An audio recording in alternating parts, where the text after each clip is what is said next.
the earliest records preserved by the Healing Church, Ludwig appears not as a legend or a saint, but as a man caught within the rising tide of a calamity that Yharnam had not yet learned to name. These documents, penned by clerics who witnessed the first outbreaks of the beastly scourge, describe a city trembling in its infancy beneath a crimson sky that seemed to darken a little more each night.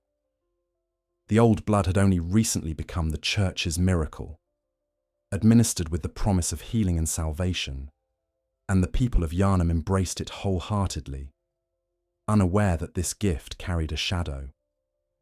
In those days, the transformation of citizens into beasts was still considered an unfortunate coincidence, a cluster of strange illnesses, rather than a pattern heralding a catastrophe. Ludwig lived in the midst of this fragile world, long before the city understood the consequences of what it had welcomed into its veins. He was not born into nobility, nor did he possess the scholarly insight of Bürgenwerth's students. Instead, he rose from simpler origins, most likely serving in the city's militia or guard, learning discipline and duty without yet suspecting the burden he would one day assume. What set Ludwig apart was not special training, but an unusual clarity of conviction, a steadfast belief that the innocent deserved protection, even when doing so demanded sacrifice. The first journals to mention him describe a man who saw the earliest signs of the scourge spreading through alleyways and marketplaces and refused to ignore them. Families shuttered their windows. Merchants closed their stalls at dusk. Rumours drifted through taverns about grotesque silhouettes glimpsed beneath gas lamps, and screams occasionally echoed from cellars where terrified citizens hid loved ones undergoing inexplicable changes. The church preached calm, but its clerics were unprepared for the rising panic. Ludwig acted because he saw the cost of inaction. At first, he organised small volunteer patrols, recruiting craftsmen, labourers and guards to walk Yharnam's darkened streets with lanterns and improvised weapons. These early hunting groups were crude and desperate, wielding cleavers, saws and farming tools repurposed for violence. They had no formal structure, no uniform doctrine, and no guarantee of safety. The beasts they faced were not yet the towering monstrosities that would later stalk the Cathedral Ward, but they were unpredictable, savage, and increasingly numerous. Ludwig's leadership became essential, not because he demanded authority, but because he inspired confidence in those who followed him. He rushed into danger where others hesitated. He confronted beasts, even when outmatched, and crucially, he treated each hunt as a solemn duty rather than a glory-seeking endeavour. This mindset would later shape the ethos of the church hunters who followed in his footsteps. The Healing Church noticed him quickly. They saw a man acting decisively where their own ranks faltered. While scholars debated the nature of the transformations and clerics tended to terrified citizens, Ludwig brought order to chaos with the force of his will. It was not simply courage that caught their attention, but a sense of purpose, a certainty that something had to be done even before anyone understood the full scope of the threat. The church reached out to him, extending an invitation that marked the beginning of his transformation from a local hero into a foundational figure. In accepting their offer, Ludwig became the first fully sanctioned hunter of the Healing Church, entrusted with authority and resources that no civilian group could match. With access to the church's early workshop, Ludwig began training with weapons designed to counter beasts more effectively. These were still primitive compared to the trick weapons perfected in later generations, but they were engineered with a singular intention: to kill swiftly, decisively, and with enough force to stop the metamorphosis from spreading. For the first time, Ludwig wielded blades forged not for craft or service, but for confronting abominations born from menses and blood.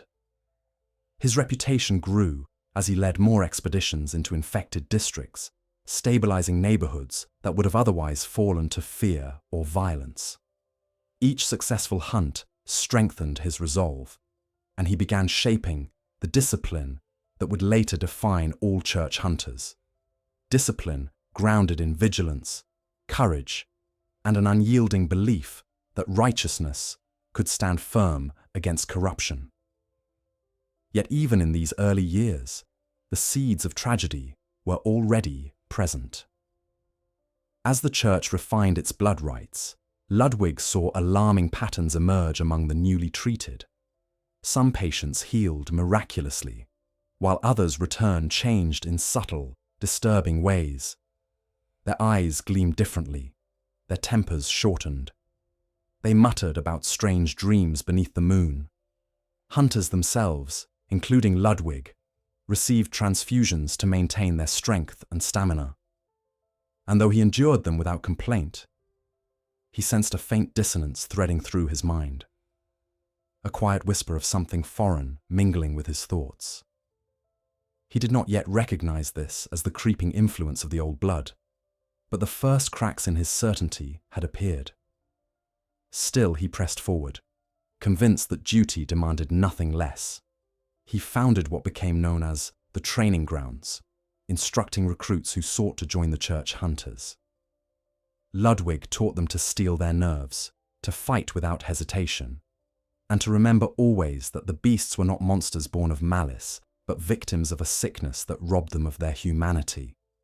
Honor mattered to him deeply. He believed that compassion could coexist with violence if the violence served a righteous cause. These ideals became the backbone of the early church hunter creed. It was during this era that he forged or discovered the Holy Moonlight Sword, depending on which conflicting record one chooses to trust. The blade itself is an anomaly in the workshop's history, resonating with a pale, ethereal light that no earthly metal should possess. Its glow stirred something deep within Ludwig, affirming his belief that the hunt was guided by a force greater than blood rights or ecclesiastic authority. The sword became both a symbol and a companion, a reminder that purity existed even in a world slipping toward darkness. But even the Moonlight Sword could not shield him from the truth that Yharnam was changing faster than he could protect it. Outbreaks grew more frequent. The church demanded increasingly aggressive interventions. The people he sought to save looked to him not only as a protector, but as a last desperate hope against forces they feared, but could not understand. Ludwig's legend grew, but so too did the weight on his spirit. Beneath his unwavering sense of duty, doubt slowly gathered like storm clouds. He began to understand, if only subconsciously, that the line between salvation and damnation was thinner than he had ever imagined. And so this first chapter ends with a man standing at the precipice of history, unaware that the path before him would lead to both glory and ruin. Ludwig believed he was stepping into a role defined by honor, courage, and sacrifice. He did not yet grasp how deeply the old blood would seep into his life, nor how far the hunt would carry him from the ideals he cherished. His story begins with light, but even now, that light casts shadows that will follow him into the depths of nightmare. The official chronicles of the Healing Church mark the birth of the church hunters as a turning point in Yharnam's history, a moment when disorganized resistance against the scourge transformed into a structured institution. At the center of this transformation stood Ludwig, whose influence shaped every facet of what the hunters would become. His name appears repeatedly in early logs as both mentor and commander, a man whose convictions solidified into doctrine and whose methods became the blueprint for a generation. To understand the rise of the church hunters, one must envision Yharnam as it was during this pivotal era, still hopeful enough to believe in salvation, but haunted by the encroaching terror of bloodborne metamorphosis. The city's citizens clung to the Healing Church's assurances that the old blood was a divine gift, yet the evidence of corruption grew harder to ignore with each passing month. Ludwig alone recognized that a larger, more disciplined force was required to confront the escalating danger. The earliest recruits came from among the desperate and the brave, laborers whose families had been torn apart by the scourge, guards who had seen the horror firsthand, and zealots eager to prove their devotion. Ludwig trained them with the urgency of a man who had already seen too much. He insisted they master both physical discipline and moral clarity, believing that a hunter must first understand the weight of the life they were about to take. Early records describe sessions held in dimly lit courtyards where recruits practiced with saws, cleavers, and pikes under the watchful eye of their new commander. Ludwig taught them to strike decisively, yet he also urged restraint, reminding them that the beasts they faced were afflicted townsfolk rather than demonic invaders. His instruction carried a ritual solemnity, as though each swing of a blade was an act not of violence, but of mercy. The church, impressed by Ludwig's leadership, poured resources into the creation of a dedicated workshop to supply the hunters with tools designed specifically for the scourge. Craftsmen collaborated with scholars to produce weapons that could adapt to the unpredictable nature of the beasts. Though these innovations would later evolve into the iconic trick weapons, the early armaments carried the unmistakable mark of Ludwig's philosophy. The saw cleaver, the hunter's axe, and the basic firearms all reflected his preference for practicality and immediacy. Each weapon had to kill swiftly. Each had to be usable by those with minimal training. Ludwig believed that clarity of purpose mattered more than elegance of form. As the church hunters expanded, their presence in Yharnam grew undeniable. Patrols marched through the Cathedral Ward at dusk, their lanterns flickering against stone walls still wet from cleansing rituals. Citizens gathered in whispered awe as Ludwig passed, clad in attire that would later become the standard hunter's uniform. Sermons invoked his name as a symbol of divine fortitude, and children played at reenacting hunts with wooden sticks, pretending to be the Holy Blade who drove back the darkness. Ludwig did not seek this admiration, but neither could he escape it. The church encouraged such reverence, eager to bolster its image through the figure of a man who embodied purity of intent. Yet beneath the outward pride lay tensions that would later fracture the institution from within. The choir, the upper echelon of the church, viewed Ludwig as necessary but simplistic, a man driven by moral principle rather than profound understanding of blood. To them, the hunt was a practical solution to a philosophical problem. They studied the old blood's mysteries and believed enlightenment lay in transcending the fears that bound ordinary men. Ludwig, however, remained deeply rooted in the tangible reality of suffering. He sought not transcendence, but protection. This ideological divide did not erupt immediately, but subtle fractures widened as the scourge worsened. While the choir pursued esoteric research in the upper Cathedral Ward, Ludwig led increasingly frequent hunts into the city's outer districts. Old Yharnam, once a thriving neighborhood, became the site of repeated incursions. The beasts there grew more numerous and more vicious, and Ludwig began to notice signs that the church's assurances did not match reality. Clerics insisted that the blood was safe when administered properly. Yet Ludwig found entire families transformed within days of receiving ministration. He documented these observations, sending reports to the church's leadership, but the responses he received were dismissive. The scourge, they claimed, could be controlled through discipline and purification rituals. Ludwig, torn between his faith and his experience, began to sense that something deeper and more dangerous lay beneath the surface of the church's doctrines. Despite these doubts, he continued to lead with unwavering resolve. He believed that whatever secrets the higher clergy concealed, the hunter's role remained just, to protect the innocent from the consequences of the church's ambition. His recruits grew in number and reputation, forming a force capable of entering the darkest alleys and returning with at least some measure of hope for the survivors. Yet with each expedition, Ludwig carried more weight upon his shoulders. The beasts became stronger, their forms increasingly twisted in ways that defied natural explanation.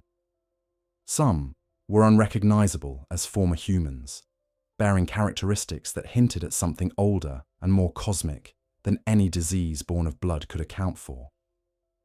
It was during this period that Ludwig's personal sense of duty began to morph into something more consuming. Surrounded by fear, burdened by responsibility, and pressured by an institution that demanded obedience while offering incomplete truths, he began to internalize the belief that only he stood between Yharnam and utter devastation. Though he never spoke these words aloud, later testimonies from surviving hunters indicate that Ludwig often pushed himself beyond exhaustion, refusing rest even after grueling nights. His eyes, once bright with conviction, grew shadowed. His speeches to recruits took on a somber tone, urging them to fight not simply with steel, but with their conscience lest they lose themselves to the monster they hunted. The creation of the church hunters marked the height of Ludwig's influence, but it also sowed the seeds of his undoing. For as he built a force meant to defend the city, the church itself built layers of secrecy around him. They presented him as the Holy Blade, the shining symbol of Yharnam's hope, even as they withheld the very knowledge that could have prepared him for the truth. Ludwig, unaware that the greatest danger lay not in the beasts he faced, but in the blood that sustained his own strength, marched toward a fate he could neither anticipate nor escape. And as his legend grew, so too did the shadow that followed him. The church hunters flourished beneath his leadership, yet each victory carried a subtle cost, a toll that would eventually culminate in a breaking point. The people of Yharnam saw only the shining wall of blades standing between them and oblivion. Ludwig saw the cracks forming beneath their feet, widening with every drop of blood spilled in the name of salvation. It is here, in the quiet spaces between triumph and dread, that we begin to glimpse the tragedy that would later define him. For every institution born of noble intention carries within it the potential for corruption, and every hero shaped by devotion risks losing himself when his faith becomes a battlefield. The fall of Old Yharnam stands as one of the darkest chapters in the city's history, a tragedy woven so tightly into Ludwig's legacy that it is impossible to tell his story without walking through the ashes of that forgotten district. Contemporary records preserved by surviving clerics describe Old Yharnam as once vibrant, a bustling community built upon trade, industry, and the humble routines of ordinary life. Smoke drifted from chimneys, workshops rang with the clang of metal and the hum of machinery, and narrow streets bustled with markets and laughter. Yet beneath this surface of normalcy, the old blood's influence had already begun to seep through the foundations, unseen and unacknowledged. When the scourge erupted there, it did so with a cruelty and speed that surpassed anything Yharnam had yet witnessed. The outbreak began quietly, almost deceptively. A few cases of fever, reports of individuals acting strangely. Physicians sent by the healing church dismissed these early symptoms as reactions to poorly administered blood ministrations. They offered reassurance while encouraging further transfusions, convinced, or at least pretending to be convinced, that the blood held the cure for any ailments it caused. But within weeks, Old Yharnam descended into chaos. Entire households transformed in a single night. Screams echoed through alleys long past midnight. Lanterns burned without pause as families huddled indoors, praying that whatever prowled through the dark would not claw at their windows. Ludwig and his hunters were summoned immediately, and the accounts from their first incursions reveal the scale of horror they found. Beasts roamed openly in the streets, their skin split with glowing fissures, their eyes burning with a hunger that bordered on madness. Some still wore remnants of their former clothing, a painful reminder of their lost humanity. Others had already succumbed fully, becoming towering, twisted forms that moved with the terrifying speed of creatures born from nightmare. Ludwig led his hunters into the heart of this carnage, using tactics he had refined through countless battles. Yet, even he had never encountered an outbreak of such magnitude. The beasts fought with an intelligence that suggested some lingering echo of memory, and their frenzy was heightened by the unmistakable scent of old blood saturating the air. The church's official reports frame Ludwig's actions during these hunts as heroic, describing him as a stalwart defender of the innocent who fought tirelessly to protect the district from total annihilation. The reality was far more complicated. Old Yharnam had slipped too far beyond salvation. The more Ludwig's hunters engaged, the more beasts they encountered, as though the city itself had become a breeding ground for the scourge. Each night brought new horrors, and each dawn revealed fresh casualties. Ludwig began to realize that the mutations were not isolated incidents, but part of a spreading transformation that the church had failed to anticipate, or worse, had chosen not to acknowledge.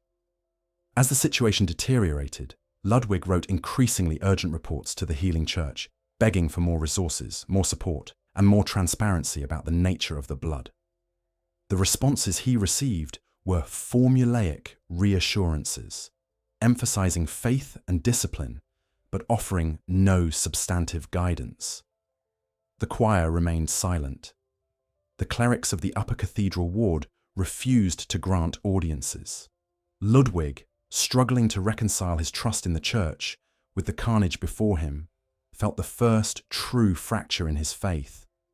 When the beasts began to overwhelm the hunters, Ludwig made a decision that would haunt him for the rest of his life. He ordered a full-scale purge of Old Yharnam, condemning the district to flames. It was an act both pragmatic and devastating. Fire was the only force that could slow the spread of the scourge, the only method capable of containing what the church's miracles had unleashed. Ludwig believed he was saving the rest of Yharnam by sacrificing one of its limbs, but the screams that rose from the burning streets carved themselves into his memory.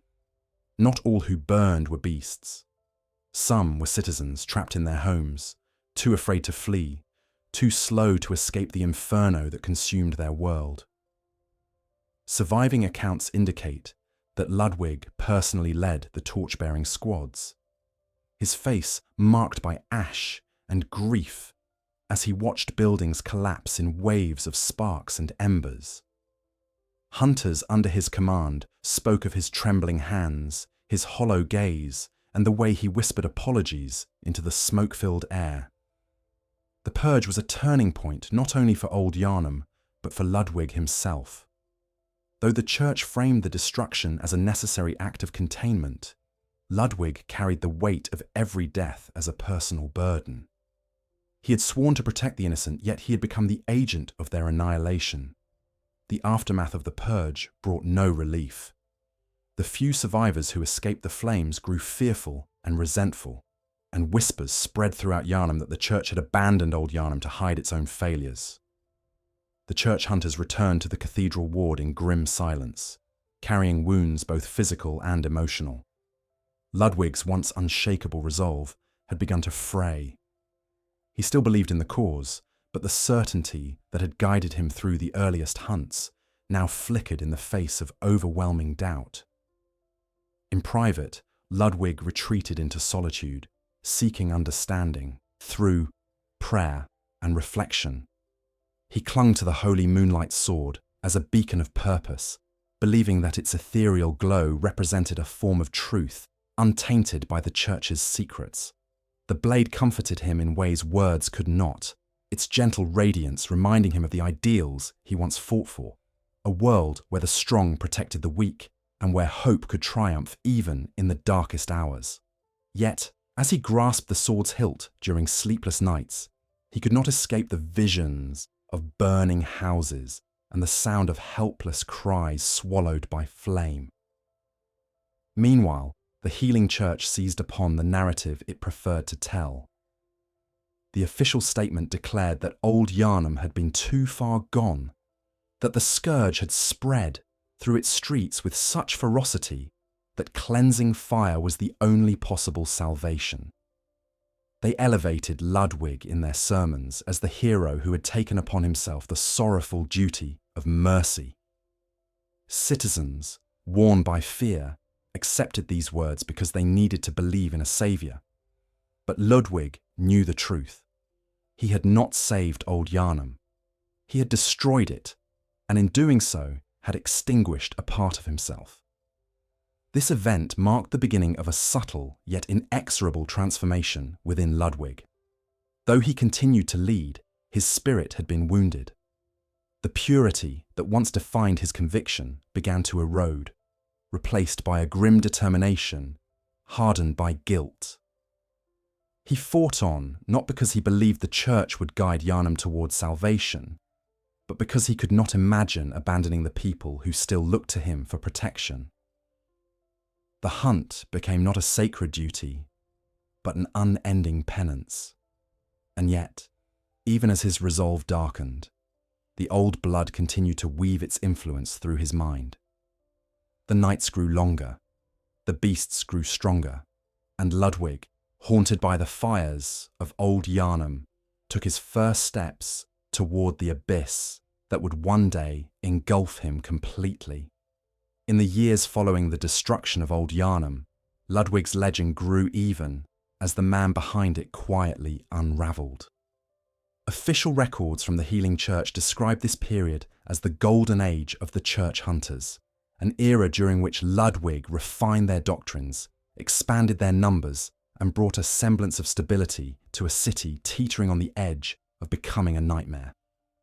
Yet beneath these polished reports lies a far more complex truth, one steeped in quiet suffering and a ceaseless internal struggle that Ludwig kept hidden even from those who trusted him most.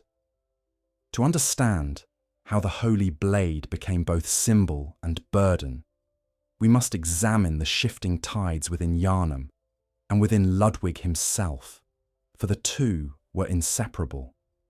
His identity became intertwined with the weapon he bore.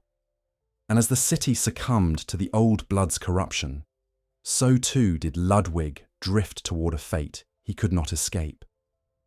The holy moonlight sword, that ethereal relic of unknown origin, became Ludwig's anchor during this period. Although no definitive record explains how he discovered or inherited it, workshop notes hint at an artifact unearthed during expeditions into forgotten crypts, perhaps dating back to an age when Thumerian glyphs still mark the boundaries between worlds. Whatever its true history, Ludwig recognized immediately that it was unlike any weapon forged by human hands. When unsheathed, the blade shimmered with a pale radiance, its glow neither flame nor reflection, but something deeper, a resonance that hummed faintly along the edge of perception. Hunters who trained under Ludwig wrote that when he wielded the sword, his expression softened, as though the blade quelled the relentless turmoil inside him. It became not merely a tool, but a companion, a manifestation of the ideals he feared he was losing. As Ludwig devoted himself to refining the hunter's techniques, the Holy Moonlight Sword became the heart of his philosophy. He emphasized the importance of clarity and purpose, urging his recruits to wield their weapons with intention rather than rage. The sword's luminous presence reminded him of what he believed to be a higher calling, a truth waiting behind the veil of bloodshed and horror. But the very purity of that calling stood in stark contrast to the world around him. Each night brought new hunts, each hunt new monstrosities, and Ludwig's yearning for order clashed with the chaos deepening throughout Yharnam. What had once been aberrations had become routine. The beasts were no longer rare horrors. They were an escalating promise of the future. Ludwig's private journals from this period reveal the first signs of his psychological decline. His writing becomes fragmented, phrases trailing into reflective questions that suggest his once unwavering morality had begun to tremble. He wondered whether Old Yharnam had truly been beyond saving, or whether he had acted out of fear disguised as duty. He questioned the nature of the old blood and the church's insistence on its safety. He recorded faint whispers heard during hunts, murmurs that seemed to ripple through the moonlit air. Though he never explicitly acknowledged these as hallucinations, the tone of his writing reveals a deep unease, as though something invisible hovered just beyond his understanding. What troubled Ludwig most profoundly was the growing divergence between his own beliefs and the church's commands. The choir, entrenched in their pursuit of cosmic ascension, viewed Ludwig and the hunters as necessary instruments, but little more. They approved of the order he brought to the streets, yet they dismissed his concerns regarding the source of the scourge. In their eyes, the blood was divine, and any corruption it caused was the result of human impurity rather than flawed doctrine. Ludwig's repeated attempts to question this reasoning were met with cold dismissal. His reports were filed away. His requests for transparency went unanswered, and so he carried the weight of suspicion in silence. It was during this era that the first signs of shifting allegiance among the hunters began to appear. Some, disillusioned by the church's secrecy, gravitated toward Ludwig's moral clarity, trusting his judgment even as he struggled beneath the burden of doubt. Others drifted toward the choir, seduced by the promise of enlightenment or ambitious enough to seek influence among the upper ranks. The seeds of future division were planted quietly, not through conflict, but through the subtle misalignment of purpose. Ludwig, who had once inspired unity, now found himself at the center of a growing ideological schism. As the pressure on him increased, the holy moonlight sword became both solace and torment. When Ludwig wielded the blade, he felt something akin to peace, a clarity of mind that contradicted the fear and confusion rising within him. But as soon as he sheathed it, the whispers returned. The city's alleys seemed darker.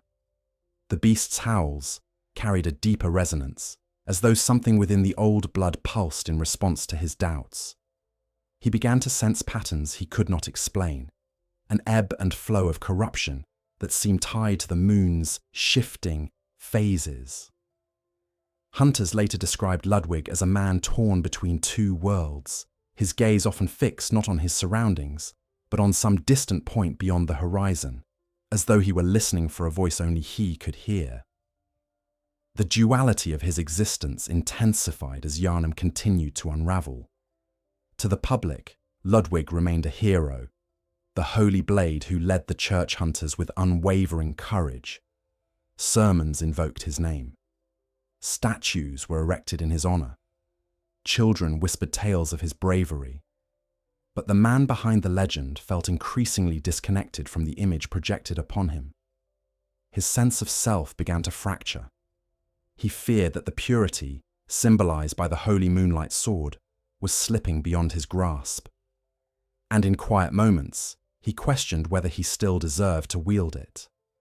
The burden grew heavier as Ludwig realized that the church hunters were no longer merely fighting beasts. They were confronting a deeper, more insidious truth that the church refused to acknowledge. Hunters reported sightings of monstrous entities that bore no resemblance to human or beast.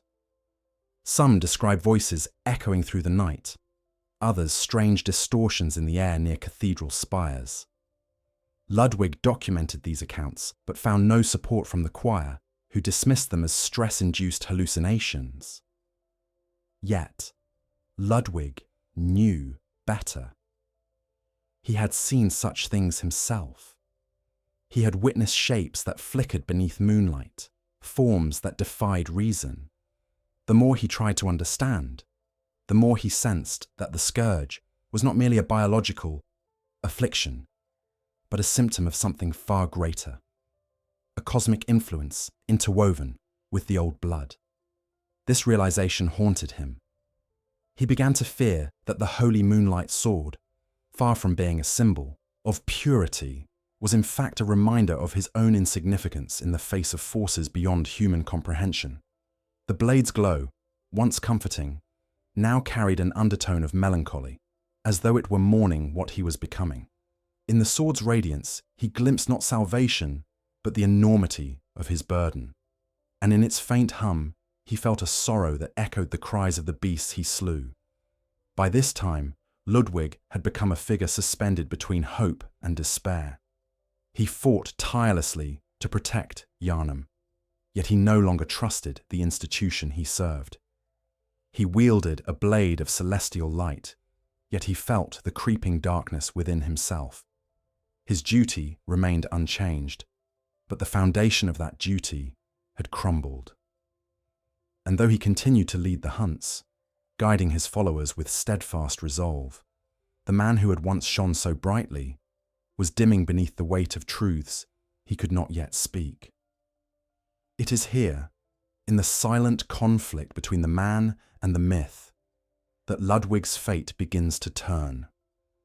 The holy moonlight sword, radiant and unyielding, reflects both his highest ideals and his deepest fears. As he clings to its light, the shadows around him grow ever longer, preparing to swallow the man who once believed he could carry the hopes of an entire city on his shoulders. In the quiet halls of the upper Cathedral Ward, behind locked doors and guarded staircases, the choir pursued its own vision of salvation, one that diverged sharply from the ideals Ludwig carried into every hunt. This divergence did not appear suddenly. It grew slowly, insidiously, woven through the fabric of the healing church like a hidden thread.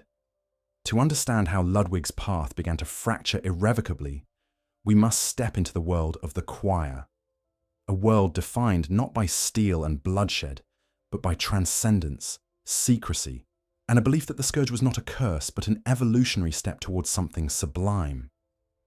While Ludwig struggled to preserve the remnants of humanity within Yharnam's collapsing streets, the choir gazed upward toward the cold serenity of the cosmos, convinced that enlightenment lay not in protecting the city, but in transcending it entirely. The choir's rise to prominence coincided with Ludwig's most intense years of leadership. As the beast grew bolder and the horrors of Old Yharnam cast a long shadow across the city, the choir retreated into their sanctum to study the old blood with an almost religious fervour. Their experiments delved into secrets inherited from Bögenwerth, the ancient school whose scholars had first uncovered evidence of great ones slumbering in the forgotten depths of the Thumerian labyrinths. While Ludwig confronted the grotesque mutations born from the blood, the choir interpreted these transformations not as signs of corruption, but as glimpses of a higher form of being. To them, the monstrous forms that terrorized Yharnam were failures of process, not proof of error. If the right vessel could be found, if human consciousness could be expanded rather than overwhelmed, the old blood might yet carve a path to ascension. This belief placed the choir on a collision course with Ludwig's convictions. He saw the scourge as a tragedy, a burden to be confronted with discipline and compassion. The choir saw opportunity where Ludwig saw abomination. Their diaries, preserved in fragments, speak of the necessary suffering of the vessel, a phrase that chilled the hearts of hunters who later uncovered these records.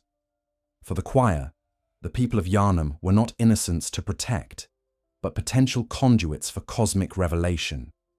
Their ambitions required secrecy, and secrecy demanded control. Ludwig, with his growing doubts and unwavering moral compass, became a liability. Yet Ludwig did not initially sense the depth of this conflict. His world revolved around the hunt, and though he suspected that the choir withheld crucial information, He did not imagine the extent to which they manipulated the city from behind their ivory walls.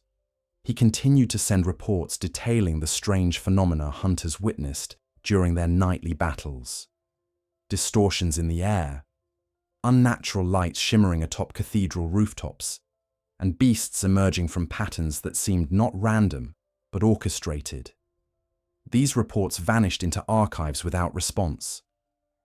Ludwig, already burdened by guilt and doubt, interpreted this silence as confirmation that the scourge had slipped beyond the church's understanding. But the truth was more unsettling. The choir understood far more than they admitted. They had seen the signs long before Ludwig had names for them. During this era, Ludwig's hunters began returning from missions with disturbing accounts of choir intervention. Some reported encountering robed figures near abandoned chapels, performing rituals that left behind traces of blood and whispers in the air. Others described mysterious illuminations deep within the grand cathedral, a glow not of lanterns, but of something more ethereal, pulsing with an energy that seemed to distort the very air. Ludwig confronted the church's overseers about these sightings, demanding transparency, but each inquiry was deflected with polite dismissals. The choir framed their work as harmless study, insisting that Ludwig's concerns were merely symptoms of exhaustion. They reminded him that he was a warrior, not a scholar, implying that he lacked the capacity to understand the higher truths they pursued. This subtle condescension deeply wounded Ludwig. Though he never considered himself a man of intellect compared to the scholars of Bergenwerth, he possessed a keen understanding of the human spirit and the nature of suffering.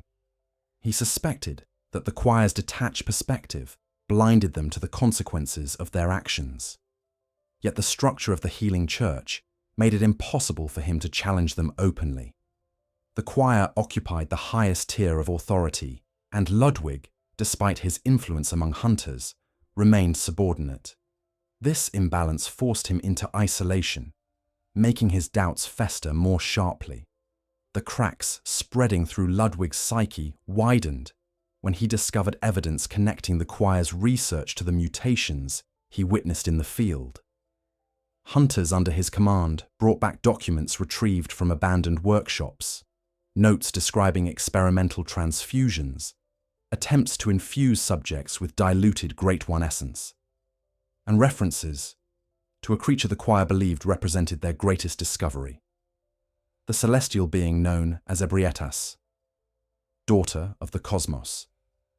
These writings detailed failed experiments that bore striking resemblance to the beasts Ludwig slew nightly.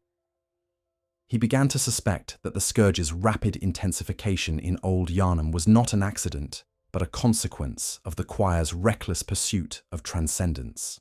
Still, Ludwig hesitated to confront them directly. He believed in the healing church as an institution, even as he lost faith in its leadership. He feared that exposing the choir's secrets could fracture the city beyond repair.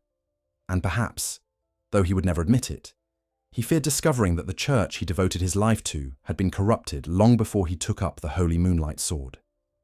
His silence became yet another burden, one that pressed upon him with the same weight as the deaths he carried from Old Yharnam. At this time, Ludwig's behavior began to change in ways that unsettled those closest to him.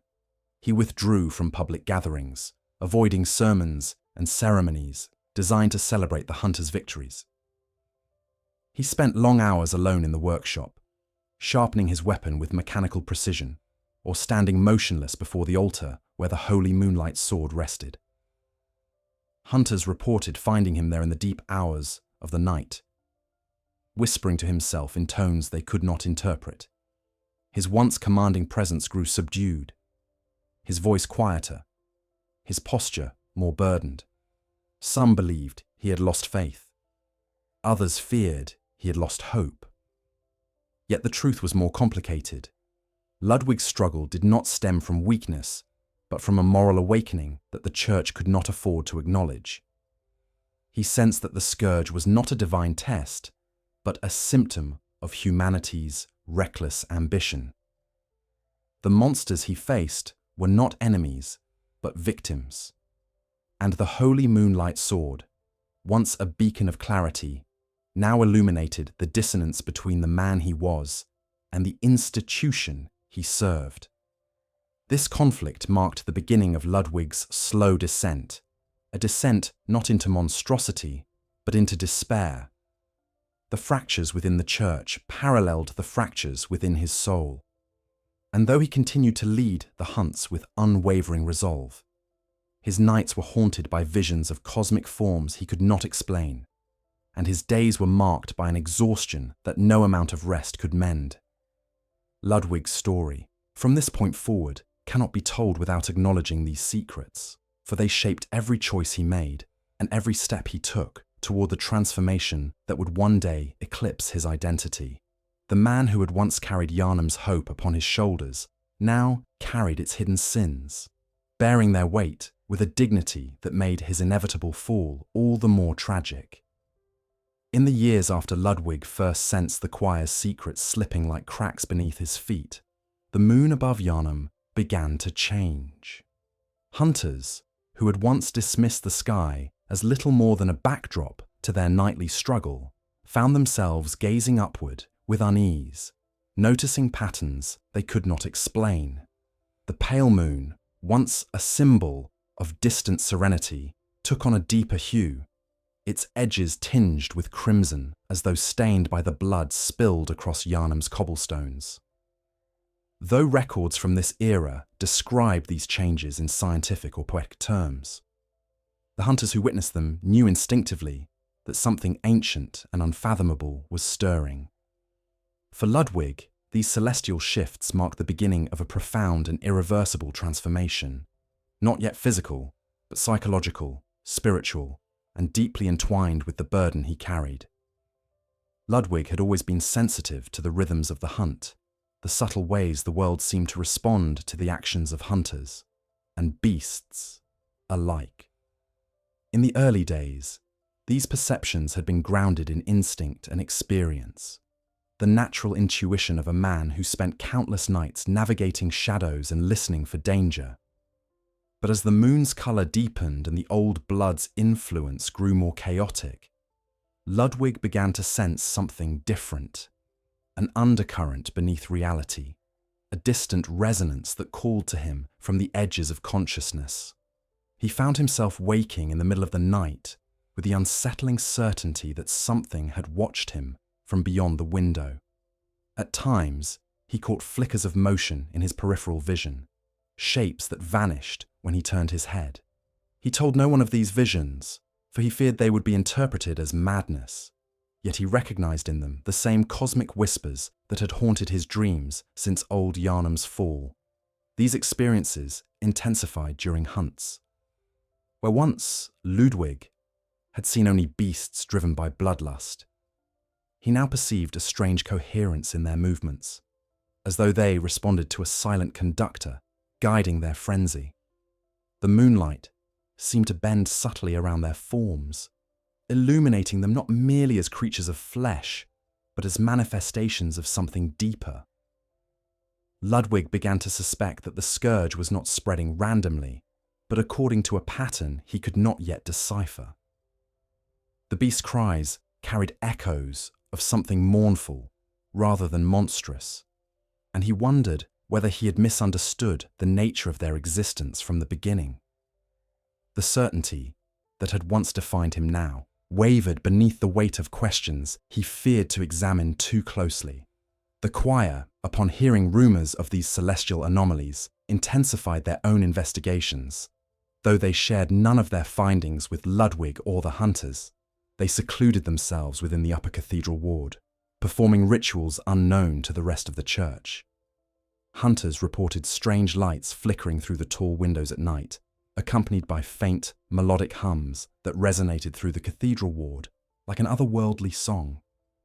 Some claimed to hear faint weeping within the walls, while others described a sensation of being watched by something vast and indifferent. Ludwig, upon receiving these reports, recognized echoes of the same unease that had overtaken him, Yet he remained unable to confront the true source of his dread. The changing moon also brought shifts in the behavior of the old blood itself. Transfusions that once brought healing increasingly induced fever, delirium, or sudden transformations. Hunters who had relied upon the blood to sustain their strength now felt compelled to consume it more frequently, driven by a hunger that disturbed them even as they attempted to hide it. Ludwig observed these changes with alarm, noticing how some of his most promising recruits began showing subtle signs of corruption, slight elongations of the fingers, unnatural glints in the eyes, erratic breathing during training. He confronted the church's administrators about the possibility that the blood had grown unstable, but they dismissed his concerns as baseless or exaggerated. They accused him of allowing the fire of Old Yharnam to cloud his judgment, insisting that the blood remained a divine gift and that any ill effects were due to improper usage. This dismissal worsened the strain within Ludwig's soul. He felt torn between loyalty to the church that had given him purpose and the undeniable evidence of corruption unfolding before his eyes. His doubts grew heavier each time he witnessed a hunter succumb to the scourge, transforming into the very monster they had sworn to slay. The trauma of watching a comrade twist into a snarling beast, bones contorting beneath the skin, weighed upon Ludwig with devastating force. He began to fear that every transfusion he received, every drop of the old blood he allowed into his veins, carried with it the seeds of his own doom.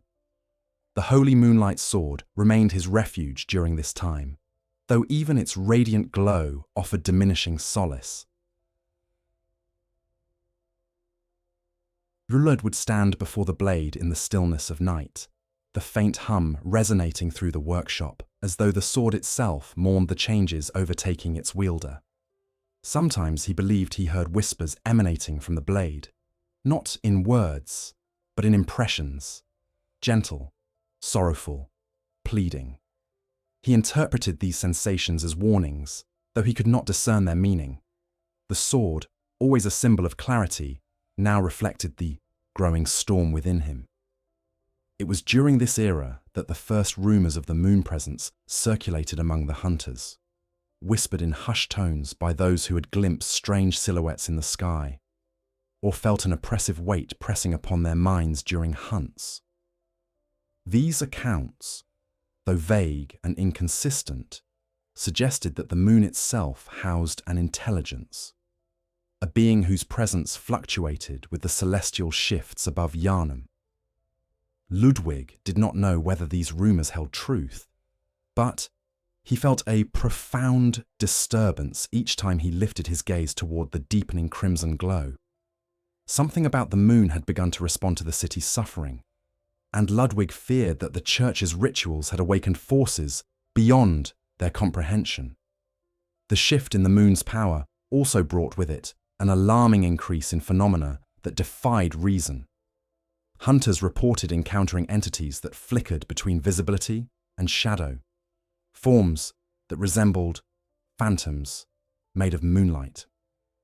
In some accounts, these entities reached toward them with elongated limbs, their movement both graceful and unsettling. Ludwig documented these sightings meticulously, sensing that they represented a pivotal change in the nature of the scourge. But once again, the church ignored his warnings, attributing the hunter's visions to exhaustion or fear. These denials only deepened Ludwig's isolation. He confided in no one, fearing that the doubts clawing at his mind would be interpreted as heresy or weakness. His loneliness became a constant companion, as omnipresent as the moon above Yharnam. Nights grew colder, the hunts grew longer. And beneath the church's proud exterior, cracks spread silently through the foundation of the institution Ludwig had once served with unquestioning devotion. One evening, while returning from a grueling hunt near the outskirts of the Cathedral Ward, Ludwig paused in the street, struck by a sudden wave of dizziness. The moon hung low in the sky, its red glow pulsating like a beating heart. For a moment, everything around him blurred: the rooftops, the lanterns, even the sounds of distant beasts. The world seemed to tilt, and he felt a terrible awareness wash over him, as though something unfathomable had reached out and brushed against his spirit. In that instant, Ludwig understood that the transformations afflicting Yharnam were no longer bound solely to the blood. Something cosmic had awakened, and it gazed upon the city with profound, indifferent curiosity. This realization marked a turning point in Ludwig's journey. Though he did not yet grasp the full implications of what he had perceived, he knew that the path ahead would tear him apart. The moon's shifting hue reflected not only Yharnam's descent, but his own. And as the celestial glow deepened, Ludwig took his first irreversible step toward the nightmare that would one day claim him, body and soul. The cathedral bells rang with solemn precision in those days, their tolls echoing through the crowded alleys and abandoned squares of Yharnam with a rhythm that once symbolized hope. Ludwig had always believed in their purpose. Each chime was meant to reassure the faithful, to remind the city that the healing church watched over them, guiding them through the encroaching darkness.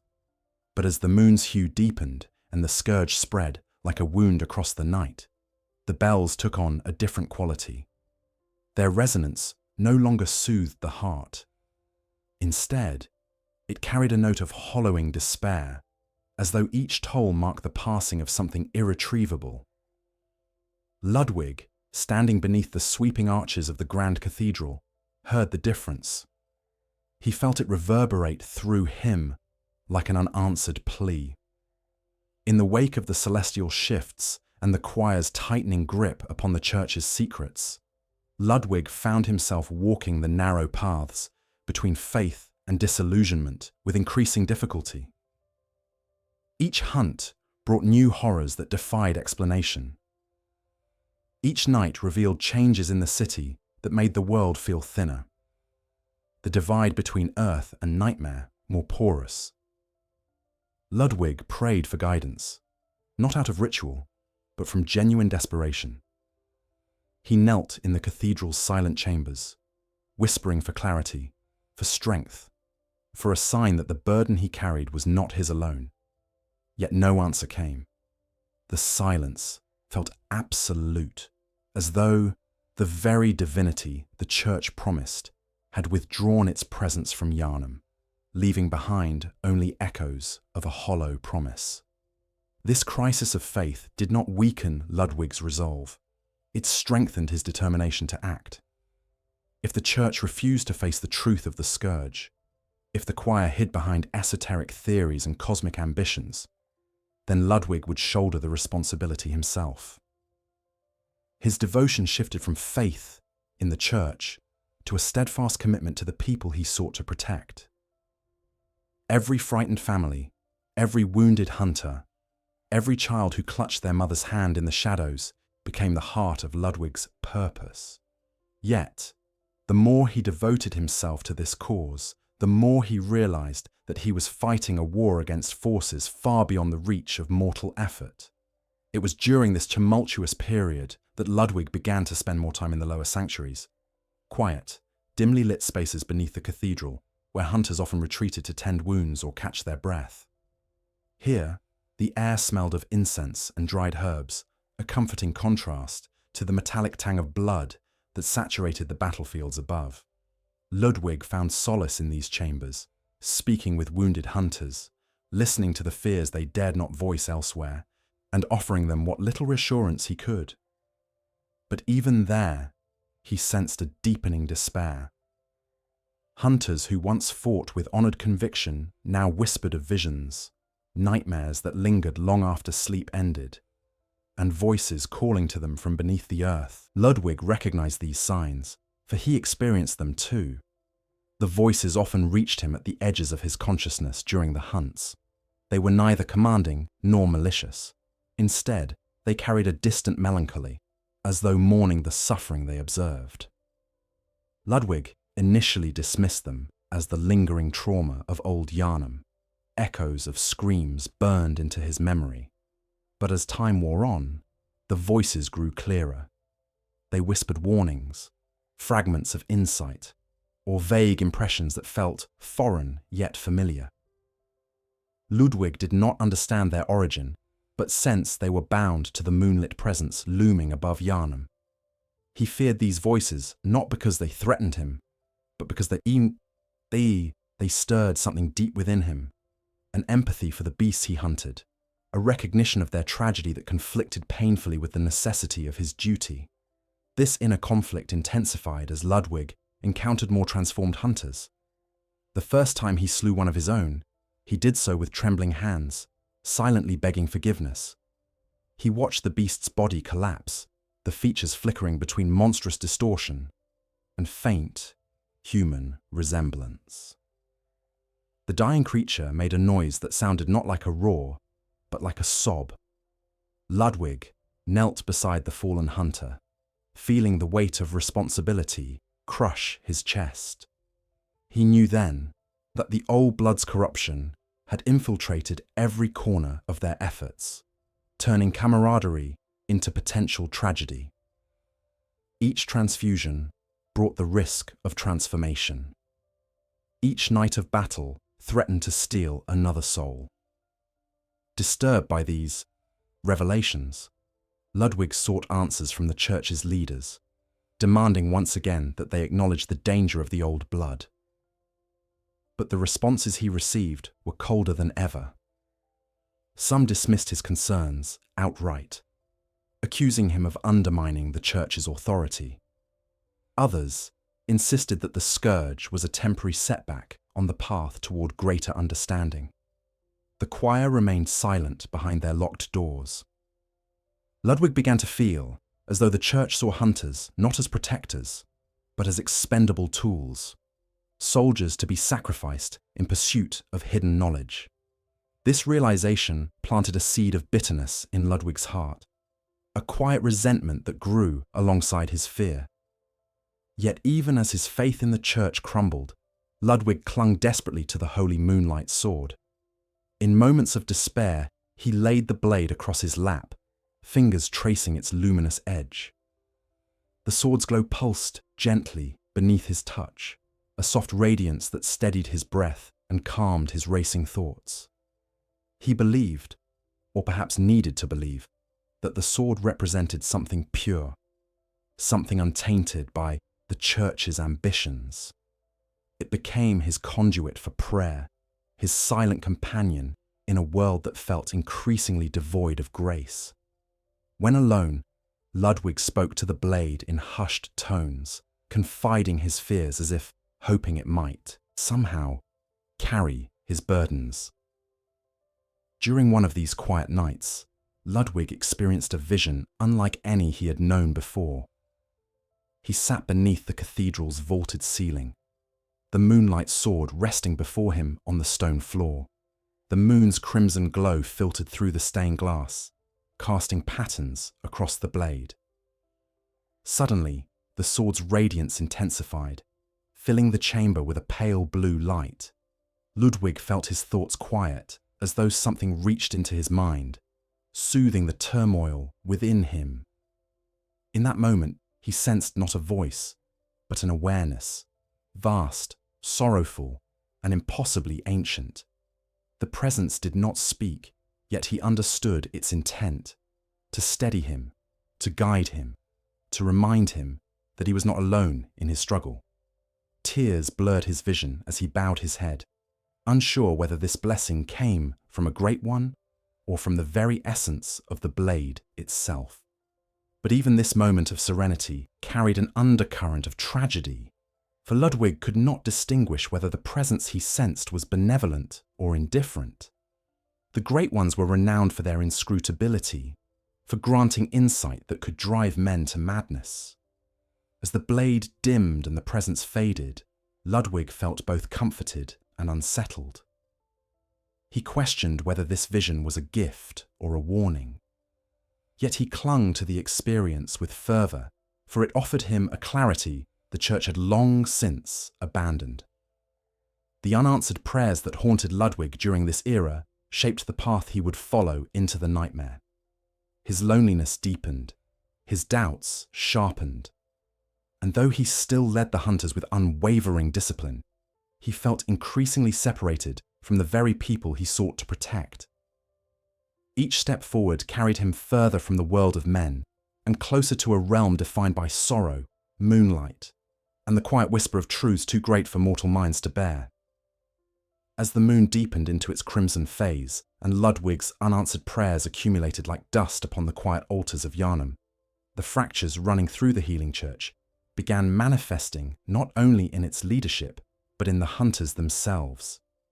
The men and women who once followed Ludwig with unshakable loyalty now found their convictions tested by the escalating horrors of the scourge, the church's refusal to confront its own complicity, and the mysterious influence of the old blood seeping into their very bones.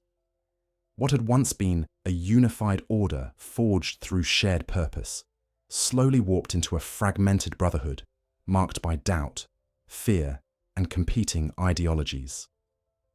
Ludwig, already burdened beyond measure, became both the center of their turmoil and a symbol of the schism widening beneath their feet.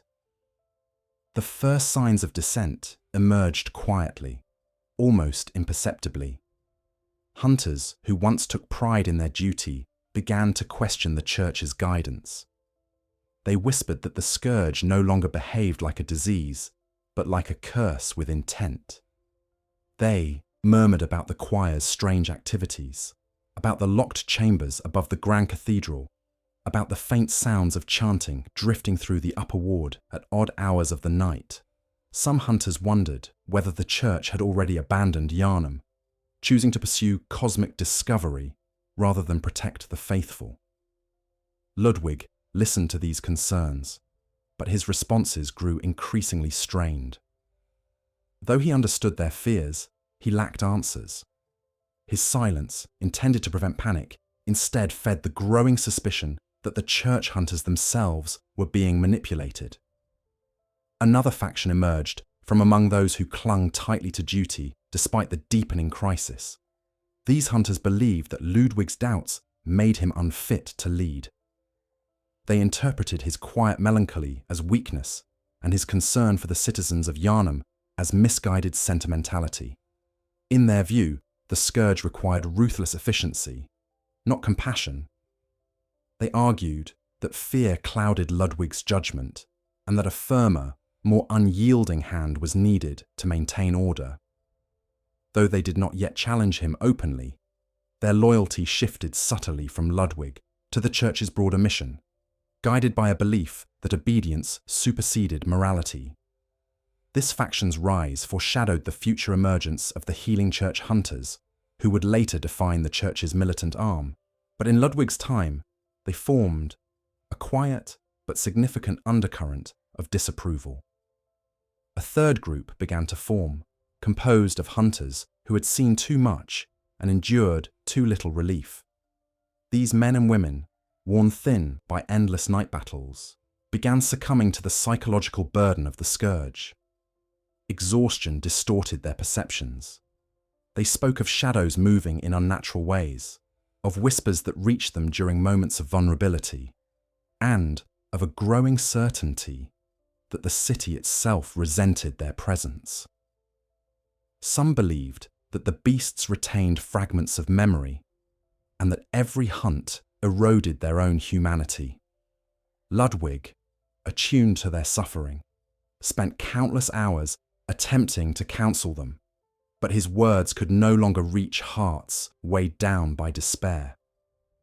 These hunters often vanished quietly, retreating into secluded corners of Yharnam until their transformations completed in solitude. Their absence became another silent tally in Ludwig's ledger of failures. Perhaps most devastating to Ludwig's psyche was the emergence of a group he had not anticipated.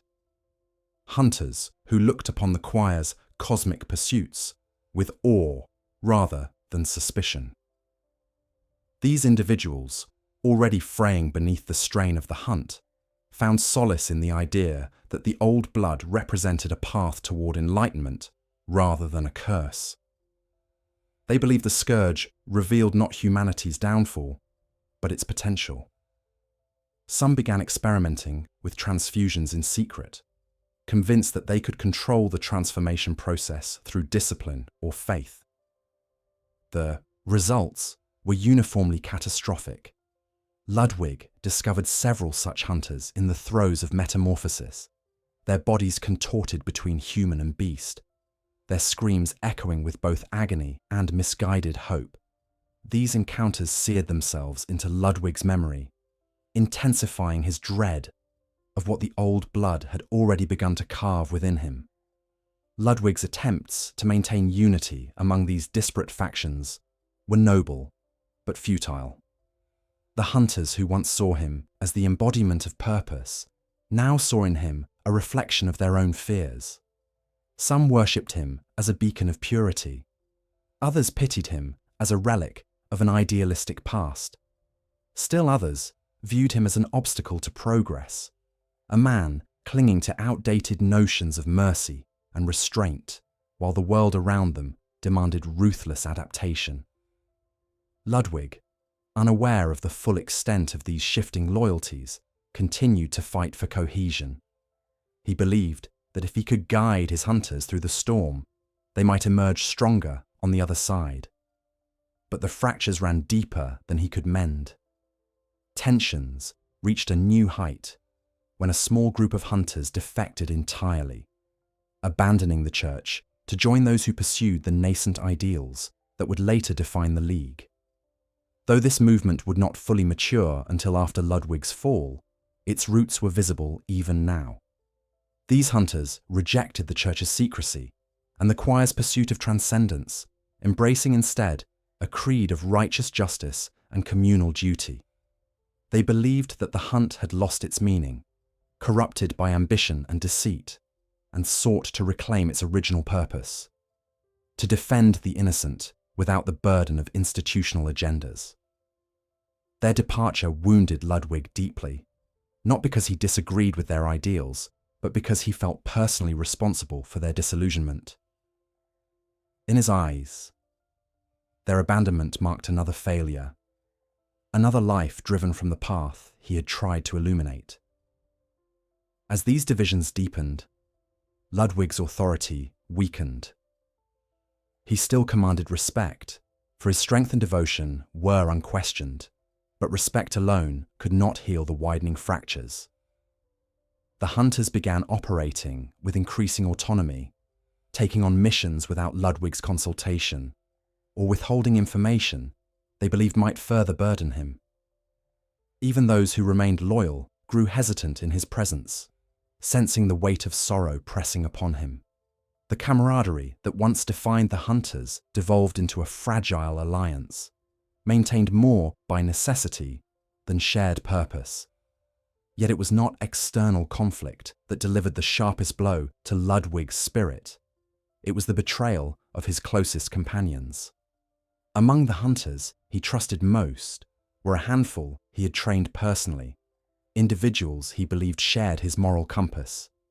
These hunters had stood by him during the purge of Old Yharnam, had fought beside him through the darkest nights, and had listened to his quiet reflections during moments of respite. But even they were not immune to doubt. One by one, they began to question whether Ludwig's methods were sustainable, whether his refusal to embrace the church's doctrines hindered their ability to combat the scourge. Some confronted him directly, urging him to relinquish command. Others distanced themselves silently, avoiding him out of discomfort or fear. Ludwig felt each departure like a blow to the chest. Amid this turmoil, Ludwig clung ever more tightly to the holy moonlight sword. Its radiance remained the only constant in a world unraveling around him. Late at night, he would retreat to the workshop, lighting candles around the blade as though preparing for a vigil. He would sit in silence, tracing the sword's edge with trembling fingers, seeking guidance he no longer expected from the church. In those moments, he believed that the blade understood him, its glow reflecting not only his ideals, but the grief and guilt burying him deeper with each passing night. This period marked the beginning of Ludwig's deepest internal fracture, the point at which the weight of leadership, the decay of unity, and the relentless whisper of cosmic influence began to coalesce into a pressure no mortal man could endure.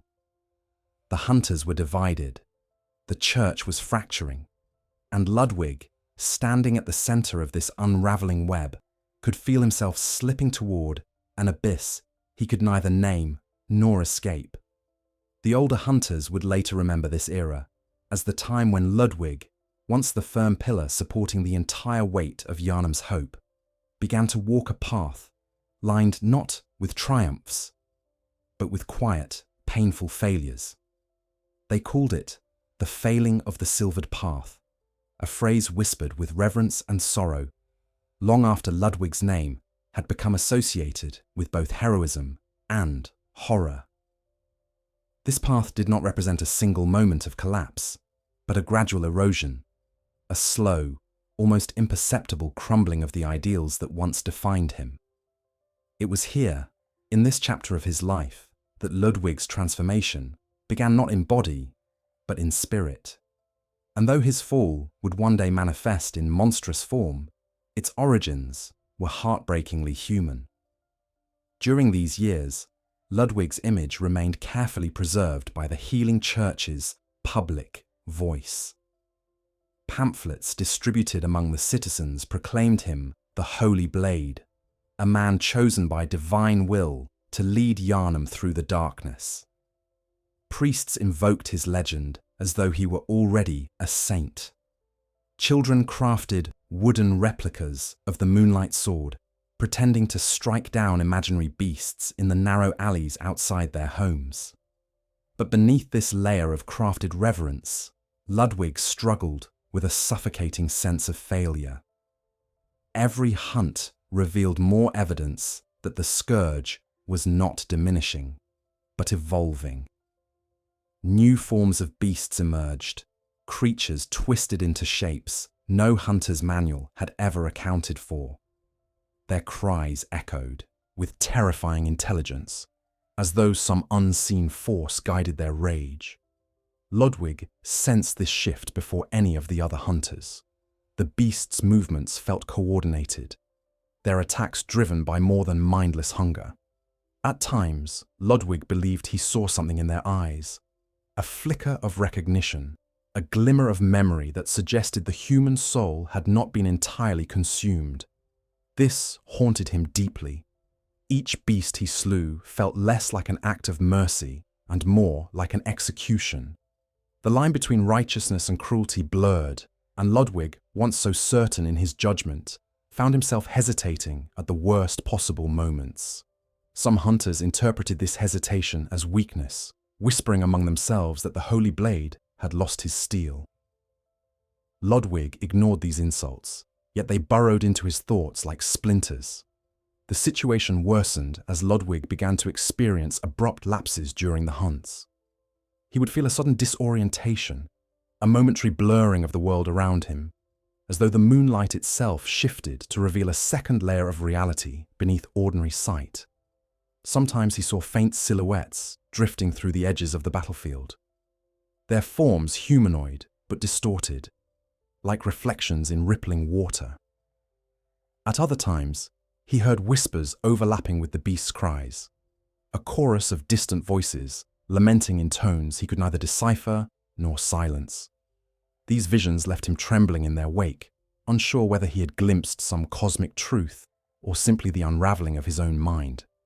The hunters who witnessed these episodes grew uneasy. A few approached Ludwig privately, offering concern or counsel, but most remained silent, afraid to confront the man they still revered.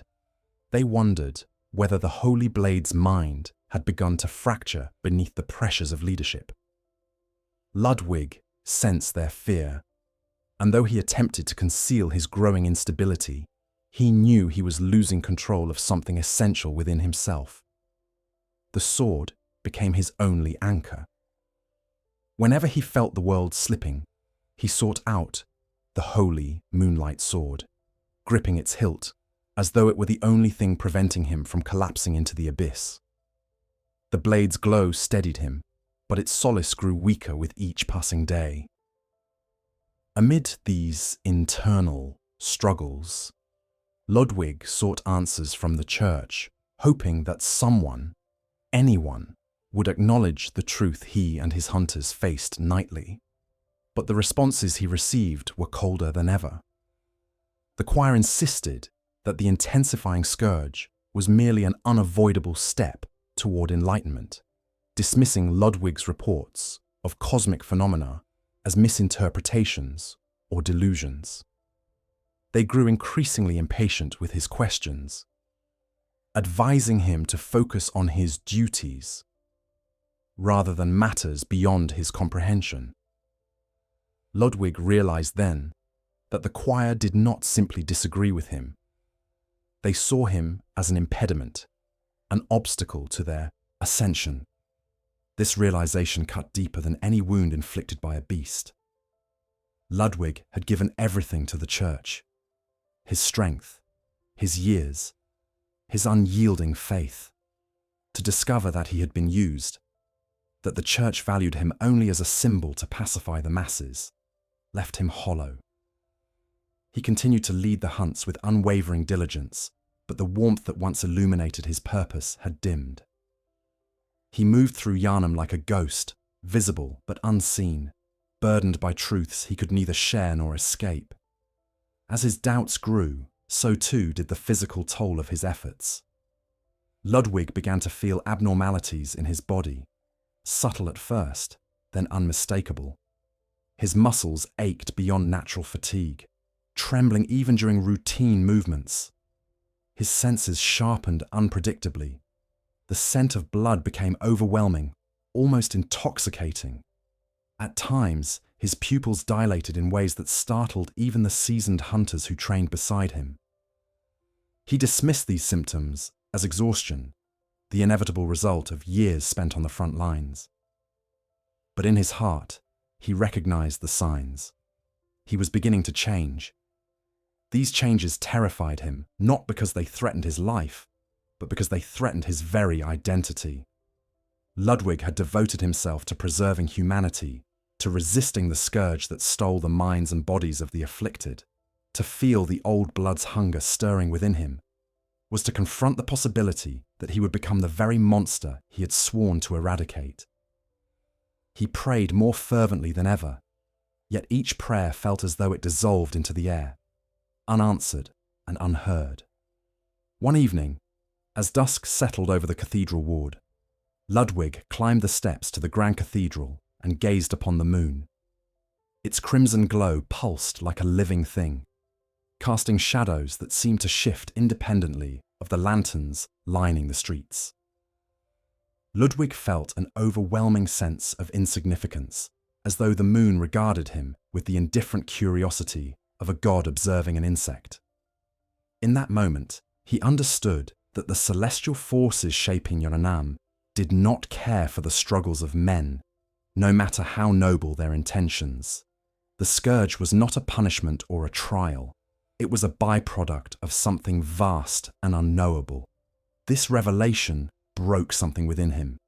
The certainty that had guided his life shattered, leaving only fragments of hope he struggled to gather. He returned to the workshop, placed the holy moonlight sword upon the altar, and knelt before it with trembling hands. For hours, he remained there, seeking comfort in the blade's faint radiance, hoping that its light might rekindle his failing resolve. But the sword, though still luminous, no longer offered the clarity he sought. Its glow flickered, as though reflecting the turmoil within him. Ludwig remained kneeling until dawn, eyes closed, head bowed, whispering prayers that dissolved into tears. He did not know it then, but this night marked the end of his silvered path and the beginning of a descent that would lead him far beyond the boundaries of humanity. The cracks within him, once subtle, now yawned open, and through them the nightmare began to seep. In the waning years before Ludwig's final fall from himself, the nightly hunt, once a grim duty carried out with discipline and measured resolve, began to change in ways that terrified even the most seasoned hunters. It no longer unfolded as a cycle of dusk battles followed by daylight wounds and brief reprieve. Instead, the boundaries between night and day blurred, the moon hanging perpetually low in the sky as though time itself had begun to forget Yharnam. The hunt stretched endlessly, bleeding into each other, until even the most steadfast hunters could no longer distinguish one night's horrors from the next. And standing at the center of this shift, burdened by doubt and worn thin by visions he could no longer deny, was Ludwig, who felt the endlessness not as a change in the world, but as an unraveling within himself. The earliest signs of this shift appeared so subtly that the hunters dismissed them as fatigue. They spoke of twilight lingering longer than usual, or of shadows moving strangely at dawn. Some swore the moon had not lowered for days, its pale red gleam staining the rooftops with a hue that refused to fade. Ludwig sensed the change immediately. He had always been attuned to the rhythms of the hunt, the ebb and flow of the blood's influence, the subtle cues that told him when the night had reached its breaking point. But now, the cues were gone. The world felt suspended, as though the city existed in a perpetual moment of anticipation, waiting for something terrible to emerge from the depths of the cosmos. This perpetual night took a devastating toll on the hunters. They became restless, irritable, prone to violent outbursts, even among themselves. Ludwig witnessed arguments that escalated into fistfights over trivial matters, disputes that would have once been resolved with quiet words or shared drinks. The hunters' lodgings grew tense, their sleep cycles shattered by dreams so vivid they left them trembling. Some awoke screaming in the middle of the day, convinced beasts lurked at their bedside.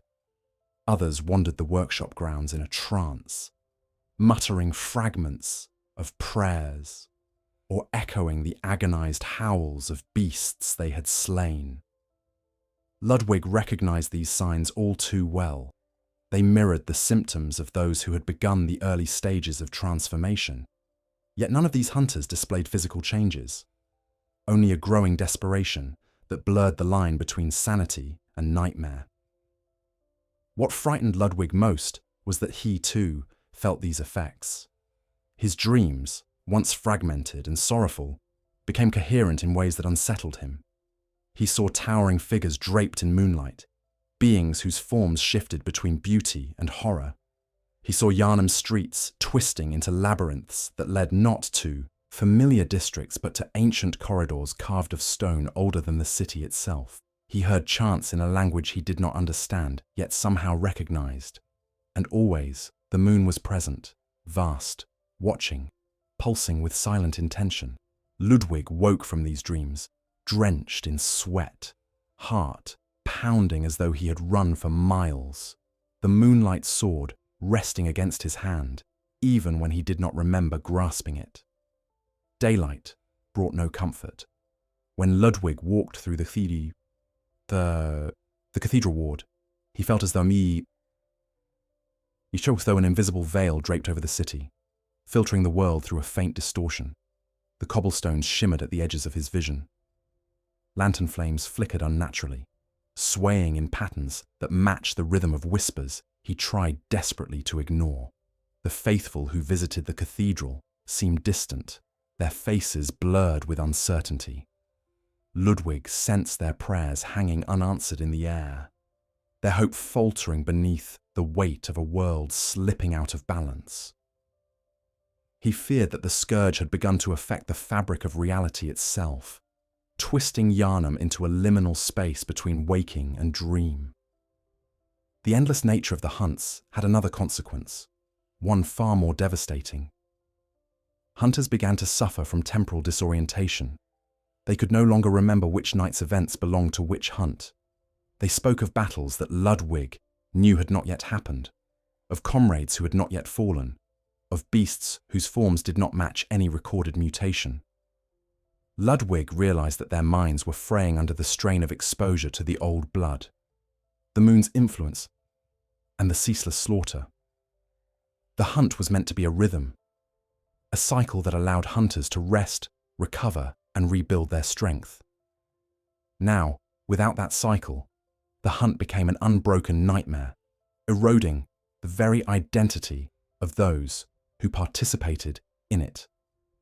Ludwig attempted to impose structure, ordering scheduled rotations and designated rest periods, but these measures proved futile.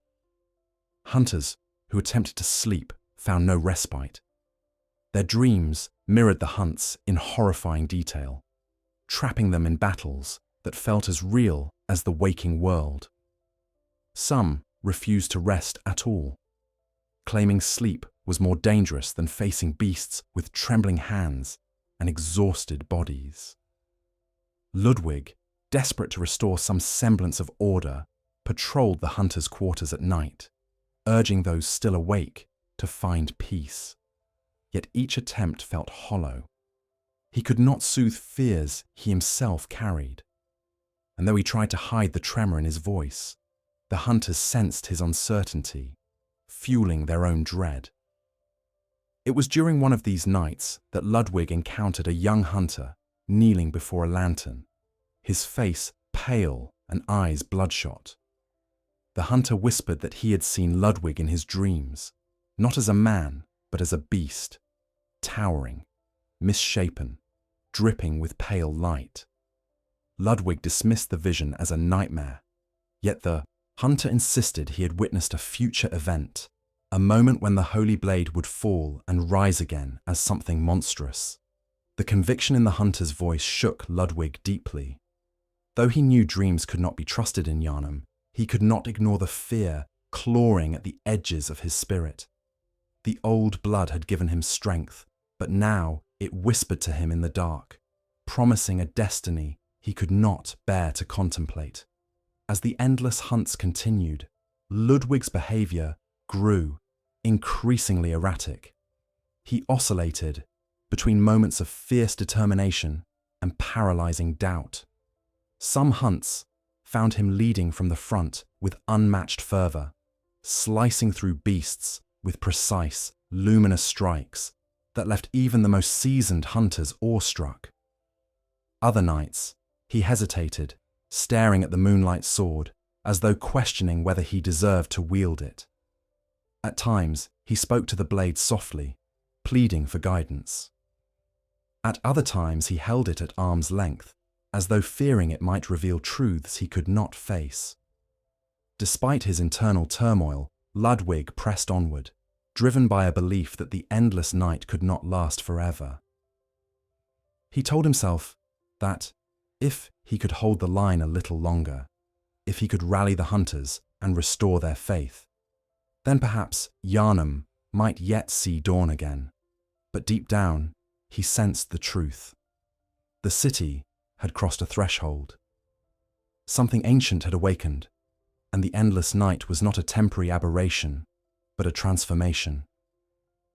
Yharnam was becoming a place where the boundaries between reality and nightmare dissolved, where the moon's influence reached into every mind, every street, and every drop of blood. The moment Ludwig accepted this possibility, he felt something shift within him, a quiet resignation, like the settling of dust in an abandoned chapel. He knew then that the hunt had become endless because Yharnam itself had become endless, a city lost in a dream from which it could not wake. And Ludwig, bound to his duty and haunted by his failures, stepped deeper into that endlessness with each passing night. In the dim corridors of the Cathedral Ward, where pale moonlight leaked through stained glass and cast wavering shadows across the stone floors, Ludwig began to lose the simple distinction between what he perceived and what truly existed. The endless hunt had already frayed the minds of many hunters, but Ludwig's unraveling followed a different path, one marked not by sudden collapse, but by a gradual, persistent splintering of perception. What began as momentary distortions soon deepened into visions that clung to him long after the battles ended. He found himself walking through a world that no longer obeyed the rules he had once trusted, a world in which the moon's glow illuminated truths not meant for mortal sight. It started with subtle phenomena he could still ignore. A flicker in the corner of his vision, the echo of footsteps where no hunter walked. A voice that whispered his name before dissolving into silence. Ludwig dismissed these as symptoms of exhaustion, a natural consequence of bearing the weight of Yharnam's suffering for so many years. But each night, the visions grew clearer, sharper, more insistent. They carved themselves into his awareness until he could no longer separate the waking world from the tapestry of nightmare unfurling around him. One evening, while leading a small cadre of hunters through the narrow alleys of central Yharnam, Ludwig paused mid-stride. Ahead of him, the street seemed to ripple like a reflection disturbed by unseen hands. The cobblestones bent and stretched, revealing beneath them a cavernous void filled with writhing shapes. The hunters around him shouted warnings, believing he had spotted an enemy, but Ludwig could not speak. He stared into the distortion, mesmerized by the shifting forms that coiled and unfurled beneath the surface. Their movements were eerily rhythmic, almost graceful, as though dancing to music he could not hear. Then, as quickly as it had appeared, the vision vanished. The street returned to normal, and Ludwig stood trembling, unsure whether the nightmare had breached reality, or if his mind had betrayed him. These visions intensified with alarming speed. Ludwig began to see spectral figures drifting among the rooftops, their limbs elongated and their faces obscured by shadow. Sometimes they descended, reaching toward him with hands that passed through his body like mist, leaving behind a sensation of icy pressure that lingered for hours. Ludwig recognized these entities from rumors whispered among Hasya hunters. Creatures that existed between worlds, watchers who observed from the edges of the dream. He sensed no malice in them, yet their presence filled him with a profound sorrow, as though they mourned what he was becoming. The holy moonlight sword reacted to these visions in ways that unsettled Ludwig even further. When he drew the blade during hunts, its glow surged with unnatural intensity, illuminating details he could not perceive with ordinary sight. Beasts shimmered with faint halos of energy, their forms outlined by strands of cosmic light that pulsed in time with the moon. The sword revealed patterns in their movements, traces of memories they retained, even in monstrous form. Ludwig saw flashes of their former lives, faces contorted in fear, hands reaching for help that never came, cries swallowed by the night. Each of these glimpses tore at him, reminding him that he fought not against demons, but against broken remnants of humanity. The sword also revealed something else. The beasts were not acting at random. Their frenzy followed subtle trajectories, as though drawn by an invisible force. Ludwig began to sense that the scourge was not a chaotic affliction, but a reflection of an underlying order too complex for humans to comprehend. This realization terrified him more than any monster ever had. It meant that the nightmare unfolding in Yharnam was not an accident, but an inevitability, a consequence of forces ancient and omnipresent. As the visions grew more vivid, Ludwig's companions noticed his changing demeanor. He paused unexpectedly during hunts, eyes fixed on empty corners of the sky. He reacted to sounds no one else heard.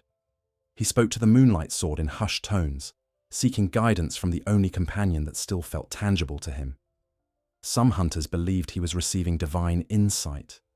Others whispered that he had begun to succumb to madness. Neither interpretation fully captured the truth.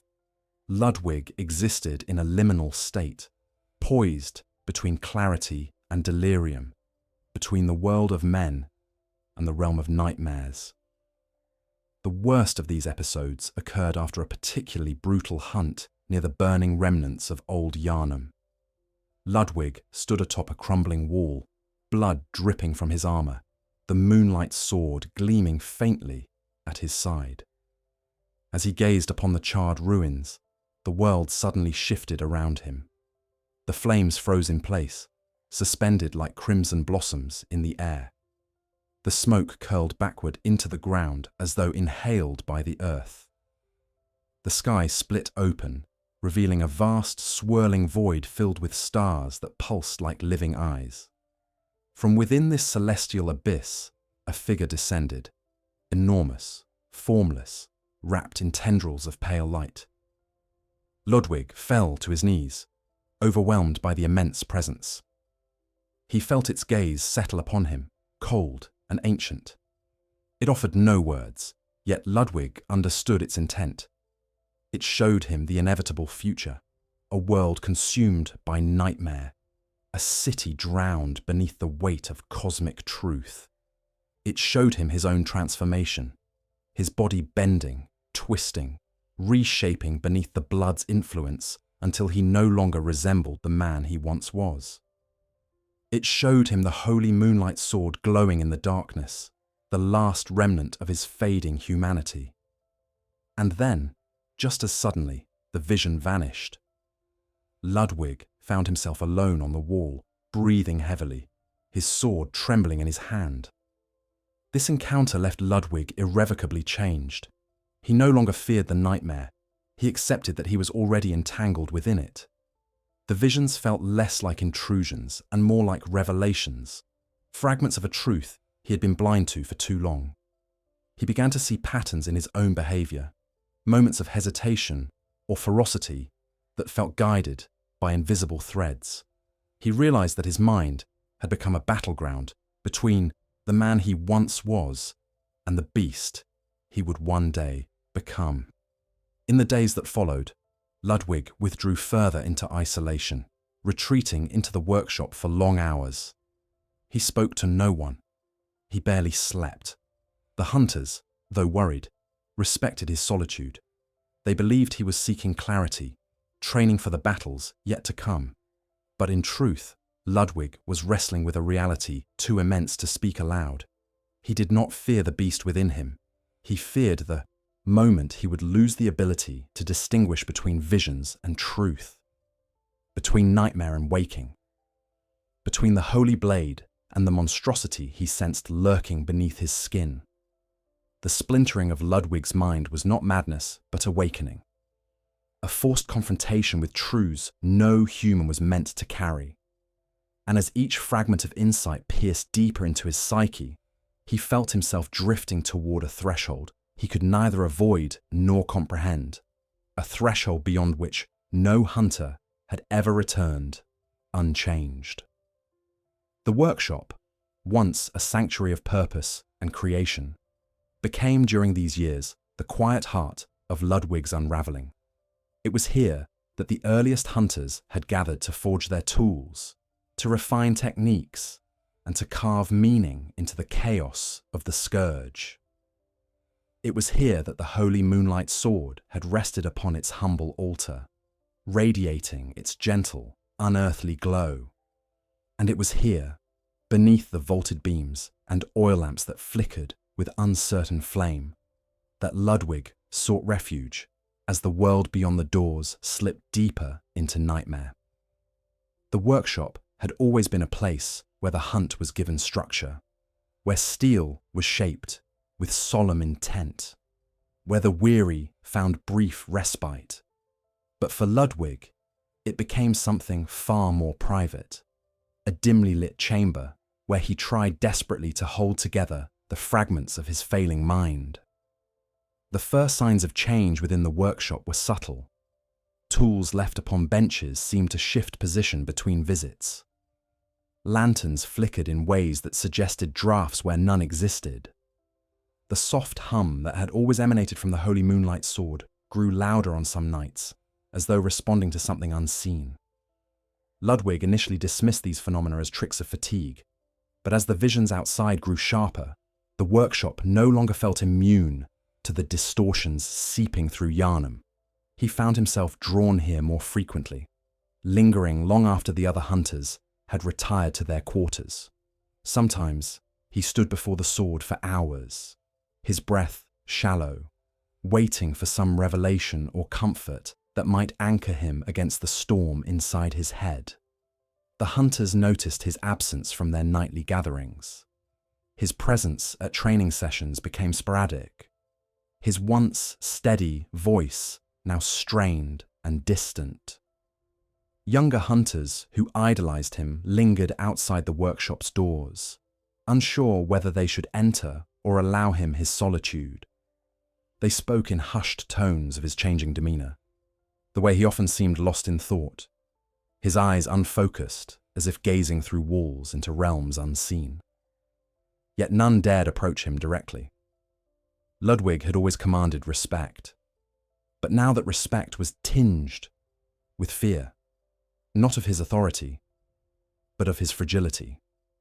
They sensed that something weighed upon him that no mortal counsel could ease. Within the workshop, Ludwig took to examining the weapons of fallen hunters. He laid them out on the long wooden tables, running his fingers along the nicks and bloodstains, remembering each wielder's face and final moments. Some had fallen to beasts, others had been claimed by the scourge from within, a few had simply vanished into the night, their fates unknown. Ludwig whispered their names as he cleaned their blades, as though speaking them aloud might preserve their memory against the suffocating tide of loss. Each weapon reminded him of the lives he had failed to save, the promises he had made and broken. The trust placed in him that had dissolved beneath the weight of the old blood. One night, as Ludwig polished a hunter's axe that had belonged to a friend long dead, he felt a sudden tremor course through the workshop. The candles flickered violently, casting erratic shadows across the walls. The moonlight sword pulsed with a brightness that forced Ludwig to shield his eyes. When the glow subsided, he saw a faint afterimage hovering above the sword, a ghostly silhouette of a hunter kneeling, head bowed as though in prayer. The figure dissipated before Ludwig could reach for it, leaving behind only the fading shimmer of moonlight. Whether it was a vision or a memory made manifest, Ludwig could not say. But the encounter left him shaken. He realized, with a terrible clarity, that the workshop had begun absorbing the anguish of those who had perished, becoming a repository for both their legacy and their suffering. Driven by equal parts fear and longing, Ludwig attempted to make sense of this presence. He knelt before the holy moonlight sword, placing both hands upon its hilt. The blade vibrated faintly beneath his touch, its glow intensifying as though acknowledging his distress. Ludwig whispered prayers, not to the church, whose silence had long since abandoned him, but to whatever power lay behind the sword's light.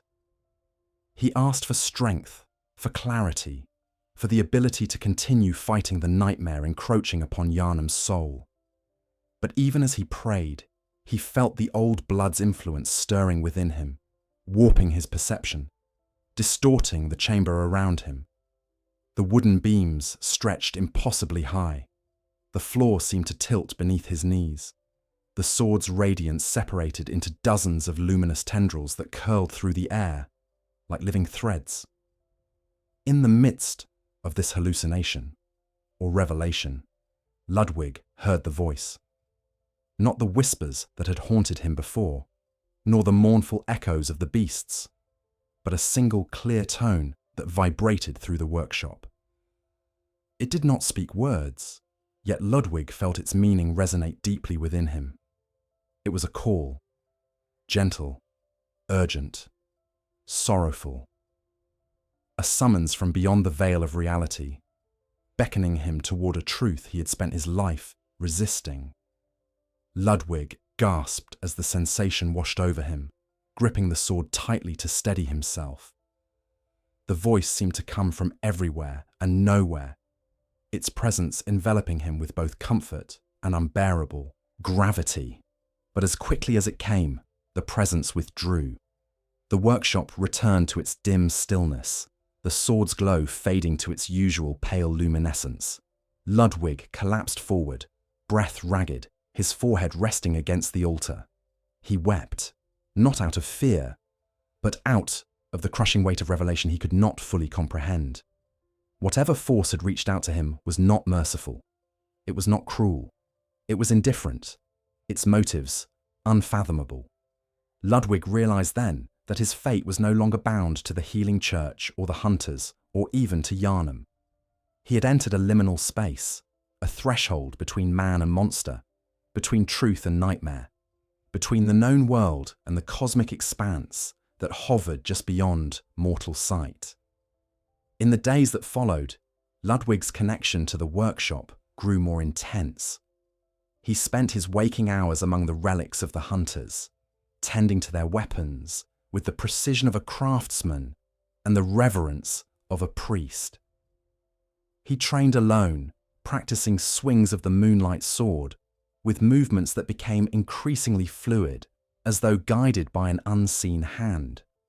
The blade responded to his motions with an energy he had never witnessed before, arcs of pale blue light lingering in the air like spectral wings. His strength remained remarkable, but his grip on reality weakened. Hunters who approached the workshop heard muffled voices within. Ludwig, speaking softly to the sword as though confiding in a lifelong companion. Some nights he did not leave the workshop at all. Hunters would find him slumped against the altar come morning, eyes red from tears or shadowed from sleeplessness. They murmured among themselves, frightened by the changes overtaking their leader, yet unable to abandon him. They still believed in the legend of the Holy Blade, even as the man behind the legend slipped further into a world only he could see. The workshop, once a beacon of unity and purpose, had become a place of solitude, reflection, and growing dread. For Ludwig, it represented both sanctuary and prison. The blade that had once anchored his resolve now illuminated the fractures within his soul. And though he still clung to the sword's light, he sensed that his connection to it was shifting, that the bond forged through years of devotion was now drawing him inexorably toward a fate no human could withstand. Every night Ludwig returned to the workshop. He stepped closer to the edge of transformation. And every time the sword glowed beneath his trembling hands, he felt the call of the nightmare deepening in his blood. He prayed that he might resist the pull, but even he knew that prayers had long since lost their power in a city where the moon itself had turned its gaze upon the minds of men. The night the boundary finally cracked, the invisible line separating the waking world from the realm of nightmare, Ludwig felt it before anyone else. It was not a sound, nor a tremor, nor a shift in the wind. It was a sensation deep within his bones, a pulse that beat out of rhythm with his own heartbeat, as though something ancient and colossal had turned its attention toward Yharnam. The feeling washed over him in a wave of cold clarity, leaving him breathless. He pressed a hand to the altar in the workshop to steady himself, sensing the world tilt ever so slightly, like a great beast stretching beneath the city's foundations. Something had changed, something irreversible. In the hours leading to that moment, the night had seemed deceptively quiet, as though the city itself were holding its breath. The beast's howls had dwindled to distant murmurs, fewer than Ludwig had heard in months. Hunters stationed in the Cathedral Ward reported an uneasy stillness settling over the streets, an absence of movement that felt uncanny rather than peaceful. Even the citizens who remained cloistered within their homes remarked upon the oppressive silence, as though the very air resisted sound. Ludwig, pacing the workshop floor with the holy moonlight sword in hand, sensed this quiet, not as relief, but as a foreboding precursor to something immense. He felt the sword's faint, luminescent hum, vibrating at a frequency slightly higher than usual, its glow flickering like a dying star fighting against the pull of darkness. When the boundary finally broke, it did so not with violence, but with a quiet, profound distortion, as though reality itself exhaled. Ludwig staggered as he felt the shift, his senses overwhelmed by a sudden expansion. The walls of the workshop seemed to stretch, elongating into impossible angles. The lantern light flickered into strands of pale blue flame that twisted through the air like spectral threads. Shadows detached themselves from their anchors, drifting upward like smoke. For a moment, Ludwig believed he had fallen asleep without realizing it. But the pressure in his chest, the sting of sweat on his palms, and the weight of the sword in his hand told him he was fully awake. He stepped outside into the Cathedral Ward, and the world he had known for so many years had changed. The sky, though still dark, no longer resembled night. It resembled a vast, swirling expanse of colour and motion, as though a veil had been lifted from the heavens to reveal a hidden layer beneath. Stars pulsed like living eyes, blinking in slow, deliberate rhythms. The moon hung closer than before, its edges blurred and shifting, as though composed not of stone, but of fluid light. The buildings around him wavered, their outlines bending inward or outward as though trying to reshape themselves to match the sky's impossible geometry. But it was the sound that struck Ludwig hardest, not a roar, nor a cry, but a subtle, melodic resonance. It echoed from everywhere and nowhere, a low, haunting tone that vibrated through the stones under his feet. It was mournful, as though the very fabric of the world were grieving. Ludwig felt the sound wrap around his chest, pulling at the threads of his spirit. His breath caught. For the first time, he sensed the nightmare not as a place, but as a presence, alive, watching, waiting. Hunters emerged from their quarters, bewildered and frightened.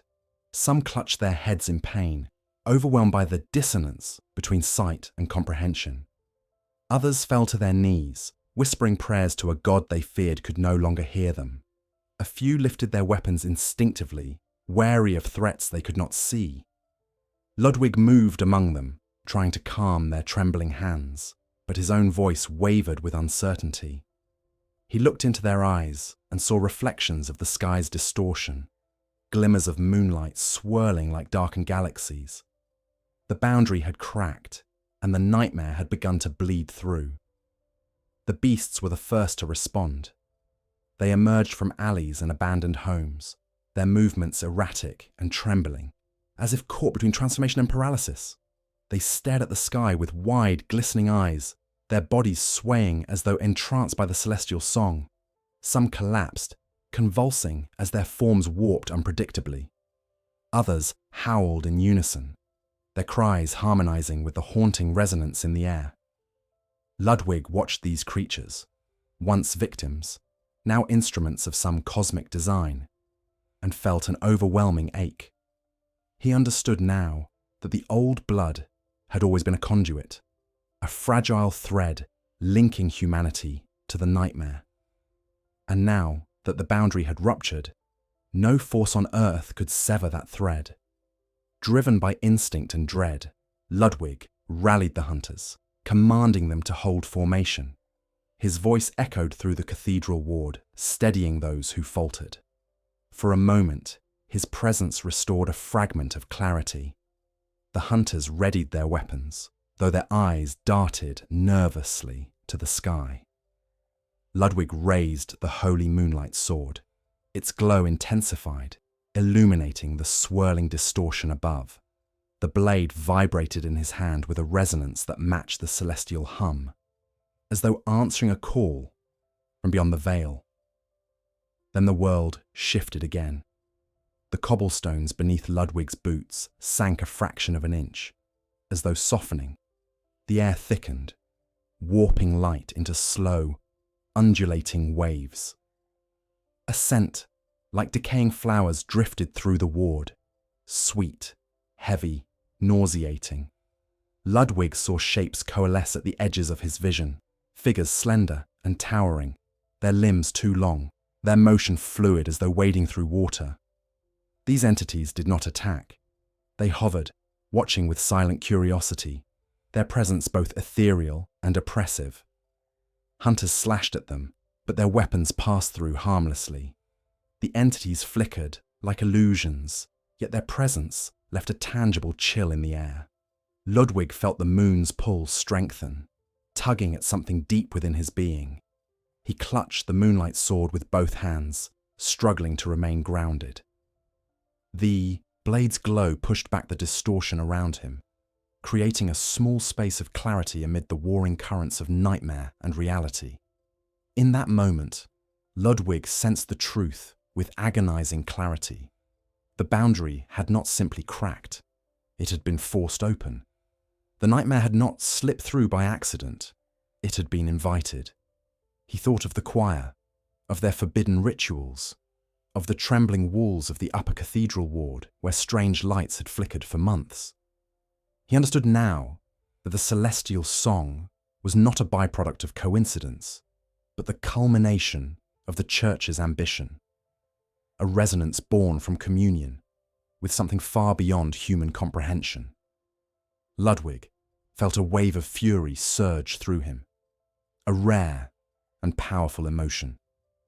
The Church had claimed to shepherd Yharnam towards salvation, yet it had led the city to the very edge of nightmare, then stepped aside as it plunged into the abyss.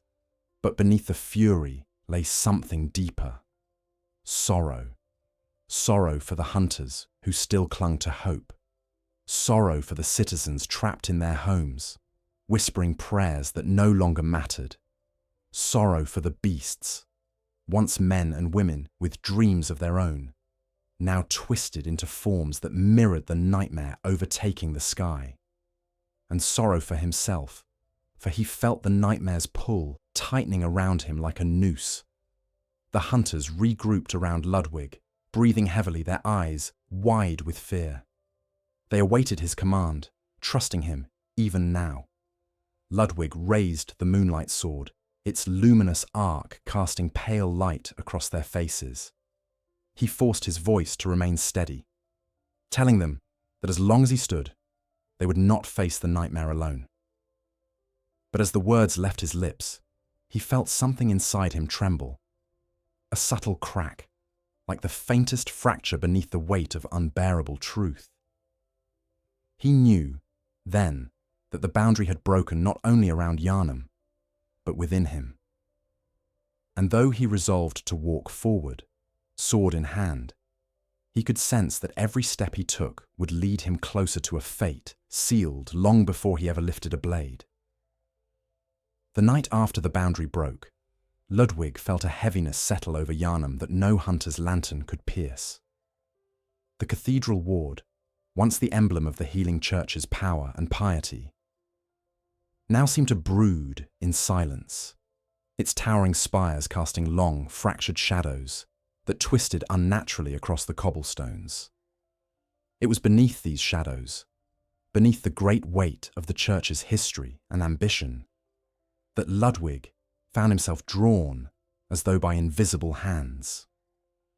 The cathedral had always stood as a refuge for the faithful, a sanctuary where prayers drifted upward like pale smoke. But now, in the wake of the boundary's collapse, the building felt hollow, its great halls echoing with distant tremors that suggested movement behind its ancient walls. Ludwig knew something waited within, something awakened by the choir's rituals and fed by the nightmare now bleeding across the city. He approached the great doors with the holy moonlight sword gripped tightly at his side, its glow subdued as though wary of the darkness looming ahead. The ornate doors towered above him, carved with images of saints, martyrs, and scholars, whose stories had long since been twisted into tools of doctrine. Ludwig had passed beneath these carvings countless times in his life, first as a humble servant of the church, then as the leader of its hunters. But tonight, he paused.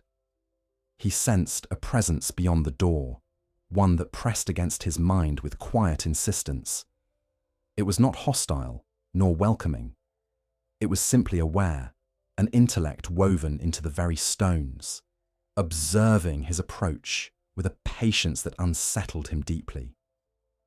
When he entered, the silence inside the cathedral felt alive. The vaulted ceilings arched into darkness, their heights obscured by drifting shadows that shifted like smoke.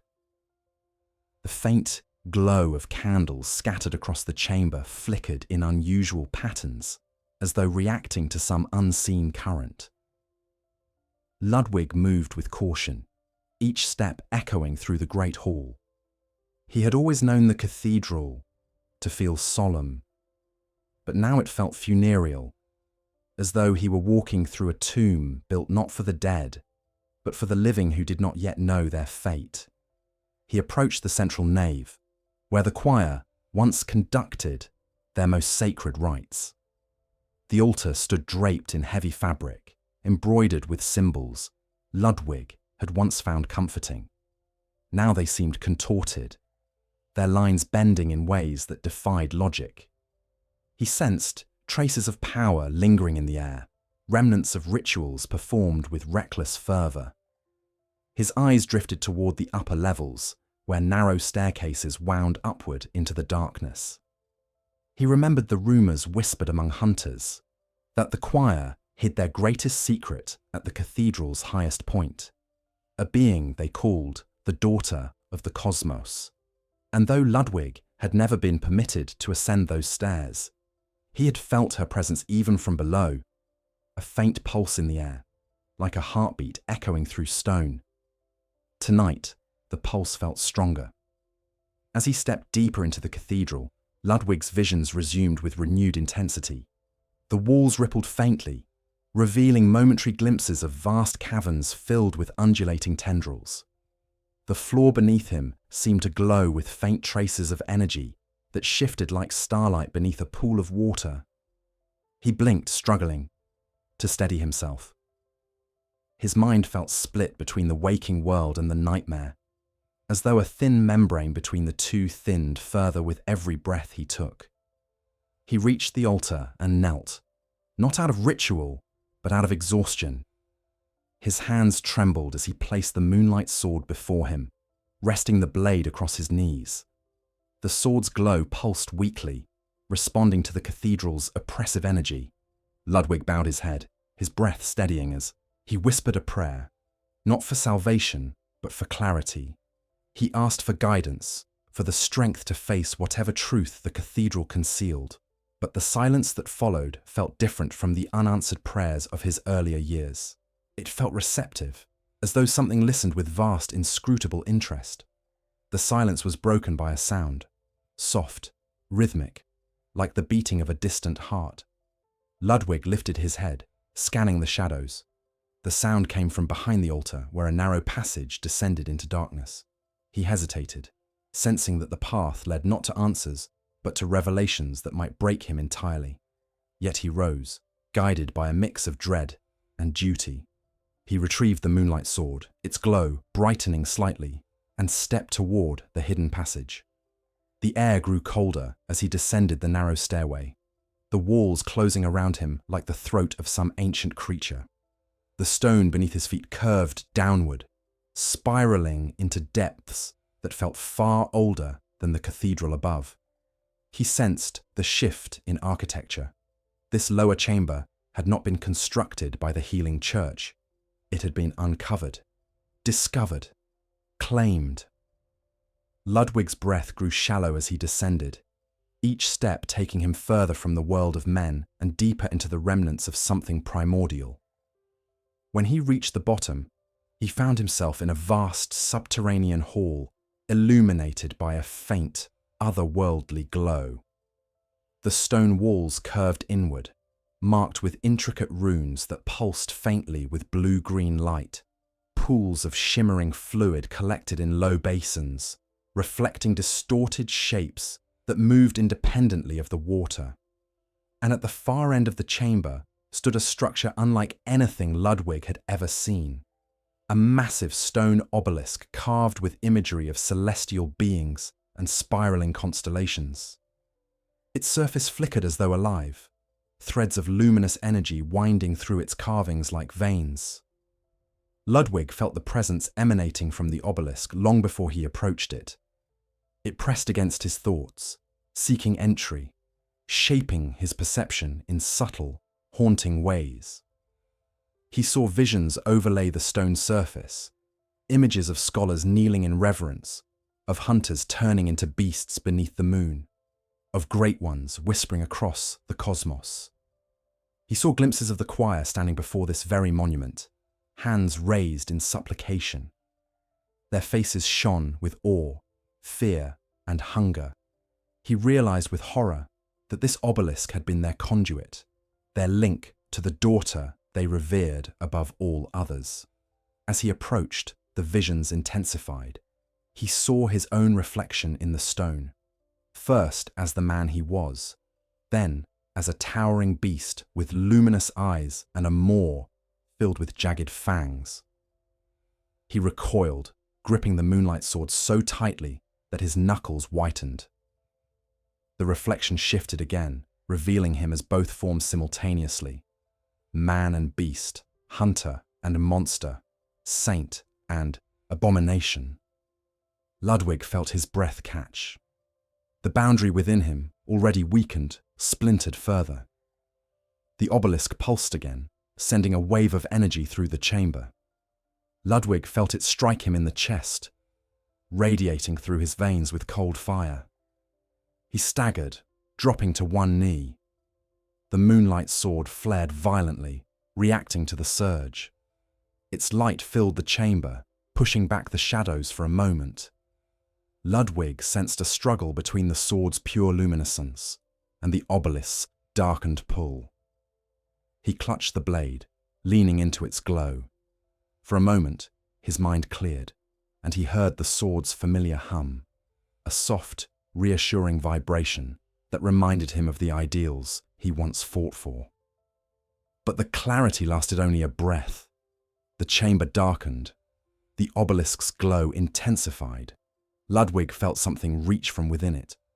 Not a hand, but a concept, a presence, an invitation. It touched the deepest corners of his mind, awakening memories he had buried, fears he had ignored, truths he had denied. He saw the faces of the hunters he had lost, their eyes filled with silent accusation. He saw the burning streets of Old Yharnam reflected in the moon's pale surface. He saw himself standing on the edge of a cliff, the nightmare's tendrils curling around his limbs. He understood then that the nightmare had not chosen Yharnam. The church had. And now he stood before a threshold he was never meant to cross. He forced himself to stand, pushing against the pressure in his chest. Sweat dripped down his brow. His breathing came in ragged gasps. He lifted the moonlight sword, its glow steadying him. He whispered a promise to himself, to resist, to remain human for as long as he could, to protect those who still clung to hope. But as he turned from the obelisk, he felt the nightmare trail after him like a shadow. It had noticed him. It would not let him go. The morning after Ludwig's descent beneath the cathedral, the sky did not brighten. No colour shifted at the horizon. The moon remained fixed in its swollen, trembling orbit, as though the heavens themselves refused to acknowledge the passing of time. Ludwig stood at the threshold of the Cathedral Ward, the moonlight sword sheathed but humming faintly at his side, and felt the weight of the night press against him like a second skin. His steps felt heavier than before, as though every inch of Yharnam resisted his movement. Yet he forced himself forward, knowing that what he had witnessed beneath the cathedral was only the beginning. The nightmare had begun to infiltrate the waking world, and the choir, those silent, unseen architects of communion, had been its earliest heralds. He had always known the choir worked in secrecy. Their experiments were whispered of but never witnessed, their discoveries rumoured but never confirmed. They inhabited the highest reaches of the Cathedral Ward, a place hunters were forbidden to enter without express permission. For years, Ludwig had respected those boundaries, believing the choir's work, however esoteric, served a greater purpose. But after the obelisk's visions and the boundaries' collapse, those respectful assumptions crumbled. Ludwig sensed now that the choir's influence stretched far beyond their locked doors. It pulsed through the cathedral, seeped into the stones beneath the city, and radiated from every tremor of the nightmare tearing its way into the world. As Ludwig moved through the ward, hunters approached him with fear etched into their faces. They spoke of strange dreams that lingered into waking hours. They described spectral figures wandering the rooftops, watching with luminous, expressionless eyes. Some confessed that their weapons felt heavier, as though resisting their touch. One hunter shook uncontrollably as he described standing before a mirror, only to see his reflection twist into a beast's silhouette before his eyes. Ludwig listened, offering what reassurance he could, but each confession deepened the dread knotting itself around his ribcage. He knew these phenomena were not isolated. They were symptoms of something orchestrated, something intentional. He made his way to the staircase leading to the upper Cathedral Ward. The air thickened as he approached, heavy with incense that barely masked the metallic tang of blood. The great doors at the base of the stair were sealed with chains and marked with sigils Ludwig recognized from Byrgenwerth's forbidden texts. He felt the moonlight sword stir at his side, its glow faintly repelled by the symbols. Ludwig pressed a hand to the cold wood and sensed the vibrations of chanting beyond, soft, rhythmic, and utterly inhuman. He stepped back, eyes narrowing. The choir was awake. His memory carried him back years earlier, to a time when he first heard rumors of the choir's communion with great ones. Scholars spoke of a being they called Ebrietas, discovered deep within a ruined labyrinth beneath the city. A celestial entity whose existence bridged the gap between the waking world and the nightmare.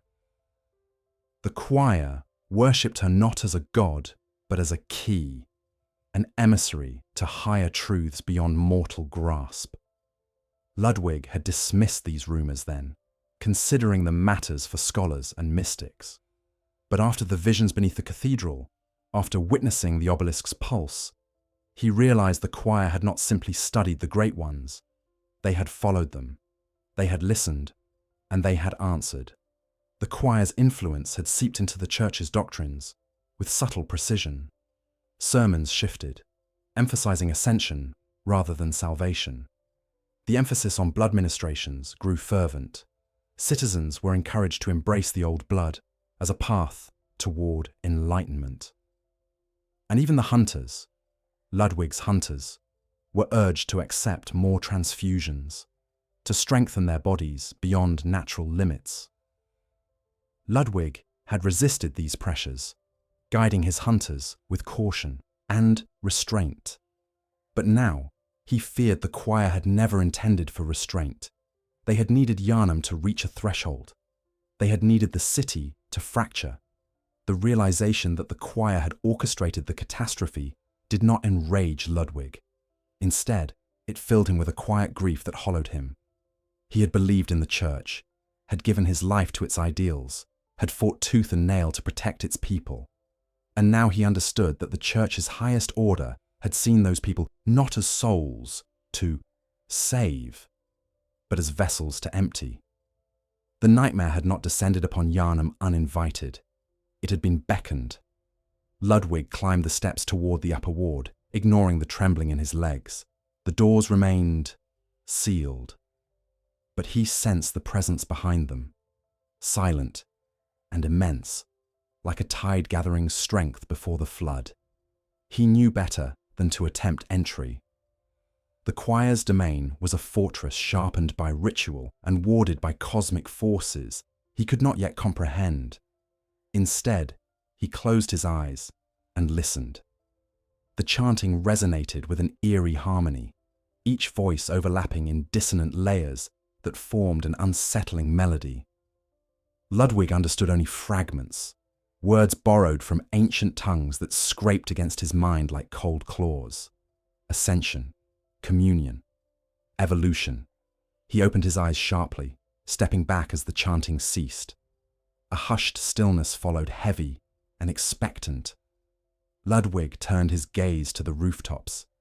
The spectral watchers, those pale, elongated silhouettes he had glimpsed earlier, stood motionless now, their eyeless faces turned toward the upper ward. Ludwig understood then that the watchers were not hallucinations. They were drawn to the choir's work, attracted by the growing resonance between worlds. The choir had become a beacon, calling forth entities from realms best left undisturbed.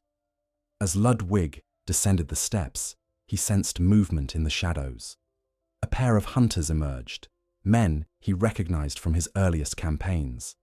Their faces were gaunt, their eyes dim with exhaustion. They carried their weapons, not with readiness, but with resignation. One of them approached Ludwig hesitantly, his voice brittle as dry bones. He spoke of seeing choir members walking through the ward at night, their robes trailing tendrils of light, their bodies moving as though guided by invisible strings. Another hunter whispered that he had followed one of the robed figures, only to find it levitating above the staircase, suspended in a halo of moonlight. When Ludwig asked whether these figures acknowledged the hunters, the man shook his head violently. They never turned, they never spoke, they drifted. Ludwig dismissed the hunters gently, though he felt his pulse quicken.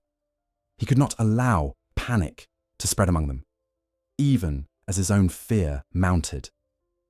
He walked alone into a narrow alley behind the Cathedral Ward, leaning heavily against the cold brick as he tried to steady his breath. His visions intensified, the world around him subtly shifting, as though swayed by a quiet cosmic current. He closed his eyes and felt the moonlight's sword pulse at his side. The blade's hum grew stronger, asserting its presence against the encroaching nightmare. Then Ludwig heard it, the soft, unmistakable murmur of footsteps behind him. He turned, expecting a hunter or citizen.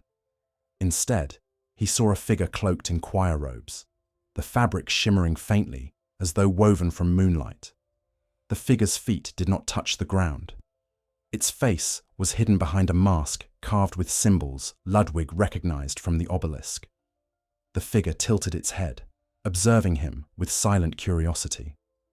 Ludwig tightened his grip on the sword, but did not raise it. The figure drifted closer, its movements smooth, gliding, as though carried by invisible currents. When it finally spoke, its voice was a soft, layered chorus, multiple tones overlapping, as though several voices echoed beneath the mask. "You have heard the call." Ludwig felt a chill trace down his spine. The figure's voice was not human. It vibrated with a resonance that stirred memories of the obelisk, of the visions, of the nightmare's pulse. "You have seen the threshold," the figure continued, "and soon you will cross it." Ludwig swallowed hard. He asked the figure what the choir intended, what purpose their rituals served, why they had led Yharnam into ruin. The choir member tilted its head again, as though amused. "We seek truth. You seek salvation. These paths do not meet." Ludwig's voice trembled as he demanded answers, demanded to know why the church had betrayed its own people. The figure drifted backward, its form flickering at the edges like a dissipating flame. "Humanity is a chrysalis," it murmured. "The nightmare is merely the shedding of old flesh." Ludwig raised the moonlight sword instinctively, its glow flaring. The figure did not react. Instead, it faded slowly into the darkness, dissolving like mist caught in moonlight. Ludwig lunged forward, but his blade cut through empty air. The alley remained silent. He stood alone, beneath the warped sky, breath unsteady, heart pounding. The choir had shown its hand, not fully, but enough to confirm what Ludwig had feared. They had embraced the nightmare willingly. They saw Yharnam's suffering as transformation. They believed the hunter's struggle was irrelevant. And Ludwig felt the first flicker of rage burn within him, hot as the fires of Old Yharnam. He knew then that he could not save the church, but perhaps he could still save Yharnam, or at the very least, delay its descent long enough for some faint ember of humanity to endure. Yet as he turned back toward the Cathedral Ward, the nightmare's tendrils followed silently behind him, patient and unyielding. The night after his encounter with the choir's drifting emissary, Ludwig returned to the Cathedral Ward with a heaviness in his stride that no physical wound had ever imposed. The revelation that the choir had not merely lost its way, but had embraced the nightmare as a path to transcendence, gnawed at him with merciless precision. He walked through the twisting streets, the moonlight sword resting against his hip, its glow subdued beneath a veil of dread. Each step echoed with the quiet certainty that whatever oath he had once sworn to the healing church had broken. All that remained was the oath he had sworn to himself, an oath to protect, to preserve, to shield those who could not shield themselves. It was a vow forged in the earliest days of his calling, long before the church had bent his ideals into instruments of ambition. But now, that vow trembled. The Cathedral Ward felt emptier than before, though Ludwig sensed countless unseen eyes watching him from the darkness. Shadows drifted between the lanterns, seeming to move with deliberate intention. The air itself felt thick, as though saturated with whispers too faint to interpret. Ludwig tightened his grip on the sword's hilt, feeling its faint hum vibrate through his bones. He knew he could not falter. Not now. Not when the nightmare seeped into every crevice of the city, and the church he once revered had abandoned all pretenses of salvation. Yet as he approached the workshop, a wave of exhaustion overcame him.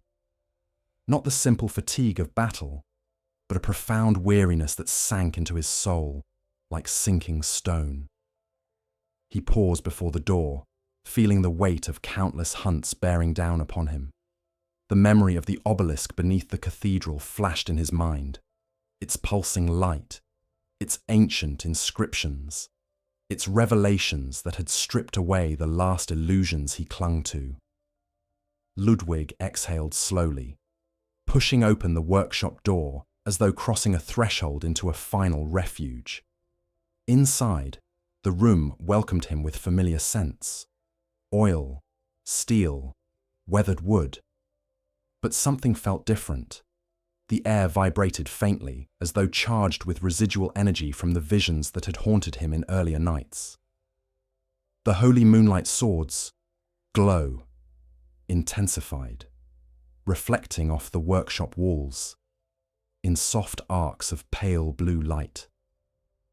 Ludwig closed the door behind him and knelt before the altar where the blade had rested countless times. He set it before him now, lowering his head as though kneeling before a gravestone. He whispered names of hunters he had trained, fought beside, lost. He whispered apologies to the ones he had failed, and prayers for those still clinging to hope. He whispered to the sword as though it were a companion, the only one who had never abandoned him, the only one whose light remained pure, though everything else around him decayed. Ludwig's voice trembled, but he did not falter. He spoke as though this moment were his last moment, as the man he had once been. The sword responded. Its hum deepened, resonating through the workshop like a quiet hymn. A soft glow enveloped Ludwig, bathing him in a gentle luminescence that soothed the tremor in his breath. For a fleeting moment, he felt peace. Not the peace promised by sermons and doctrine, but a quiet clarity rooted in something honest and incorruptible. The sword's light reminded him of who he had been before the burden of leadership had fractured him. It reminded him of why he had taken up the hunt, why he had vowed to confront the scourge long before the church had shaped his path. It reminded him that his oath had never been to the healing church. It had always been to Yharnam. The realization struck him with painful clarity, as though a blade had pierced his heart. He understood now that the church's failures did not invalidate his purpose. The choir's betrayal did not nullify his vows. The nightmare's encroachment did not erase his humanity. His purpose had always been singular, simple, unyielding, to protect the people of Yharnam, even when they could no longer recognize themselves, even when the world around them fell into ruin, even when the nightmare sought to claim him as well. Ludwig rose slowly, taking the sword into his hands. Its glow pulsed with steady rhythm, grounding him. He gazed at its luminous edge and felt a quiet resolve settle over him. He whispered his oath once more, not to the church, not to the choir, not even to himself, but to the city beyond the workshop walls. He swore to stand between Yharnam and the abyss for as long as he could. He swore to wield the moonlight sword until his strength failed or his body broke. He swore to face whatever horrors awaited, even if doing so meant confronting the nightmare within his own blood. Yet beneath this newfound resolve, Ludwig sensed an unsettling truth. No oath, no matter how fervently sworn, could protect him from the transformation he felt, stirring within him. The visions that haunted him, the shifting shadows, the cosmic silhouettes, the glimpses of his own monstrous reflection, were not illusions. They were warnings, signs of the inevitable. The nightmare did not merely infiltrate the city, it infiltrated him. Each day, he felt its tendrils tightening around his thoughts, whispering through the cracks in his mind. And though the sword illuminated his path, its light could not halt the change already taking shape in his veins. Ludwig left the workshop with renewed determination and profound sorrow. His steps were steady, but the weight of what lay ahead bore down on him like a collapsing cathedral.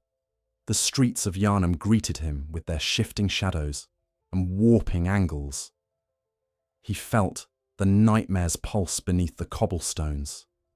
It was subtle now, a low thrum barely distinguishable from his own heartbeat, but he knew it would grow stronger. He walked toward the Cathedral Ward, the moonlight sword trailing soft light behind him. Hunters gathered at the sight of him, their faces a mixture of relief and dread. They could sense his resolve, but they could also see the faint shimmer beginning to cling to his form, a subtle distortion in the air around him that marked the nightmare's growing claim. Ludwig ignored the whispers and focused on their eyes, speaking to them with the quiet strength they needed. He told them they were not alone. He told them the hunt would continue.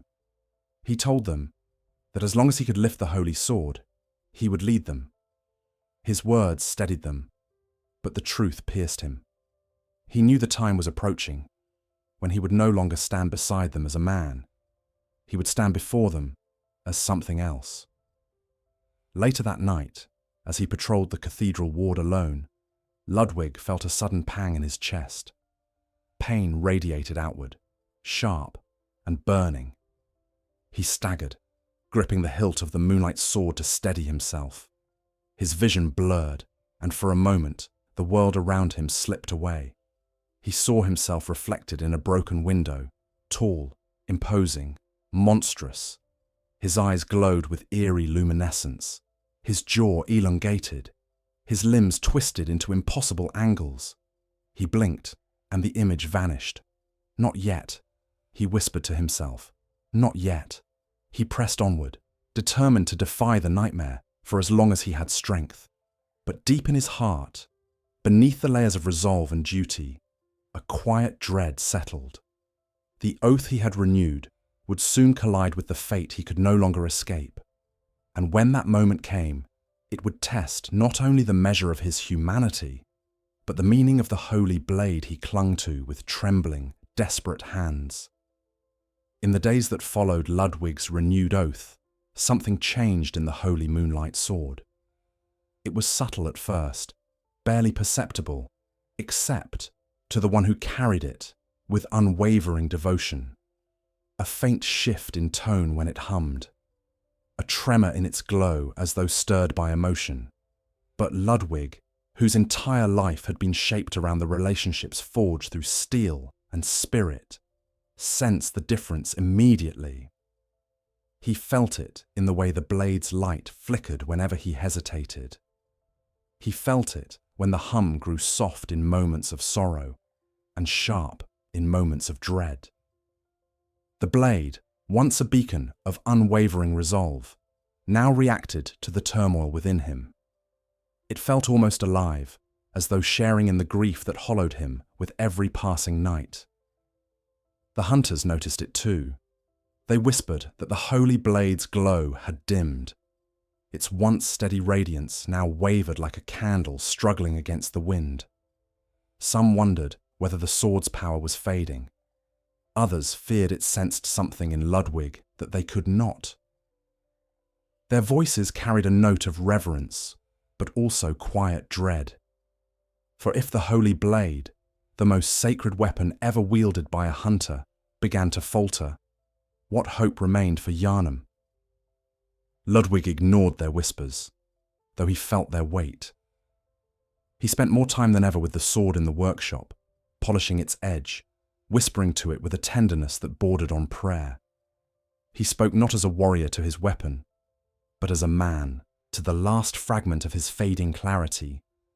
The blade responded with faint pulses of light, as though acknowledging his presence, but there were moments when its glow flickered weakly, trembling like a dying flame. Ludwig sensed an unspoken sorrow carried within it, a reflection of his own unraveling spirit. One night, as he knelt before the altar sharpening the blade with meticulous care, he noticed something unsettling.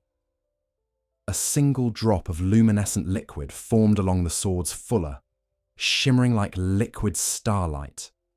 It slid slowly toward the edge before falling onto the stone floor, where it dissolved into a faint whisper of pale mist.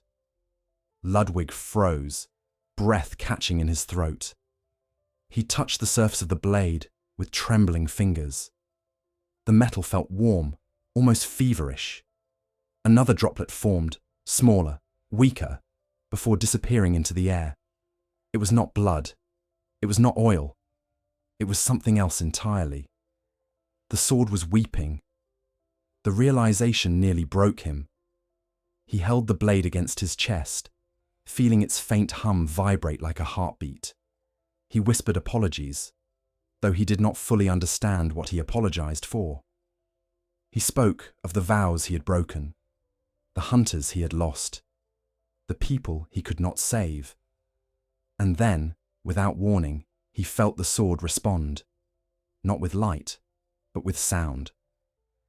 A low, mournful keening echoed through the workshop, so soft that anyone beyond the door would dismiss it as wind.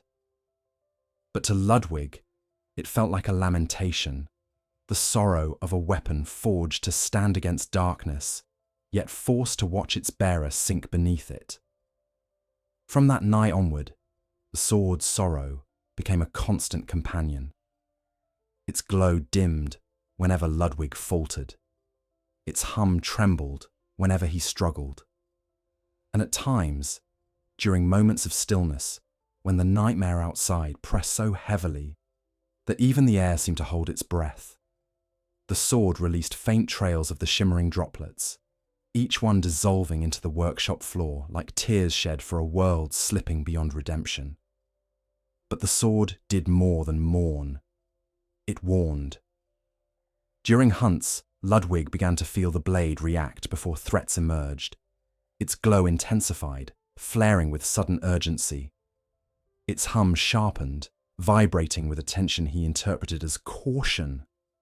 At times, even before a beast lunged from the shadows, the sword tugged slightly in his grasp, as though urging him to reposition, to defend, to strike. The bond between man and blade, once forged through faith and discipline, now deepened into something more instinctual, more primal. Ludwig relied on these warnings, trusting the sword's guidance, even when his own senses faltered beneath the nightmare's influence. Yet these moments of synchronicity carried a cost. The more the sword acted as a guide, the more Ludwig sensed its struggle. It flickered with effort, its radiance dimming with each passing day. The tears, those strange droplets, appeared more frequently. Ludwig feared that the blade poured itself into him, even as he slipped further from humanity. He feared that its sorrow was not only for Yharnam, but for him. The hunters, increasingly unnerved, kept their distance. Some believed the sword was blessing Ludwig with visions. Others whispered that it was warning him of his impending transformation. A few wondered whether it mourned him as one would mourn the dead. Ludwig heard none of these whispers directly, but he sensed their wary gazes, felt the tension whenever he entered the room. He understood their fear. He feared himself too. One evening, after a particularly brutal hunt in which several hunters fell to both beast and blood madness, Ludwig returned to the workshop with trembling hands. He collapsed before the altar, the sword slipping from his grasp and clattering against the stone. As he reached for it, a flicker of pain shot through him, sharp, searing, like a crack splitting through his soul. His vision blurred and the workshop warped around him. The shelves elongated, the lantern light twisted, the walls rippled like water. In the midst of this distortion, he saw the sword clearly, its form stable, even as the world bent around it. It glowed with a soft radiance, steady and unwavering. And for a moment, Ludwig saw, within the blade's reflection, a version of himself that no longer existed. A younger man with clear eyes, steady hands, and hope that had not yet been tarnished. He reached toward that reflection, desperate to reclaim it, but the image dissolved into shimmering tears that slid down the blade's length. He understood then that the sword did not weep for itself. It wept for him. It wept because it could sense, more keenly than any hunter, the nightmare's claim tightening within his blood. It wept because it knew that the man who had wielded it with so much conviction had begun to slip beyond salvation. It wept because it could not stop what was coming. Ludwig pressed his forehead to the blade, the cool metal grounding him. He whispered a vow he could no longer fully believe, that he would resist the nightmare, that he would continue to fight, that he would remain human until the final breath tore itself from his body. But even as he spoke, he felt a tremor in his hands, a distortion in his breath, a faint gnawing hunger he could no longer dismiss. The sword's hum softened, as though acknowledging a truth neither of them could avoid. Ludwig rose unsteadily, gripping the blade with renewed determination. He stepped back into the streets, each footfall heavier than the last. The hunters watched him from a distance, their faces pale beneath the moon's warped glow. They saw the sorrow in his eyes. They saw the flicker of light clinging to him like fading starlight. And though they did not speak it aloud, they knew, as he did, that the Holy Blade walked now on borrowed time. The sword wept quietly at his side. And Ludwig, though he fought with every fibre of his being, began to fear the day its tears would fall for the last time. In the weeks following the sword's first tears, a strange and terrible transformation settled over Yharnam, not in the bodies of its hunters, but in their hearts. Fear, once a constant companion during the long nights of the hunt, began to diminish in ways that unsettled even the bravest among them. It did not fade because the city had grown safer, nor did it wane because the hunters had grown stronger. Instead, fear dissolved, as though consumed by something deeper, something far older than human instinct. Ludwig sensed this change immediately.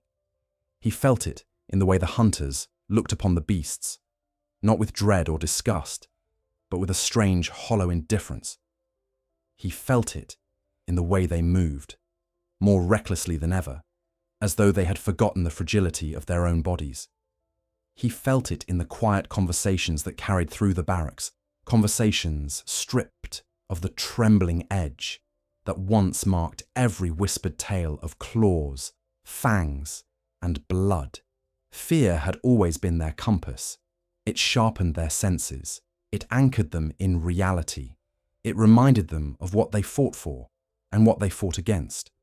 But now, that compass faltered, its needle spinning uselessly beneath the influence of the nightmare. The hunters did not recognize the shift at first.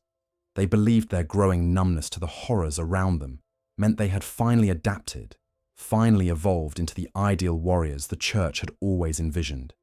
Yet Ludwig saw the truth with devastating clarity. The disappearance of fear was not evolution, it was unraveling. It was the early symptom of madness disguised as strength. The first sign came during a hunt in the Forbidden Woods, where a group of hunters pursued a monstrous form that had recently appeared at the edge of the swamp. The creature was larger than any beast recorded in the manuals, its limbs elongated, its head crowned with writhing tendrils that pulsed with sickly luminescence. In the past, such a sight would have drawn gasps of horror or quiet curses. But, as the hunters approached, their expressions remained eerily calm. One even laughed, softly, almost tenderly, as though greeting an old friend. Ludwig felt a chill run through him as he watched from the ridge above, the moonlight sword trembling at his side. He shouted for caution, but his voice sounded distant, swallowed by the thick air saturating the forest. The hunters charged with reckless abandon. Their movements were swift and precise, but devoid of the instinctual caution that had kept them alive through countless nights. They fought with fury, but without fear, and it changed the rhythm of the battle entirely. The beast tore through several of them with terrifying efficiency, its claws slicing through armor and flesh with ease. Yet even as their comrades fell screaming to the ground, the remaining hunters did not flinch. They pressed closer, heedless of their wounds. Their eyes glazed with a strange fervor. Ludwig leapt into the fray, striking the monster down with a blazing arc of moonlit steel. But the victory felt hollow, tainted by the realization that the hunters who survived had not survived because of skill or instinct. They had survived by sheer disregard for their own mortality. When the battle ended, Ludwig fell to his knees beside one of the fallen hunters. The man's chest still rose and fell in shallow breaths, his eyes half open. Ludwig grasped his hand, whispering words meant to comfort him, but the hunter did not seem aware of his presence. His gaze remained fixed on the sky, pupils dilated, lips curved into a faint smile. When Ludwig asked what he saw, the hunter whispered a single phrase: "The moon is singing." Moments later, his breathing stopped. Ludwig carried the man's body back to the Cathedral Ward, the moonlight sword hanging heavily in his grasp. The hunters, who awaited his return, did not mourn the fallen. They did not question the loss. Instead, they asked Ludwig only one question: when do we hunt again? Their voices were steady, unmoved by sorrow or exhaustion. Ludwig studied their faces, seeing subtle changes, small tremors in the hands, faint pulsations beneath the skin, eyes that glimmered with unnatural light. He felt a knot tighten in his chest. The nightmare was no longer merely invading their dreams. It was devouring their fear, reshaping their minds to match its own warped logic. Over the next several nights, the hunts grew even more perilous. Hunters rushed into battle before Ludwig could issue commands. They pursued beasts into narrow alleys and shadowed ruins with no regard for ambush or isolation. Some fought with disturbing enthusiasm, laughing as claws raked their armor or as blood sprayed across their faces. Ludwig tried to restrain them, to pull them back, to remind them of the discipline that had defined their order. But each attempt met resistance. They obeyed, but with visible effort, as though following his orders required movement against an unseen current. Their eyes flickered with irritation, confusion, even pity, as though Ludwig were the one who failed to understand the hunt. One night, as Ludwig prepared for patrol, a hunter approached him quietly. The man had once been among Ludwig's most disciplined students, a model of restraint and precision. But now, his demeanor felt different. Loose, casual, unsettlingly calm. He asked Ludwig if he ever felt tired of fear, tired of fighting the instinct that clawed at one's spirit with every glimpse of a beast. Ludwig shook his head, explaining that fear was not an enemy, but a guide. The hunter smiled faintly, as though hearing a quaint tale from an older generation. Fear is for those who still cling to the old world, he whispered. We've stepped beyond it now. Ludwig felt a sickness churn in his stomach. He dismissed the hunter gently, but the man's words lingered like a poison beneath his ribs. He sensed the change accelerating, spreading through the hunters like a silent plague. And unlike the scourge, this transformation bore no visible signs. It did not break bone or twist flesh. It warped the mind, hollowing out the instinct that kept men grounded in reality. The nightmare had found a new way in. The holy moonlight sword wept more frequently as the nights dragged on, its luminous tears swirling into the air like faint motes of sorrow. Ludwig felt its grief echo through him, intensifying every time he watched a hunter rush into danger without hesitation, without fear, without humanity. He tried to restore order. He held longer meetings in the workshop, urging the hunters to remain vigilant, to temper their instincts. But their faces remained distant, their thoughts drifting like shadows across the warped moonlight. Only a few hunters remained untouched. Those who had resisted blood ministrations, or who had suffered trauma deep enough to anchor them to reality. Ludwig gathered them quietly, forming a small group that still acted with caution and clarity. These hunters saw the changes as clearly as Ludwig did, and they confided their fears in whispers that trembled with desperation. They spoke of comrades whose voices had changed, whose laughter had grown hollow, whose reflections flickered unnaturally in lantern light. They spoke of nightmares that lingered even after waking, blending into the waking world until the line separating the two dissolved entirely. Ludwig listened, his heart heavy with sorrow. He assured them he would stand with them, that he would not allow the nightmare to claim the hunters completely. But even as he spoke, he felt the nightmare's grip tightening around his own spirit. He felt the edge of fear beginning to dull. The instinctive terror he once felt at the sight of certain beasts, now replaced by a strange resignation. He fought against this numbness with every breath, clinging to the sword's glow as his last tether to the man he had once been. Then one night, everything changed. Ludwig and the small group of still sane hunters encountered a pack of transformed hunters near the Great Bridge, men who had once fought under Ludwig's command. Their forms were not fully monstrous, but neither were they human. Their limbs elongated unnaturally, their eyes glowed with eerie luminescence, and their movements were graceful in a way that chilled Ludwig's blood. These transformed hunters did not charge with the mindless frenzy of beasts. They approached calmly, almost reverently, as though greeting old friends. Ludwig raised the moonlight sword, its glow flaring with warning. The transformed hunters paused, tilting their heads in unison. Then in a voice that echoed from multiple throats, they spoke. "Why do you resist what you are becoming?" Ludwig felt ice spread through his veins. The hunters behind him gasped.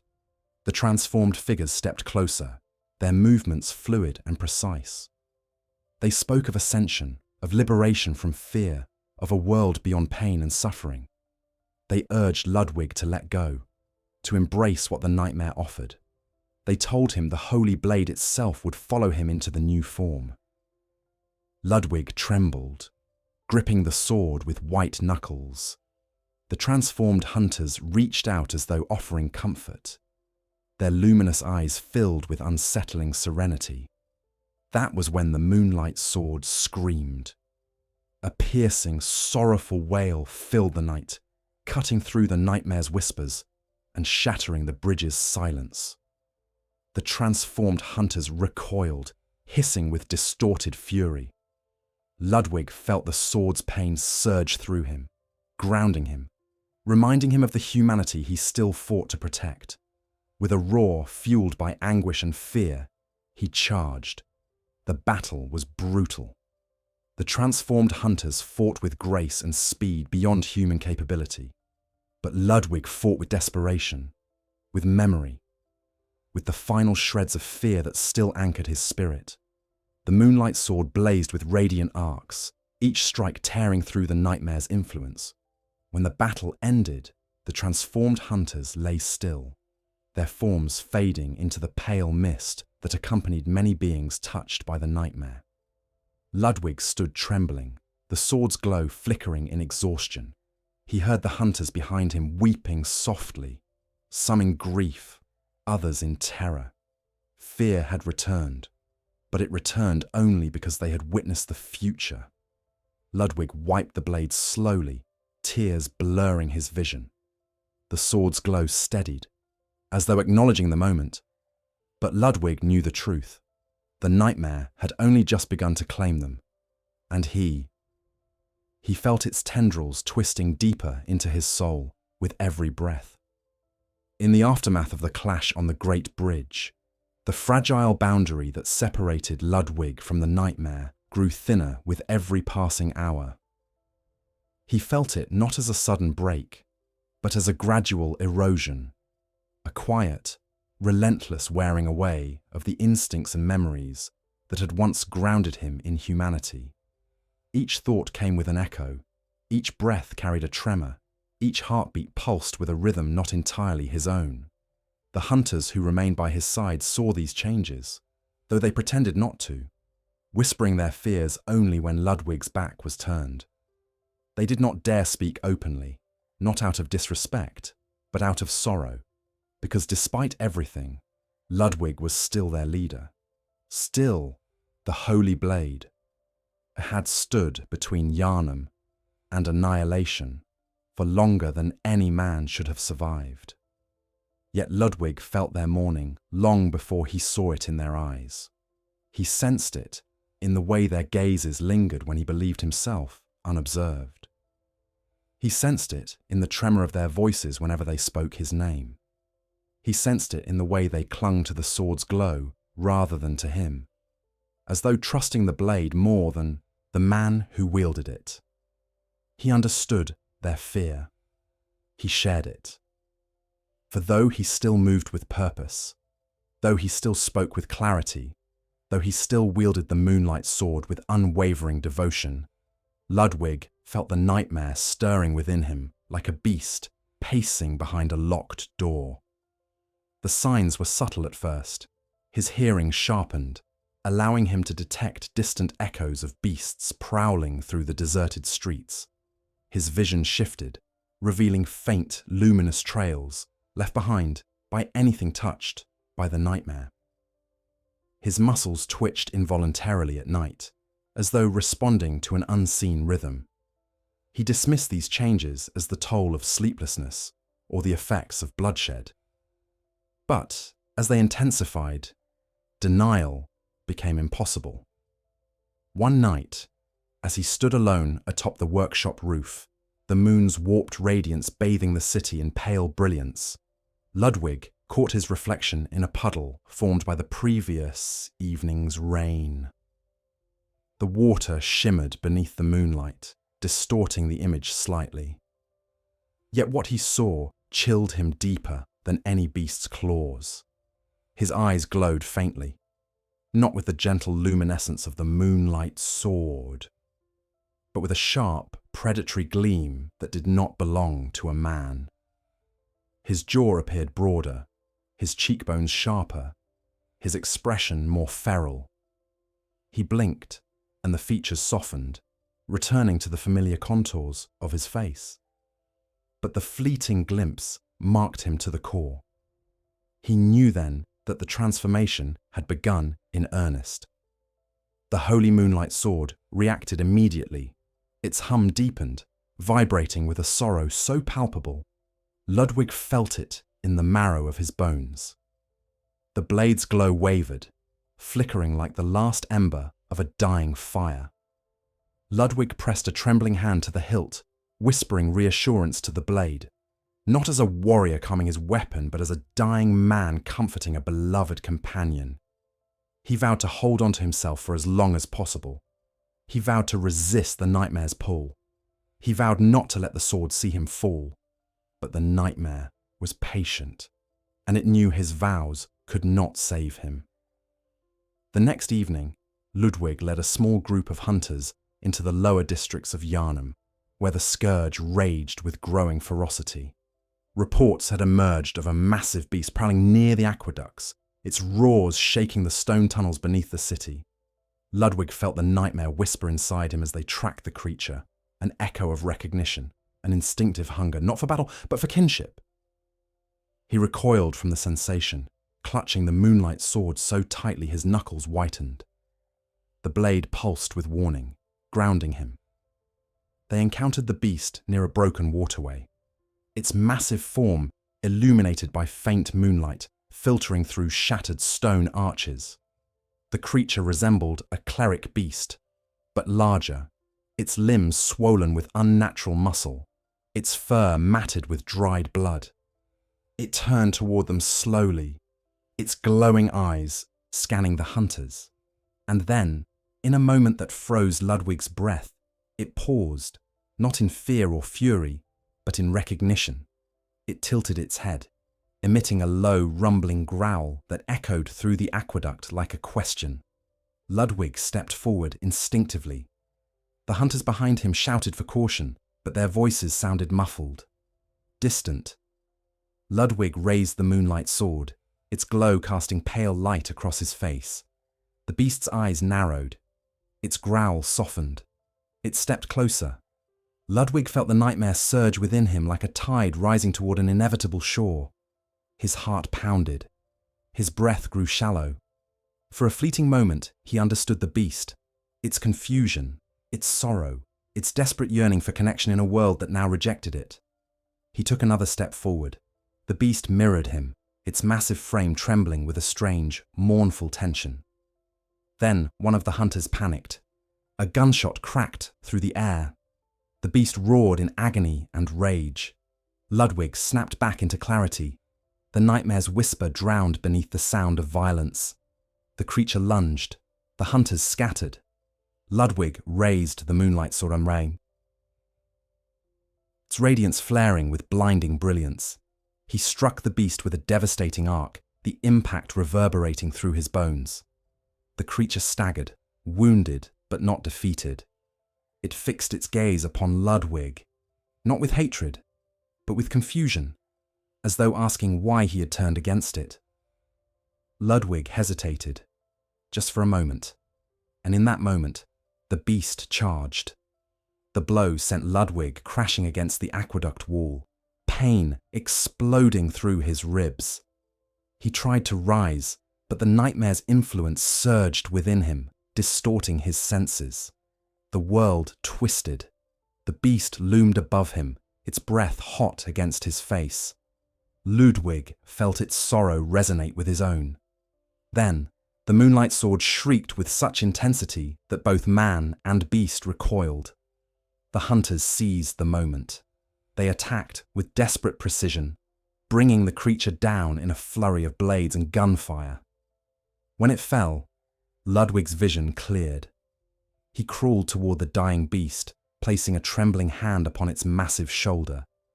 The creature's breaths came ragged and slow. For a moment, Ludwig saw not a monster, but a broken man trapped in a body shaped by nightmare. He whispered a quiet apology.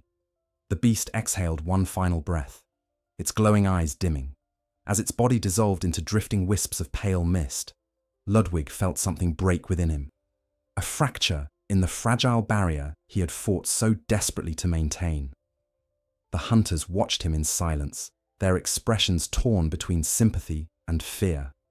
One stepped forward, asking if Ludwig was hurt. He shook his head, though the pain in his chest felt unbearable. The walk back to the Cathedral Ward felt endless. Ludwig moved like a man walking through water, every step heavy, every breath laboured. The moonlight sword hung at his side, its glow faint and trembling. Hunters passed him with uncertain glances, whispering behind their hands. They saw the shift in him now, the way his silhouette seemed to flicker at the edges, the way his eyes reflected moonlight unnaturally, the way he clutched the sword as though clinging to the last piece of himself.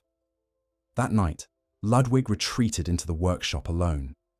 He sealed the door behind him and fell to his knees before the altar. His body shook uncontrollably. He tasted blood. He felt the nightmare coil inside him like a living serpent. He pressed the moonlight sword to his chest, whispering to it, begging it not to leave him, begging it to hold him together as long as it could. The blade glowed, softly, weakly, like a fading heartbeat. Ludwig closed his eyes, tears streaming down his face. He knew what awaited him. He knew what he would become. But for now, for one more night, he remained Ludwig the Holy Blade.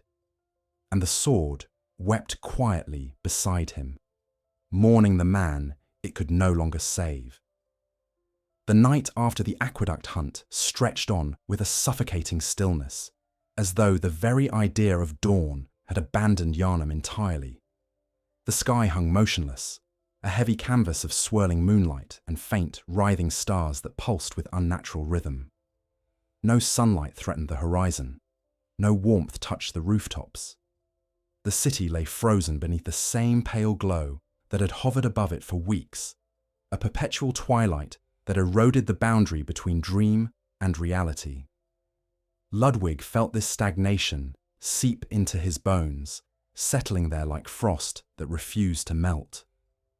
He stood on the steps of the Cathedral Ward at what should have been morning, staring at a sky that no longer recognized the passage of time, and wondered if the sun had died somewhere beyond the nightmare's grasp. The hunters gathered around him in uneasy silence. Some shifted anxiously, their breaths visible in the unnaturally chilled air. Others stared upward with hollow expressions, eyes reflecting the swirling patterns etched upon the moon's twisted surface. Ludwig sensed their dread, their uncertainty, their desperate hope that perhaps he, the Holy Blade, still possessed an answer. But as he gripped the moonlight sword at his side, its glow dimmer than it had ever been, he felt no confidence in himself. Only the steady drum of his heartbeat reminded him he was still human, though even that rhythm wavered now, as though uncertain which pulse belonged to the man and which to the nightmare. He dismissed the hunters with soft instructions to rest, though none would. They clung to their weapons and their trembling lanterns, unwilling to sleep beneath a sky that no longer cycled toward morning. Ludwig remained on the steps alone, breathing the cold air slowly, deliberately. Every breath felt like an effort to stay anchored. He sensed the nightmare curling around his thoughts, its tendrils brushing against his mind with insistent, seductive rhythm. It whispered promises of strength, of clarity, of freedom from the fear that still clung to his humanity like a dying flame. Ludwig clenched his jaw and forced the whispers away, gripping the moonlight sword until his fingers ached. But even the sword felt heavier now. Its sorrow weighed upon him like a palpable presence, pressing against his heart. He knew the blade's tears had not subsided. He felt them still, faint tremors along the steel, subtle pulses that carried an emotion he could not fully name. It was not only grief, it was not only love. It was an aching hope that bordered on denial, a fragile thread refusing to snap even as the world unraveled around it. Ludwig raised the blade slightly, watching the pale blue light flicker like the last glow of a dying star. He whispered to it gently, telling it he was still trying, that he would keep trying, for as long as he remained himself. But the sky above responded with a low, resonant hum, an unsettling reminder that his self was no longer entirely his own. As the endless, dawnless hours dragged on, Ludwig patrolled the Cathedral Ward in slow circles. The streets felt hollow, drained of life, filled instead with the quiet echo of distant transformation. He heard the occasional shriek of a beast far below the city's surface, echoing through the sewers and crypts. He heard the flutter of leathery wings as malformed creatures crossed lamplights overhead, their shadows stretching into unnatural shapes. And he heard, faintly, the whisper of the choirs chanting, drifting through the highest windows of the cathedral, soft, melodic, unending. It mingled with the celestial hum that vibrated through the air, creating a dissonant harmony that grated against his sanity. Ludwig pressed a hand to his temple, wincing as the sound intensified whenever he walked near the upper staircases. It felt like a beckoning. He refused to answer it. Midway through his patrol, he encountered a small group of hunters huddled around a lantern. Their armor was scuffed and torn, their faces pale beneath the moon's warped glow. They looked up as he approached, relief momentarily brightening their features. But that relief dimmed quickly as they studied him more closely. Ludwig saw the flicker of fear in their eyes, the fear they had once lost, now slowly returning, but directed at him. One hunter, a woman with a scar running down her cheek, stepped forward hesitantly.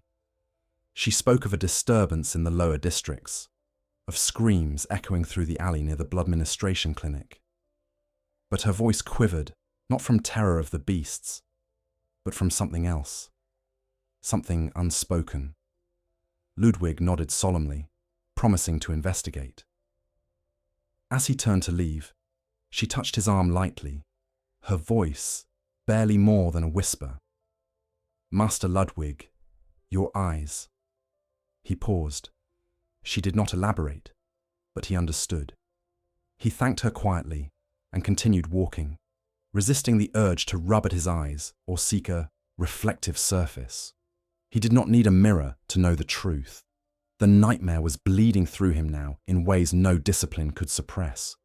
The disturbance led him to a narrow courtyard behind the clinic where the air felt heavier, thick with metallic scent. When Ludwig stepped into the open, he immediately sensed something wrong. The shadows did not move naturally. They shifted in slow spirals, as though guided by an unseen force. A faint sound echoed from the far end of the courtyard. Soft sobs, trembling and human. Ludwig approached cautiously, the moonlight sword glowing faintly in warning. A man crouched near the wall, body trembling violently. His clothes were soaked in sweat, his hands twisted against the stone as though trying to anchor himself to reality. Ludwig knelt beside him, speaking softly. The man's head snapped up, eyes wide, pupils dilated to monstrous proportions. His voice trembled as he whispered fragments of thought. Moonlight burning through his mind, voices calling from the edges of sight, shadows curling beneath his skin. Ludwig placed a hand on the man's shoulder, trying to steady him, but the man recoiled, staring at Ludwig with a mixture of awe and terror. "You're changing," he whispered. "I can see it. It's all over you." Ludwig froze. Before he could respond, the man convulsed, his body twisting violently. His bones cracked, reshaping beneath his skin. His teeth elongated into jagged fangs. His fingers stretched into claws that scraped the stone surface. Ludwig stepped back, raising the moonlight sword with slow, deliberate movement. He whispered an apology as the man's cries dissolved into distorted roars. The transformation completed within seconds, leaving behind a grotesque form that lunged at Ludwig with feral desperation. The battle was mercifully brief. Ludwig struck with careful precision, ending the creature's suffering swiftly. As the beast dissolved into pale mist, Ludwig fell to one knee, chest heaving. He had seen countless transformations, but this one struck him deeper than most. There had been a clarity in the man's eyes, a moment of recognition, of warning, that lingered like a cold blade pressed to his heart. When he returned to the Cathedral Ward, the hunters gathered around him with anxious tension. They asked about the disturbance. He answered truthfully, though his voice was hollow. And though none voiced the question they all held in their eyes, Ludwig felt the weight of it pressing against him. How long before the same fate awaited him? That night, Ludwig sought refuge on the highest accessible balcony of the Cathedral Ward. He stood there in silence, staring up at the moon that had refused to give way to dawn. The city below writhed in shifting shadows. The sky above pulsed with faint, alien rhythms. The nightmare, once a distant presence, now enveloped the world fully, leaving no room for morning light. Ludwig clutched the holy moonlight, sword with both hands, its fading glow reflecting in his eyes. He whispered to the sky, not in prayer, but in quiet defiance, "You will not take me yet." But the nightmare did not answer in words. It answered with a distant, resonant pulse that rippled through the air and vibrated through Ludwig's bones. A reminder, a promise. The dawn would not come. Not for Ludwig, not for Yharnam, not while the nightmare hovered so close that its breath touched every shadow, every street, every trembling heart. And Ludwig felt, with devastating certainty, that his remaining nights as a man were dwindling faster than he dared admit. The night after the false dawn, Ludwig returned to the workshop with the quiet resignation of a man who knew he was walking toward a truth he could no longer avoid. The hunters dispersed reluctantly at his command, their unease still hanging in the air like fog. None wished to leave him alone, though none dared say as much. Their silence followed him up the wooden steps and through the creaking door, where the familiar shadows of the workshop embraced him with a solemn stillness. Here, surrounded by the relics of his life's purpose, the tools of long-dead hunters, the faint aroma of oil and aged parchment, Ludwig felt both at home and irrevocably estranged. It was the last sanctuary he possessed, and yet every night it felt less like a sanctuary and more like a chamber of confession, where the moonlight sword bore silent witness to his unraveling. Tonight, the sword lay upon the altar, its glow faint, its hum barely perceptible. Ludwig approached with hesitant steps, fearing the weight of what he might see reflected in its radiant edge. He knelt slowly, placing his trembling hands upon the cold stone, breathing deeply as though preparing for ritual. His heart beat in uneven rhythms, skipping now and then like a faltering lantern on a storm-dark street. He reached for the sword, fingers brushing against the hilt, and for the first time in years, he felt the weapon recoil, not physically, but spiritually, as though it sensed something within him it feared. He closed his eyes, whispering the sword's name, the old name, the secret one whispered only by the earliest hunters who believed the blade carried not power, but companionship. The glow steadied faintly at the sound of his voice. Ludwig opened his eyes and lifted the sword before him, letting the pale moonlight filtering through the workshop's high window strike its surface. The blade shimmered with silver-blue luminescence, faint but still alive. He turned the edge slowly, letting its light cast across the room, and then he angled it toward himself. His reflection stared back at him, and the sight rooted him to the floor. His face, though still recognizably his own, bore unmistakable distortions. His eyes glowed faintly, reflecting the blade's light with unnatural intensity.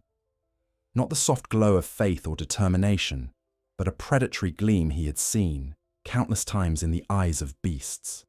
His cheekbones were sharper, the lines of his jaw more pronounced, his expression shadowed by an undercurrent of primal tension. His skin, once weathered but human, seemed stretched tighter now, as though accommodating something restless beneath. His reflection flickered subtly, the features shifting at the edges like a charcoal drawing smudged by trembling fingers. Ludwig exhaled a shuddering breath. The sound echoed in the silent workshop like the confession of a dying man. He lowered the sword, but the image lingered in his mind with brutal clarity. He had always known the transformation would come, but knowing and seeing were entirely different things. The nightmare had seeped into his veins, twisting his spirit, warping his body, and yet he still clung stubbornly to humanity, gripping it like a rope fraying strand by strand. A sudden tremor surged through him, sharp, electric, violent. He clutched the altar for support as his muscles spasmed, his breath catching in his throat. The room twisted at the edges of his vision. For a moment, he felt his bones shift, grinding against one another as though testing their future shape. The nightmare roared inside him like a caged animal, impatient, hungry. He clenched his teeth, forcing the tremor to ebb through sheer will. When the shaking subsided, he fell forward onto his hands, gasping. Hours passed in this quiet agony. Ludwig remained on the floor, head bowed, the moonlight sword resting across his lap like a guardian grieving for its fading master. He whispered to it intermittently, the words slurred with exhaustion. Sometimes the sword glowed faintly in response. Sometimes it remained still, as though unsure whether its efforts mattered anymore. Eventually, he pushed himself upright. He could not remain here. The nightmare would claim him faster if he stayed in stillness, alone with his thoughts. He needed movement, action, purpose, even if it was only delaying the inevitable. He sheathed the sword, though it resisted faintly, trembling in his grip, and stepped into the cold night. The Cathedral Ward greeted him with its fractured sky and silent streets, but something felt different. He sensed an unusual presence, a weight in the air that thickened like congealing blood. He followed the sensation, his steps slow and deliberate, until he reached a narrow alley near the base of the old lecture hall ruins. A lantern flickered there, though no hunter had been assigned to this post. Ludwig's pulse quickened as he approached, hand tightening around the sword's hilt. He sensed a mind behind the lantern, but it was clouded, trembling, desperate. He found a hunter, one of the youngest, barely seasoned, sitting against the crumbling stone wall, body hunched, breaths shallow. The man's eyes darted upward, reflecting not fear, but something far worse, recognition. "Master Ludwig," he whispered, voice strained. "Something's wrong, with me, with all of us. I feel it crawling under my skin." Ludwig knelt beside him, resting a steadying hand on the man's shoulder.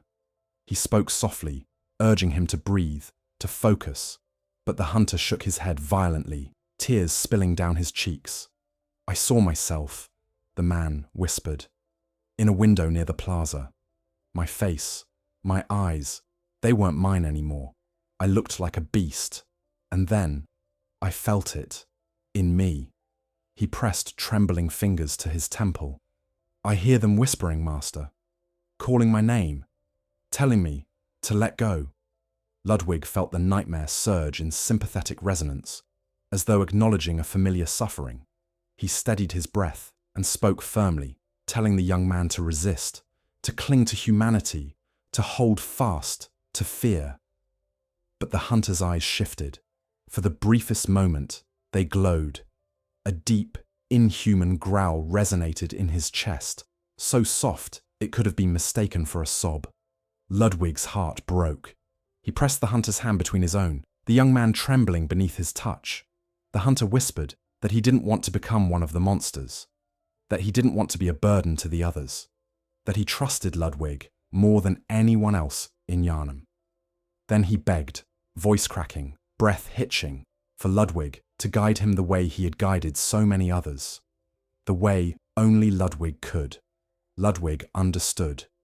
With a solemn nod, he drew the holy moonlight sword. The blade shimmered faintly, mourning the moment before it happened.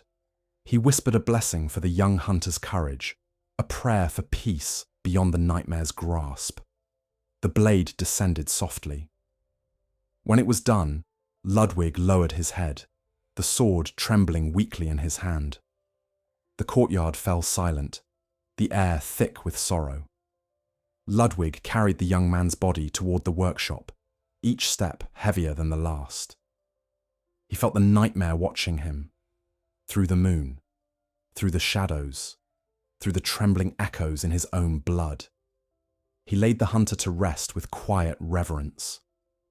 When he rose, he felt a shift, a thin fracture splitting deeper within his mind, widening ever so slightly. The transformation had advanced. He felt it in every breath, every heartbeat, every fleeting moment when his senses sharpened beyond human limits. He returned to the workshop, seeking the sword's reflection again, though he feared what he would see. He lifted the blade with trembling hands, angling it toward the lantern's faint glow. This time, the reflection was worse. His eyes glowed brighter. His jawline was elongated. Faint ridges rippled beneath the skin around his temples. His silhouette flickered, solid one moment, beast-like the next, like a candle flame guttering in a draught. Ludwig's breath caught. He tried to steady himself, to stand firm, to remind himself that he was still Ludwig, still the Holy Blade, still the protector of Yharnam. But the reflection did not blink, and in its eyes, his eyes, he saw the truth. The beast was not approaching. It was already inside him, waiting, shaping, becoming. The holy moonlight sword dimmed, its sorrow filling the room like a quiet, unbearable dirge. Ludwig lowered the blade slowly, his breath trembling. "Not yet," he whispered, though his voice cracked. "Not yet. Please, not yet." But the nightmare stirred within him, and the mirror showed no mercy. The night Ludwig saw the beast fully forming behind his own reflection. Something within him faltered, not broken, not surrendered, but staggered, as though a pillar supporting the last remnants of his humanity had cracked down the middle. He did not sleep. He could not. Creatures shaped by the nightmare rarely slept once the transformation began. Instead, he wandered through the workshop in slow, deliberate strides, each step guided by instinct rather than intention. The lantern light wavered as he passed, casting his silhouette across the wooden beams in shapes that no longer matched the contours of his body. At times, his shadow elongated unnaturally, stretching up the walls like a towering beast. At other moments, it shrank, as though resisting the very truth, the nightmare, etched into his flesh. He paused near the workbench where hundreds of hunters' tools had been repaired, reforged, and repurposed. His hand drifted across the wooden surface, tracing grooves left by generations of craftsmen. He remembered the earliest nights after he had been named the church's first hunter, nights filled with hope, purpose, and a naive belief that the old blood could be controlled. Those memories felt dim now, as though cast beneath layers of fog. He tried to summon the faces of the hunters he had trained, the ones he had inspired, but their features blurred in his mind, their names slipping through his memory like water through trembling fingers. This frightened him more than the reflection had. It was not the transformation of bone or sinew that marked the nightmare's victory. It was the slow erasure of identity, the quiet hunger that consumed memories one by one until the man vanished entirely. Ludwig pressed his hands to his head, clenching his teeth as a wave of confusion washed through him. A scent drifted into his awareness: damp earth, blood, moonlight, prey. And for a single horrifying moment he did not recognize it as foreign. He forced himself upright, sucking in a ragged breath. He had to move, had to act, had to cling to purpose before it slipped from him entirely. He left the workshop and stepped into the deserted streets. The moonlight soared at his side, like the last anchor preventing him from drifting into oblivion. The blade's glow, once constant, now flickered softly, as though each pulse required effort. Ludwig whispered to it under his breath. Not commands, not prayers, but reminders. Reminders of who he was, of why he had taken the hunt upon his shoulders. Sometimes the sword answered with a faint hum. Other times, it remained silent. He began walking. There was no destination in mind, only a need to remain in motion, to keep himself tethered to the world of men for as long as possible. The Cathedral Ward lay quiet under the trembling light of the moon, its streets filled with flickering shadows. Buildings groaned softly as the nightmare gnawed at their foundations. Lanterns swung in invisible currents, their flames bending as though pulled by unseen claws. Ludwig's boots echoed against the uneven cobblestones, the sound strangely hollow beneath the weight of the silent city. As he walked, memories began to unravel behind his eyes. He recalled his early days in the church, before the hunt had taken everything from him. He saw himself kneeling in the grand hall, receiving his charge. He remembered the faces of citizens who had thanked him for saving their loved ones from the scourge. He remembered children staring up at him with awe, believing him a hero. But even as these recollections surfaced, they flickered and distorted. The faces blurred, the voices warped. The gratitude dissolved into screams. The children's eyes glowed with beastly luminescence. Ludwig stumbled, gripping his chest as the nightmare twisted the past into grotesque shapes. He forced himself onward. He approached the plaza at the ward's centre, where an old fountain had long since run dry. He rested there, leaning heavily against the stone rim. The plaza had been a gathering place once, filled with laughter, conversation, and the soft murmur of prayers. Now it lay empty, except for the distant shuffle of unseen creatures lurking in the alleys.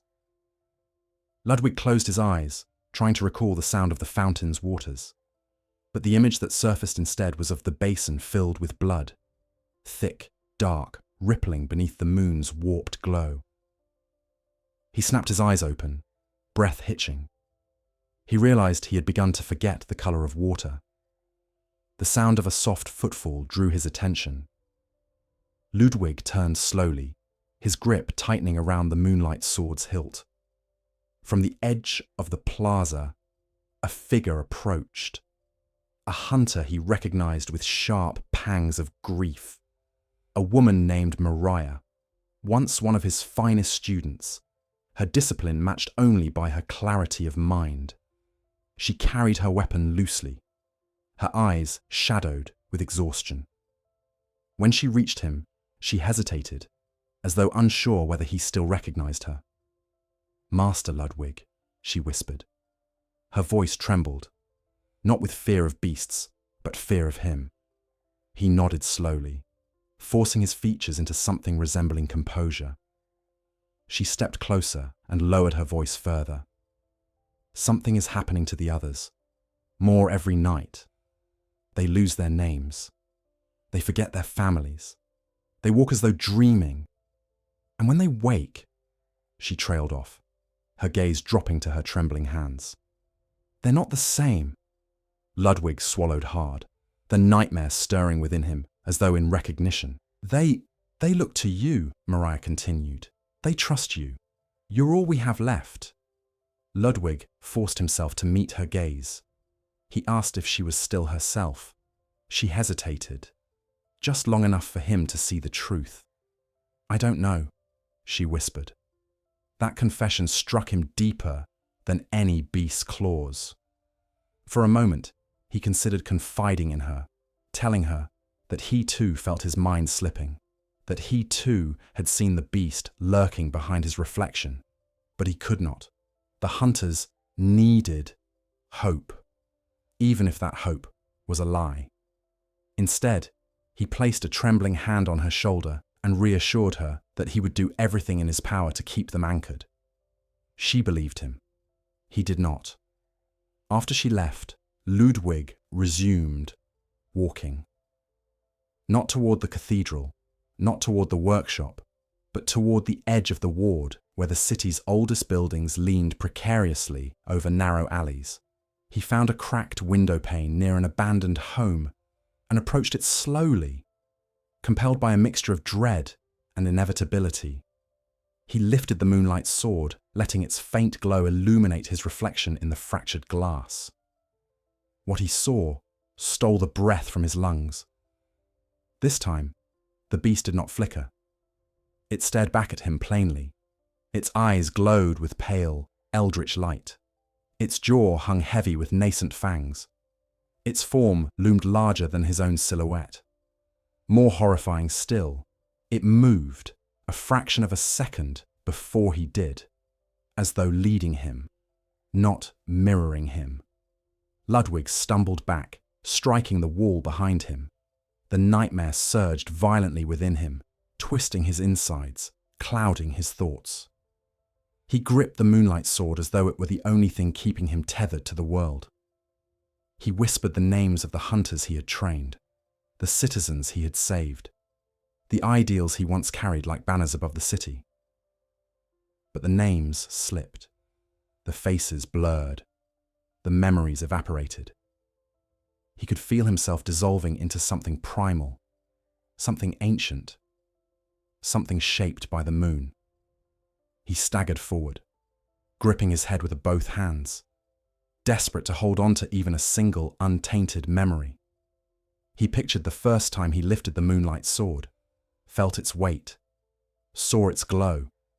He clung to that memory like a lifeline. The blade pulsed faintly in response, weak, trembling, but present. He whispered the sword's secret name again. It steadied him just enough. He began to walk back toward the workshop, his breath shallow, his steps unsteady. Halfway there, he realized he had briefly forgotten where the workshop was. He froze.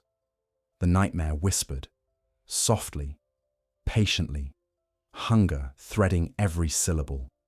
Ludwig pressed the moonlight sword to his chest, tears gathering in his eyes. He whispered to the blade through clenched teeth, "Do not let me forget." But the nightmare was relentless, and he knew. The forgetting had already begun. Ludwig awoke on the floor of the workshop with no memory of having or lain down. His limbs were stiff, his joints ached, and the faint scent of dried blood lingered on his gauntlets. He sat upright slowly, blinking through the fog that clung to his thoughts like cobwebs. The lantern's glow flickered weakly above him, casting faint shadows that swayed across the rafters. For a fleeting instant, he could not recall where he was. The walls, the tools, the altar, even the holy moonlight sword resting upon it. All of it felt unfamiliar, like a dream fading too quickly to grasp. Panic surged through him, sharp and cold. He pressed both hands to his head, whispering his name under his breath, forcing the syllables into his awareness until they took root again. Ludwig. You are Ludwig. The words felt fragile, as though spoken through cracked glass. He pushed himself to his feet, leaning heavily against the altar. The moonlight sword remained in place, its glow low and trembling, like a candle guttering in a storm. Ludwig reached for it instinctively, but the blade did not answer his touch at first. It remained still, silent. He whispered its name, a sound so faint he barely heard it himself, and the sword responded with a soft pulse. Not strong enough to comfort him, but enough to acknowledge him. For the first time since taking up the blade, Ludwig sensed that the sword doubted him. He closed his eyes, breathing through the ache behind his ribs. Fragments of the previous night returned to him slowly. the cracked window. The beast reflected behind his face. The moment of forgetting. The whisper of the nightmare seeping deeper through the cracks in his mind. He remembered gripping the sword until his hands bled, whispering for it not to let him slip away. He did not remember anything after that. Something had happened in the hours he had lost. Something the nightmare had taken from him, or perhaps something he had surrendered without realizing it. The hollow in his memory felt like a wound, raw and tender. He moved toward the workshop door, unsure of what he feared more, discovering what the missing hours held, or realizing the nightmare had left no trace at all. When he stepped into the Cathedral Ward, he knew immediately that the world had changed again. The sky pulsed, not subtly, not faintly, but with a steady, rhythmic breathing. The moon expanded and contracted with each pulse, as though inhaling and exhaling. Light spilled across the city in slow waves, bathing the rooftops, alleys, and distant towers in luminescent tides. Ludwig froze at the threshold, his breath catching as he watched the sky move in time, with a heartbeat older than any creature in Yharnam. The nightmare was no longer lurking beyond the veil. It was fully awake, and it was watching. The hunters who had remained in the ward wandered aimlessly through the streets, their movements slow and disjointed, as though pulled by invisible strings. Some stared upward, eyes wide and glassy, mesmerized by the moon's pulsing glow. Others muttered to themselves in voices cracked by exhaustion, repeating words that did not belong in any human language. A few knelt in prayer, but their prayers were not directed toward any god Ludwig recognized. Their voices rose and fell in tones that matched the moon's rhythm, chanting with eerie devotion.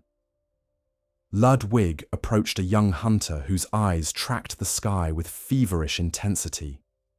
He placed a hand on the man's shoulder, speaking softly, but the hunter did not respond. His lips parted, whispering a single phrase over and over, the syllables twisting through the air like smoke. It calls. It calls. It calls. Ludwig shook him gently, urging him to focus, but the hunter only smiled, the expression hollow and distant. It wants us to join it. Ludwig stepped back, heart pounding. The nightmare's whispers were no longer confined to his mind. They flowed freely through the city, weaving themselves into the thoughts of every hunter who had not already fallen. The air vibrated with an unspoken command, subtle yet irresistible. He clutched the moonlight sword, feeling the blade tremble against his palm. He returned to the central plaza, where the dry fountain stood beneath the moon's trembling light. The stone basin glistened faintly, not with water, but with a thin sheen of luminous fluid that pulsed in rhythm with the sky. Ludwig's breath caught. He had seen similar fluids, only in the deepest catacombs, in the forbidden chambers of the cathedral, in the tears the moonlight sword had shed. The nightmare was manifesting physically now. He stepped closer, and the moment he crossed the fountain's shadow, the moon's pulse intensified. A wave of pressure hit him, forcing a gasp from his throat. He staggered, clutching his chest as his vision blurred. For a moment, the world dissolved. The plaza melted into darkness. The moon expanded above him until it filled the sky entirely, its pale surface rippling like disturbed water. A voice spoke, not in words, in instinct, in command. It vibrated through his bones, through the marrow, through the very structure of his being. It was not a whisper, but a deep, resonant call that reverberated through the hidden chambers of his mind, where memory, identity, and fear intertwined. Ludwig fell to one knee, fingers digging into the stone as he fought against the pull. His heart hammered wildly, each beat falling out of rhythm with the moon's pulse, as though struggling to remain his own. The command surged again. This time, he understood it. Not through language, but through resonance. It was calling him, not just him. All hunters, all touched by blood, all who walked the line between man and beast. The nightmare was gathering its children. Ludwig forced a breath through clenched teeth. He pressed the moonlight sword to the stone floor, using it to steady himself. The blade blazed with sudden light, weak, strained, but resolute. The radiance pushed back the darkness for a brief, precious moment. Ludwig gasped, the pressure easing enough for him to rise shakily to his feet. He stared at the moon with a mixture of horror and defiance. This was the first command, a summons, a pull, an invitation. Ludwig felt the nightmare twist within him, responding eagerly to the call. His limbs trembled, his jaw ached. His breath came in low, feral snarls before he stifled them through sheer force of will. He knew the nightmare was attempting to shape him, to accelerate the transformation, to claim him as its own. But the moonlight sword glowed again, faintly, mournfully, its light wrapping around him like the last embrace of something pure. He whispered to the blade, voice shaking, "Do not let it take me." The sword pulsed weakly, as though trying, as though pleading. He backed away from the fountain, forcing distance between himself and the moon's influence. The pressure eased slightly, but the call remained, low, constant, unrelenting. He could feel it tugging at the back of his mind, urging him to surrender, to let go, to step willingly toward the threshold he had spent his life resisting. Hunters began to gather in the plaza, drawn not by command, but by instinct. Eyes lifted toward the trembling moon, breath shallow, bodies swaying. Ludwig watched them with a helpless ache. They were no longer soldiers, no longer protectors. They were being summoned. He turned away, gripping the sword so tightly, his knuckles throbbed. The workshop called to him, not with the nightmare's voice, but with memory, with the echoes of who he once was. He moved toward it slowly, each step a battle, each breath a fight, to remain tethered. When he reached the door, he paused and looked back at the plaza. The hunters stood in silent rows, bathed in the moon's breathing light, and Ludwig felt the nightmare whisper through his blood. "You belong with them." He pushed into the workshop and slammed the door shut with trembling hands. Then he collapsed against it, breath shaking, heart racing, the moonlight sword dimming in his grasp. For the first time, he understood what the nightmare truly wanted. Not to torment, not to deceive, not to devour, to gather, to transform, to claim its children. And Ludwig felt the truth burning in his chest. He was no longer resisting the call. He was delaying it. And the moon was patient. The hours after the moon's first command unfolded in a quiet, suffocating haze that clung to Ludwig's consciousness like damp cloth. Inside the sealed workshop, he remained against the door. For a long while, breath shuddering, muscles trembling in the aftermath of resisting a force that seemed to vibrate through every stone of Yharnam. His heart steadied slowly, though each beat felt foreign, as though it belonged to something inside him rather than to him. The moonlight sword lay across his lap, its glow faint and uneven, pulsing in sorrow rather than strength.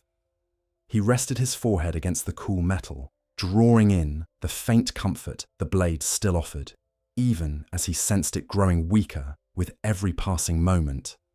Outside, the air thrummed with the moon's rhythm, each pulse radiating like a wave moving through dream-thick fog. Ludwig could feel it, even through the workshop walls. An echo that brushed against the edges of his mind, testing the cracks in his resolve. He attempted to steady himself, to focus on memory, on identity, on the fragments of his life he could still claim. Yet memory seemed to slip like mist around his grasp, dissolving the moment he reached for it too forcefully. He tried to recall the early days of the healing church, the trials, the hopeful hours when he had believed the scourge could be halted. He pictured training halls lit by warm lamps, hunters sparring with purpose, laughter echoing between stone pillars. But the images wavered, thin and distant, overshadowed by the ghostly impression of beasts lurking beneath each memory, an unspoken reminder of the fate that awaited them all. He rose slowly from the floor, bracing himself against the altar where countless hunters' prayers had once been whispered. The room wavered around him, its edges rippling faintly as though submerged in water. He blinked, forcing the distortion to settle. For the moment, it obeyed, though he sensed the nightmare waiting for the next slip in his awareness. Ludwig lifted the moonlight sword, its weight heavier than before, its hum faint as though struggling to remain tethered to the man grasping it. He whispered reassurance without words, letting intention carry where speech could no longer reach. The blade responded with a dim, steady pulse. He needed to move before the nightmare claimed another piece of his memory. Outside the workshop door, the Cathedral Ward lay silent beneath the pulsing sky. Ludwig stepped into the empty streets with careful deliberation, each footfall echoing through the abandoned plaza like the tread of a man walking through a dream. Lanterns flickered unpredictably, their flames bending toward the moon's rhythm rather than toward the wind. Shadows rippled against the buildings in slow, unnatural waves. Even the scent of the air had changed, bearing traces of damp stone, iron, and something faintly sweet, the subtle fragrance that often accompanied the nightmare's deepening presence. As he walked, the memories he tried to hold on to continued to fray.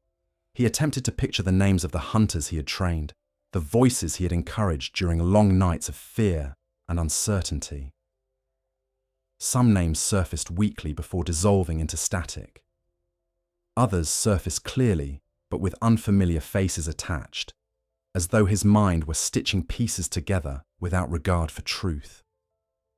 He felt the strain of holding on to himself like a physical ache at the base of his skull. At times, the nightmare whispered wordlessly, coaxing him to release the tension and allow the transformation to take its natural course. He resisted with quiet determination, though he sensed the futility of resisting forever. He reached the edge of the plaza, where the fountain's basins still glistened with that faint luminescent sheen. He did not step closer. Even from a distance, the moon's influence intensified, brushing against his senses with an insistence that bordered on hunger. He turned away, seeking another path that might anchor him more firmly in reality. He walked toward the narrow alleys that wound behind the lecture hall ruins. These corridors, once filled with students and scholars, now felt more like passageways carved through drifting memory than physical space. As Ludwig stepped into the shadowed paths, he sensed something stirring in the air. Not the presence of a beast, but the quiet echo of a mind slipping out of alignment with the world. He followed the sensation, letting the sword's faint glow illuminate the uneven stones beneath his feet. He reached a small courtyard, littered with broken crates and collapsed beams. At first, he thought it empty, but as his eyes adjusted, he saw a figure sitting in the corner, body rigid, head bowed. Another hunter. Ludwig approached cautiously, though his instincts screamed with growing intensity that something was deeply wrong. The hunter raised his head slowly, revealing eyes that did not reflect the lantern light properly. Instead, they shimmered faintly, as though illuminated from within by the moon's rhythm. His expression held neither aggression nor fear, only confusion, a deep, disoriented yearning for something just out of reach. Ludwig knelt beside him, not to offer comfort through touch, but simply to share presence. He spoke softly, allowing his voice to carry reassurance through cadence rather than meaning. The hunter responded faintly, though his words came out tangled, drifting between fragments of memory and phrases formed from nightmare-influenced thought.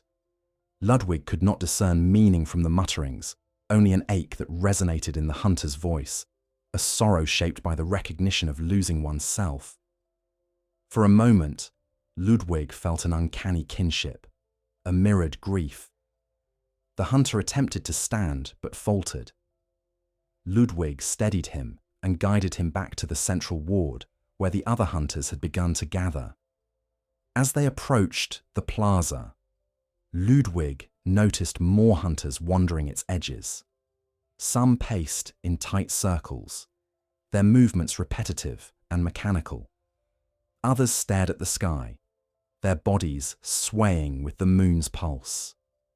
A few clutched their weapons as though unsure why they held them, the tools of their trade slipping through their fading memories. Ludwig moved among them, offering stability where he could, quieting tremors through presence alone. But he knew the truth. He could not shield them from the nightmare. All he could do was walk beside them as they drifted further from themselves. Hours passed in slow, aching procession. Ludwig moved between the hunters, like a guardian whose strength waned with each step. At times, a hunter would glance at him with recognition, a flicker of trust in their eyes. Moments later, the recognition would vanish, replaced by a distant, hollow stare. Ludwig felt each loss like a blade sliding between his ribs. He sensed the moon watching him, waiting for the moment when his resolve would fracture enough for the transformation to take him fully. At one point, he paused near the old lecture hall entrance. A faint memory surfaced, a lesson he once gave to hunters about discipline, about fear as a guide rather than a burden. The memory felt warm at first, illuminated by lantern light and the earnest faces of those who listened. But the warmth faded quickly, replaced by the distant impression of beasts lurking behind the students, their shapes blending with the memory until Ludwig could no longer distinguish the past from the nightmare's influence. He pressed a hand to his forehead, fighting the distortion with slow, deliberate breaths. He walked back to the plaza, where a small group of hunters had formed a loose circle, drawn together instinctively in times of fear. They watched Ludwig approach, their expressions shifting between hope and dread. He stood before them, gripping the moonlight sword with both hands, drawing strength from the blade's fading glow. He spoke to them with calm firmness, reminding them that they were not alone, that the nightmare's influence could be resisted through unity, through memory, through purpose. His words carried weight, even as they faltered. The hunters listened, though their gazes wavered, and their thoughts drifting in and out of clarity. Then, a tremor surged through Ludwig without warning. His vision warped, the hunters' faces flickering between human and beast. He staggered, clutching the sword as though it were the only thing keeping him tethered to reality. The hunters stepped back, not in rejection, but in instinctive fear. The moonlight sword glowed weakly, struggling to stabilize him. Ludwig forced himself upright, though every muscle protested. The nightmare pressed against him, urging him to surrender, to let the transformation complete itself. He denied it with a quiet, desperate breath. He retreated to the workshop once more, each step slower than the last. When he reached the altar, he set the moonlight sword down gently and stared at it with a mixture of devotion and despair. He knew he was losing the battle. He felt the nightmare threading deeper through his mind, claiming more of his memories with each passing moment. He whispered the sword's old name again, clinging to that ritual as though it were the last thread anchoring him to humanity. For now, it held. For now, he remained Ludwig. But the nightmare watched patiently, and the moon pulsed steadily, confident that time was on its side. The hours that followed unfolded in a strange, wavering calm that felt less like peace and more like the quiet before a storm that had already begun its first descent. Ludwig stood in the workshop, breathing slowly as he tried to anchor himself in the familiar shapes and textures of the room. The scent of oil and worn parchment lingered faintly in the air, grounding him for fleeting moments before the nightmare's influence drifted through his awareness again like an unwelcome tide. He traced his fingers across the altar's worn edge, feeling the grooves carved by countless hunters before him. Each mark held memory, each indentation a testament to those who had once walked the line between duty and despair. He remembered tending to these tools, honing blades late into the night, offering guidance to younger hunters who sought to emulate his strength. But the memories blurred at the edges, dissolving into faint echoes that drifted away as soon as he reached for them too intently. He lifted the holy moonlight sword from its resting place, cradling it in both hands, with a reverence that bordered on sorrow. The blade's glow flickered, weakened by the weight of the nightmare pressing against its bearer. Ludwig whispered to it, though the words failed to form fully. It was not language that the sword responded to, but the intention beneath it, the desire to remain whole, to resist the transformation clawing at his bones. The blade vibrated faintly, offering what little solace remained. Ludwig breathed deeply and stepped into the night, guided not by duty or purpose, but by the instinctive knowledge that stillness would hasten his decline. Outside, the moon pulsed with slow, deliberate intention, casting its trembling light across the Cathedral Ward. The once familiar streets now felt like corridors carved through an unstable dreamscape. Shadows stretched unnaturally across the stones, twisting in patterns that evoked movement, even when none occurred. Lanterns burned with uneven flames, bending toward the moon's rhythm as though drawn by an invisible hand. Ludwig moved through the ward with measured steps, his gaze sweeping over the hunters who drifted through the streets like sleepwalkers. Some clutched their weapons loosely, others whispered to themselves, their voices thin and cracked beneath the strain of resisting the nightmare's influence. Their humanity shimmered faintly beneath the surface, fragile and fraying. Ludwig approached a small cluster of hunters gathered near the entrance to the healing church. Their expressions shifted with slow, disoriented recognition when they saw him. He stood among them quietly, sensing their unease. They watched the moon with wary glances, their breaths shallow, their bodies tense as though bracing for an unseen blow. Ludwig felt their fear settle into the air like dust. He spoke to them softly, reminding them of their shared purpose, of the unity that had bound them together through countless nights of bloodshed and loss. But even as he offered reassurance, he sensed the nightmare winding through their thoughts, warping their understanding. Some nodded absently. Others stared at him with the hollow confusion of minds slipping into the nightmare's grasp. Ludwig remained with them for a time, not to teach or command, but simply to exist as a presence they could anchor themselves to.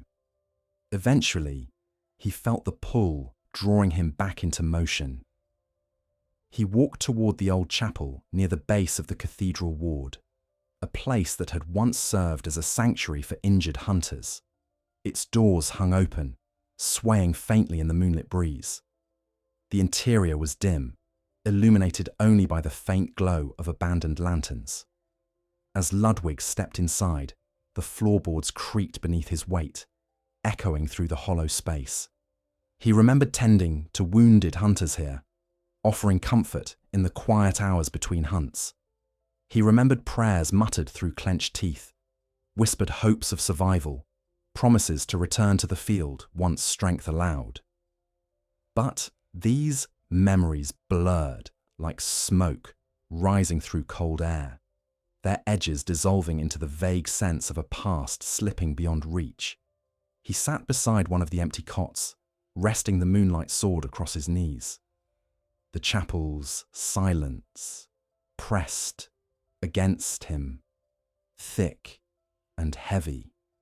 He closed his eyes, breathing slowly as he attempted to recall the earliest days of his service, the first time he had walked into the streets of Yharnam as a hunter, the pride he had felt wearing the church's insignia, the conviction that had carried him through countless nights. But the memories surfaced only briefly before unraveling into fragments. He remembered the scent of incense, the warmth of lantern light on polished stone, the weight of responsibility settling on his shoulders. And then, abruptly, he remembered the blood, the transformations, the screams, the faces of hunters lost to the nightmare. The memories clashed, one overtaking the other until the earliest days became indistinguishable from the darkest nights. A tremor rippled through him, sharp and sudden. His vision blurred, the chapel's interior warping at the edges. He gripped the sword tightly, grounding himself in the blade's faint glow. The nightmare surged within him, twisting through his thoughts like a living entity exploring its new home. He felt his jaw tighten, his breath hitch, his muscles tensing against the involuntary pressure. For a moment, he saw through two sets of eyes. The eyes of a man and the eyes of something far older, far more primal. He forced his breathing to steady, focusing on the sensation of the sword's hilt beneath his fingers. Slowly, the distortion receded, but the relief was thin, temporary. He sensed the nightmare marking the moment, as though noting precisely how far it could push him before resistance took hold. He rose and stepped out of the chapel, sensing the city shifting subtly around him. The hunters had moved from their previous posts, drawn unconsciously toward the central plaza where the moon's light fell, most heavily. They gathered there silently, bodies swaying faintly with the celestial rhythm. Ludwig approached them cautiously, feeling the nightmare's pull intensify with each step. The air felt thick with expectation, as though the moon itself watched from above, waiting for its chosen moment to call them again. Ludwig stood before the hunters, feeling the weight of their gazes, some lucid, some lost, some flickering between the two like lanterns in a storm. He attempted to speak, but the words felt thin, drifting away before they fully formed. His voice trembled with the strain of maintaining clarity, of holding on to the man he once was. The hunters listened, though many no longer understood him. Their expressions shifted subtly, reflecting the confusion that clouded their minds. Ludwig felt a profound sorrow settle over him, heavy and suffocating. He remained among them for as long as he could, offering what comfort his presence still carried. But eventually, the strain became too much. The nightmare pressed against his awareness with increasing force, pulling at the frayed edges of his mind. He retreated once more to the workshop, each step weighed by the knowledge that his clarity was slipping faster than ever before. Inside the workshop, he set the moonlight sword upon the altar and stared at it with quiet desperation. The blade's glow flickered, weakened, but not yet extinguished. He traced its edge with trembling fingers, feeling the faint remnants of its ancient strength.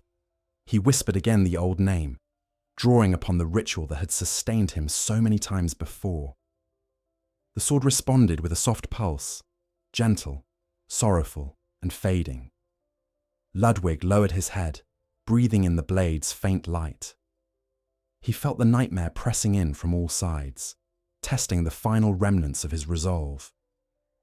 His thoughts drifted, memories slipping through his grasp faster than he could reclaim them.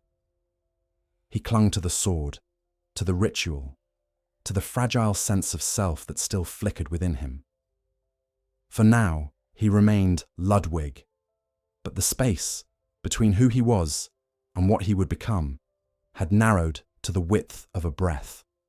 And the nightmare waited for that breath to falter. The night deepened into something unrecognizable, a quiet so profound It felt as if the world were holding its breath.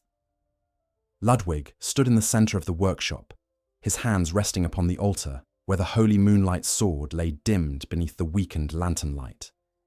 The blade's glow flickered in soft pulses that grew shorter and more labored with each passing minute, like the shallow breaths of someone slipping into a final sleep.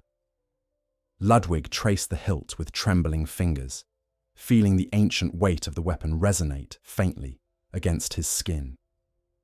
He whispered its old name beneath his breath, letting the syllables settle into the air like drifting ash. For a moment, the glow steadied, though only faintly, less a promise than a reminder that some part of its spirit still lingered. He stepped away from the altar, pacing across the wooden floor with the slow, deliberate cadence of a man who knew his time as himself was nearly gone. His limbs felt heavier than before, weighed down by the constant presence of something vast shifting within him. His vision wavered at the edges, fading in and out, as though he were drifting between two states of existence. At moments, the world sharpened into brutal clarity, every movement and sound heightened to near unbearable acuity. At other times, it blurred into a dreamlike haze, shapes bending and twisting into grotesque impressions of what they once were. He clung to the moments of clarity desperately, knowing each one might be the last. His thoughts wandered without direction, floating in slow spirals around memories he struggled to piece together. He remembered the training halls where hunters once sharpened their skills beneath his watchful eye. He remembered the laughter of apprentices who had not yet experienced the horrors of the hunt. He remembered the first time he lifted the moonlight sword, feeling its weight settle comfortably into his palm. But the memories frayed as they surfaced, their edges unraveling into faint impressions that dissolved before he could grasp them fully.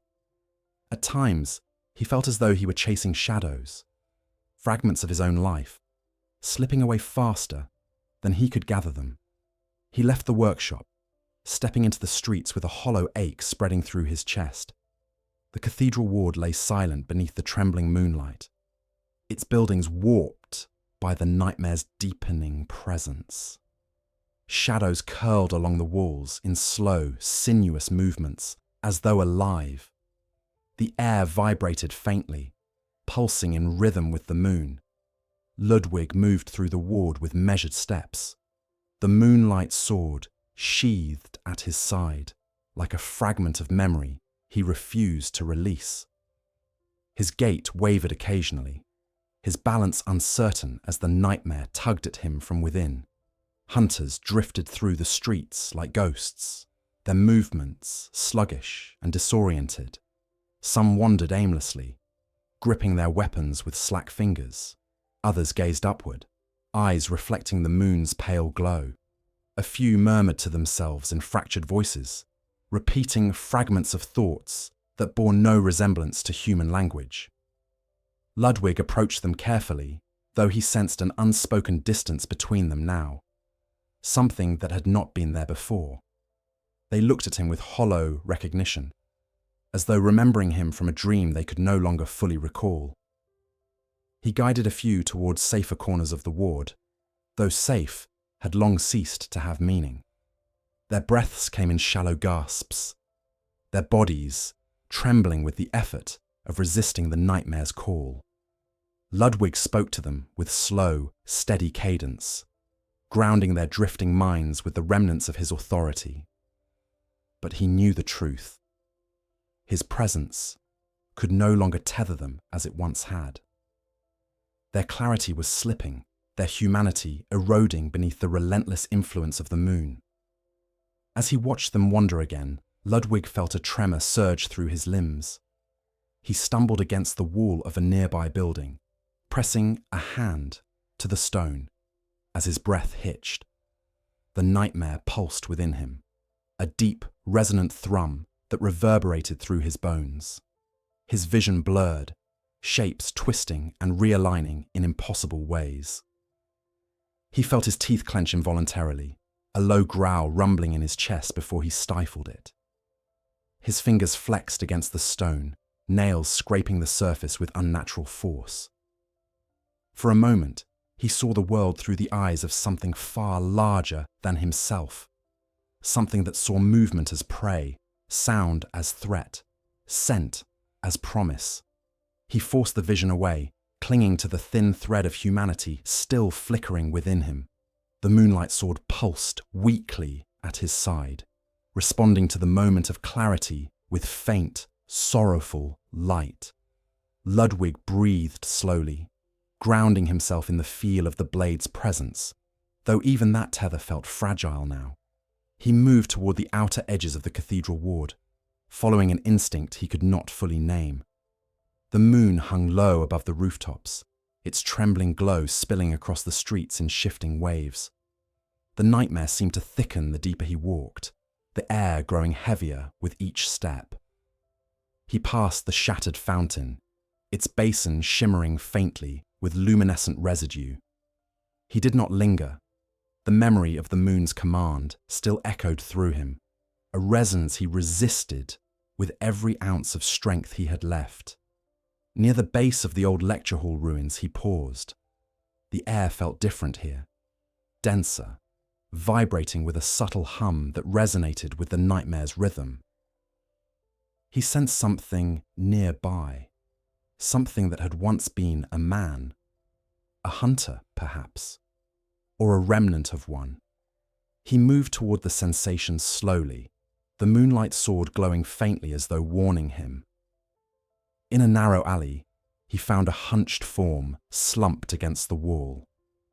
The hunter's body trembled with sporadic spasms, each one twisting his limbs into positions no human anatomy could sustain.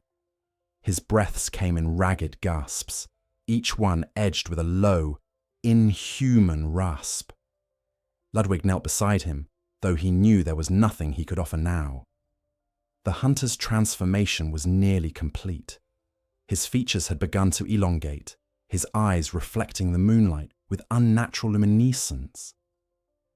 He lifted his head weakly when Ludwig approached, though the movement seemed guided by instinct rather than recognition. For a moment, their gazes met, and Ludwig felt an overwhelming wave of sorrow pass between them. Sorrow for what had been lost, for what could never be reclaimed. The hunter's body shuddered violently, a final tremor before stillness overtook him. His form dissolved slowly into pale mist, leaving only the faint scent of the nightmare in the air. Ludwig rose, his breath trembling. He felt the nightmare stirring more violently within him now, as though reacting to the proximity of another soul claimed by its influence. He tightened his grip on the moonlight sword, drawing strength from the blade's faint glow. But the glow dimmed even further, flickering in fitful pulses that mirrored the fading clarity of Ludwig's mind. He walked again, though he no longer knew where he was going. The streets folded around him in warped paths that felt both familiar and foreign. He passed through alleys where distorted echoes carried fragments of distant screams. He moved through abandoned courtyards where shadows pooled in unnatural shapes. Each step felt heavier, as though the nightmare sought to ground him, to pin him in place so it could claim him without struggle. He eventually found himself near the central plaza again, drawn by the moon's relentless pull. The hunters had gathered, their bodies swaying gently with the celestial rhythm. Ludwig stood at the edge of the group, watching them with quiet despair. Their humanity was nearly gone. Their identities had faded. They moved as one, guided by the moon's pulse, their minds drifting in the space between memory and oblivion. He remained among them for a time, though he did not speak. Words held no power here now. Only silence remained, thick, heavy, final. The nightmare pressed against him with increasing force, testing the final fragments of his resolve. He felt the transformation coiling beneath his skin, the shift creeping through his bones like cold fire. His breath grew shallow, his vision dimmed, the world blurring into shapes that made sense only to the beast waiting within. When he returned to the workshop, he did so with the slow steps of a man walking toward the end of a long, sorrowful journey. He placed the moonlight sword upon the altar and sank to his knees. His thoughts drifted without direction, slipping through his awareness like smoke.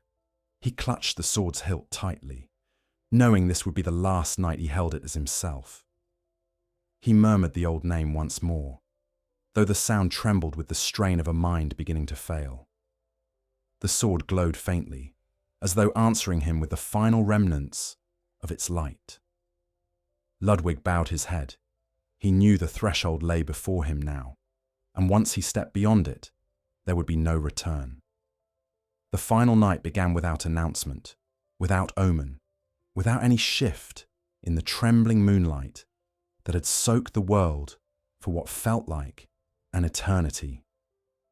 It began in stillness, in a silence so complete it pressed against the walls of the workshop like a suffocating presence.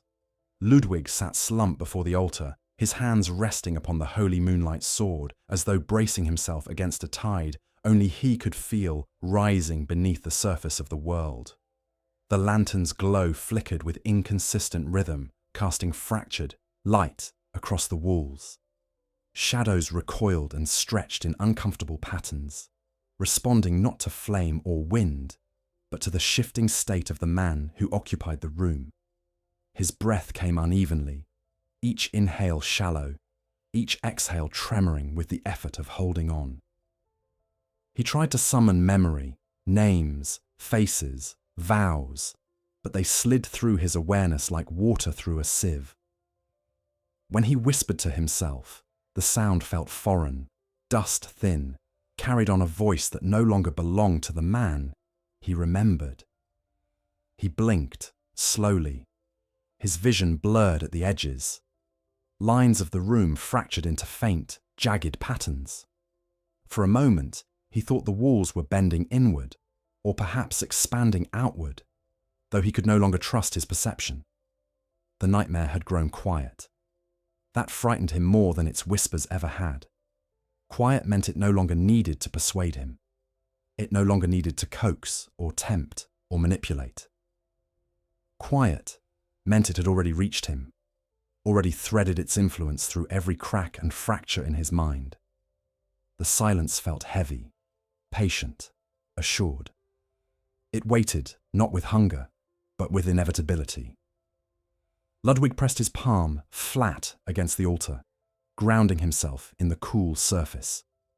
His fingers twitched involuntarily, curling with a tension that coiled deep within his muscles. A low vibration moved through his bones, subtle, but unmistakable.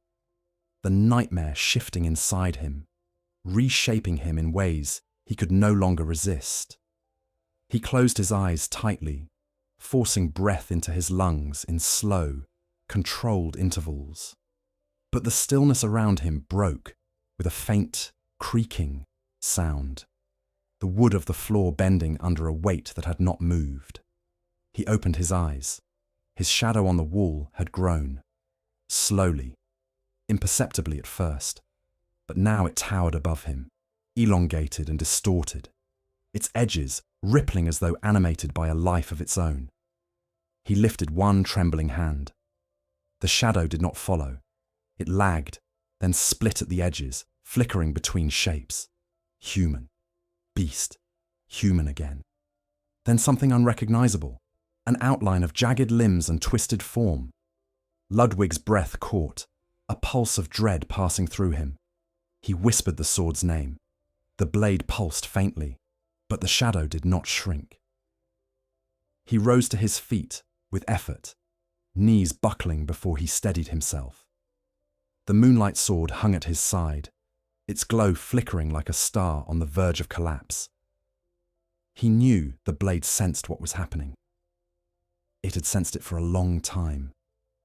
Its sorrow had grown with each passing night, its tears falling softly in the hours Ludwig drifted between lucidity and confusion. It had mourned him long before he mourned himself. The door of the workshop beckoned faintly in the corner of his vision. though the distance between him and it felt distorted, stretching and shrinking in rhythm with the moon's pulse. He moved toward it with reluctant steps, the wooden boards beneath his feet, groaning as though burdened not by the man he once was, but by the weight of the thing he was becoming. He reached the door and hesitated. His hand hovered above the handle, shaking with a quiet desperation. To step outside meant confronting what waited for him. To remain inside meant delaying the inevitable only moments longer. He opened the door. The Cathedral Ward stretched before him, bathed in the moon's sickly glow. The air vibrated with a quiet hum, subtle but pervasive, as though the nightmare had laid a trembling hand upon the city itself. Hunters wandered through the streets in slow, drifting paths. Some clung to their weapons with shaking hands. Others stared blankly at the sky, their humanity dissolving in real time. None noticed Ludwig emerge from the workshop. Perhaps they no longer could. He stepped into the street, the moonlight sword flickering weakly at his side. With each step, Ludwig felt the nightmare gripping more tightly. His bones ached with deep, grinding pressure. His muscles strained. A coldness spread through his torso, not chilling his skin, but numbing his sense of self. He paused beside the old fountain, now little more than a cracked basin collecting the moon's trembling reflection. He stared into its depths, hoping to see his face. He saw only distortion. Not the beast he had glimpsed before, not the man he had once been. Something between, something forming. He tore his gaze away, gripping the sword tighter. The blade's faint hum steadied him momentarily, offering a fragile anchor. He followed its glow as he walked deeper into the ward, drawn toward the last places he still remembered clearly. He passed the steps where he had once rallied hunters, offering words of strength. He passed the courtyard where he had knelt beside a dying apprentice. He passed the old tree where he had once stood in quiet contemplation. Each memory flickered in and out of focus, their edges unraveling as the nightmare wove itself through them. He approached the main entrance to the cathedral, its doors looming tall beneath the moonlight. For a moment, he hesitated once more, unsure of why he had come here. He searched his thoughts, wading through swirling fragments of memory until he found the faint impression of purpose. Inside these halls, he had once sought clarity, guidance, strength. Perhaps some part of him believed he would find it again. Or perhaps the nightmare guided his steps, drawing him toward the place where his final transformation would unfold. He stepped inside. The cathedral was empty, its vast chambers echoing with a silence that felt impossibly deep. Moonlight streamed through the high-stained glass windows, illuminating dust that hung suspended in the air like drifting ash. Ludwig walked slowly down the central aisle, his footsteps echoing across the stone floor. The sound seemed to multiply, reverberating as though a dozen different beings walked beside him. At times, his vision blurred, and he saw shapes flanking him, shadowy forms that shifted in and out of existence. He reached the altar at the front of the cathedral, a place he had once stood with unwavering conviction. He knelt before it now, bowing his head as though returning to a long-forgotten ritual. But the words of prayer eluded him. The memories that had once guided him through such moments drifted beyond reach. He whispered fragments of vows, though the meaning behind them had already begun to fade. His breath trembled. His hands trembled. The nightmare pressed against the inside of his skull. He felt the shift begin, subtle at first, like a change in the rhythm of his heartbeat, like a ripple beneath his skin. His muscles tightened, his spine arched, his teeth clenched as pain surged through him. He gripped the moonlight sword with all the strength he had left, anchoring himself to its flickering glow. The blade pulsed frantically, sensing the transformation, taking hold, pushing against it with the last of its strength. For a moment, Just one fleeting moment, the glow brightened. Ludwig felt a spark of clarity surge through him. He remembered faces, voices, vows. He remembered the earliest days of the church, the pride of donning his first hunter's garb, the awe he felt upon lifting the moonlight sword for the first time. He remembered everything at once. Then the clarity shattered. A roar built in his chest, not yet audible but inevitable. His bones twisted, his limbs stretched, his mind fractured like glass under immense pressure. He clung to the sword as long as he could. And then his fingers slipped. The moonlight sword fell to the stone with a soft, ringing chime. Its glow flickered desperately. Ludwig's body convulsed, and the man he had been began to fold into the shape of the beast he had feared all along. The moment Ludwig's fingers slipped from the moonlight sword, the cathedral seemed to recoil, as though some ancient instinct within its foundations recognized what was about to unfold and shrank from it in solemn dread. The blade struck the stone floor with a muted chime that echoed through the chamber like a final heartbeat, its glow flickering in desperate pulses. Ludwig reached instinctively toward it, but his hands no longer obeyed him. His fingers curled inward, joints twisting with unnatural force, bones grinding beneath skin that stretched and rippled as though something beneath it fought to break free. A low groan escaped him, not pain alone, but a sound shaped by horror and recognition.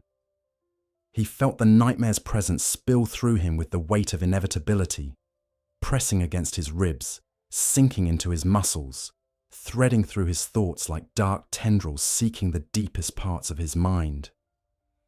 His vision blurred, then sharpened in sudden, violent clarity. Moonlight burned across the cathedral's stone, refracting into unnatural patterns. The air trembled with an unseen resonance that seemed to writhe beneath the surface of the world. He staggered backward, knees buckling, hands braced against the cold floor. His breath hitched, deep and ragged, chest expanding with each inhale as though his lungs strained to contain air that no longer felt meant for the shape he wore. His shoulders shook, muscles twisting with involuntary spasms. He tried to steady himself, to force his mind into the clarity he had relied upon for so many nights, but the effort only hastened the unraveling. The nightmare surged forward, not with violence but with quiet certainty. It felt like a tide rising within him, slow, patient, unstoppable. His spine arched as though pulled by an invisible hand, vertebrae grinding into new positions.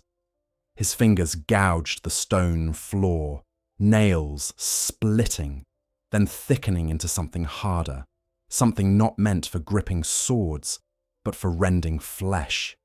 His breath deepened into guttural growls that vibrated through the air, unfamiliar yet intimately tied to the heartbeat that thundered within him. Ludwig fought for awareness, clinging to shards of memory as his consciousness fractured around the edges. He tried to recall the lessons he had taught, the vows he had spoken, the hunters he had guided through their first nights. Faces flickered through his mind, brief, trembling flashes of humanity, struggling against the darkness. For a moment, he saw Mariah's face, eyes filled with fear and faith. He reached for that memory, desperate to anchor himself in something real. It slipped away. His jaw ached as his teeth stretched, bones shifting beneath his gums with agonizing pressure. His breath came through clenched jaws that no longer aligned properly. He forced his eyes open, staring toward the moonlight sword lying only a few feet away. Its glow flickered desperately, as though reaching for him, trying to hold him to the identity he had lived and fought for. The blade pulsed, a faint thread of luminous sorrow, and Ludwig felt its call. But his body no longer belonged to him. He reached toward it with an arm that had already begun to lengthen, muscles bulging beneath skin that stretched into new forms.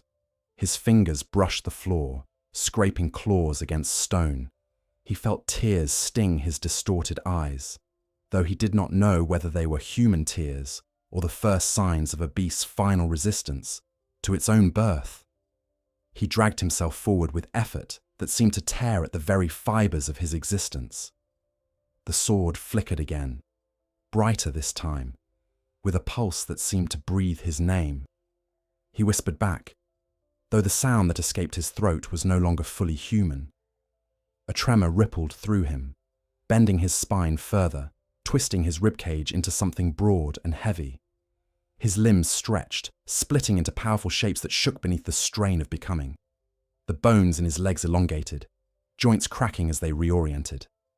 A thick, coarse hide began to form across his limbs, creeping slowly upward as though the nightmare shaped him from the outside in. He screamed. The sound echoed through the cathedral in a terrible, fractured tone, part human anguish, part beastly birth, part something far older, rising through the broken vessel of a man. The stained glass trembled in its frames. Dust cascaded from the rafters. The air vibrated with the force of a creature being forced through the narrow confines of a dying memory.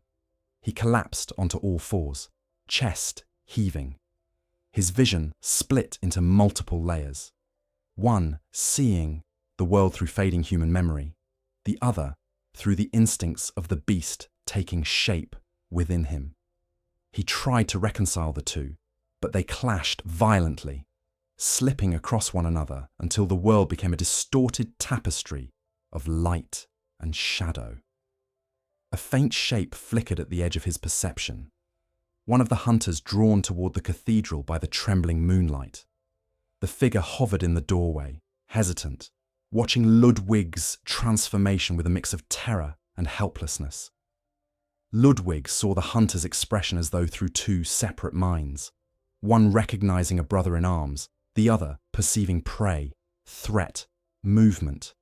Conflicting impulses surged through him in immediate succession, tearing at the remnants of his identity. He lowered his head, pressing his distorted forehead to the cold stone, trying to ground himself in the familiar chill. His limbs shook with the effort. His breath grew deeper, heavier, resonating through his expanding chest. His bones shifted again, spine arching into a grotesque curve, hind limbs reforming for the weight they would soon bear.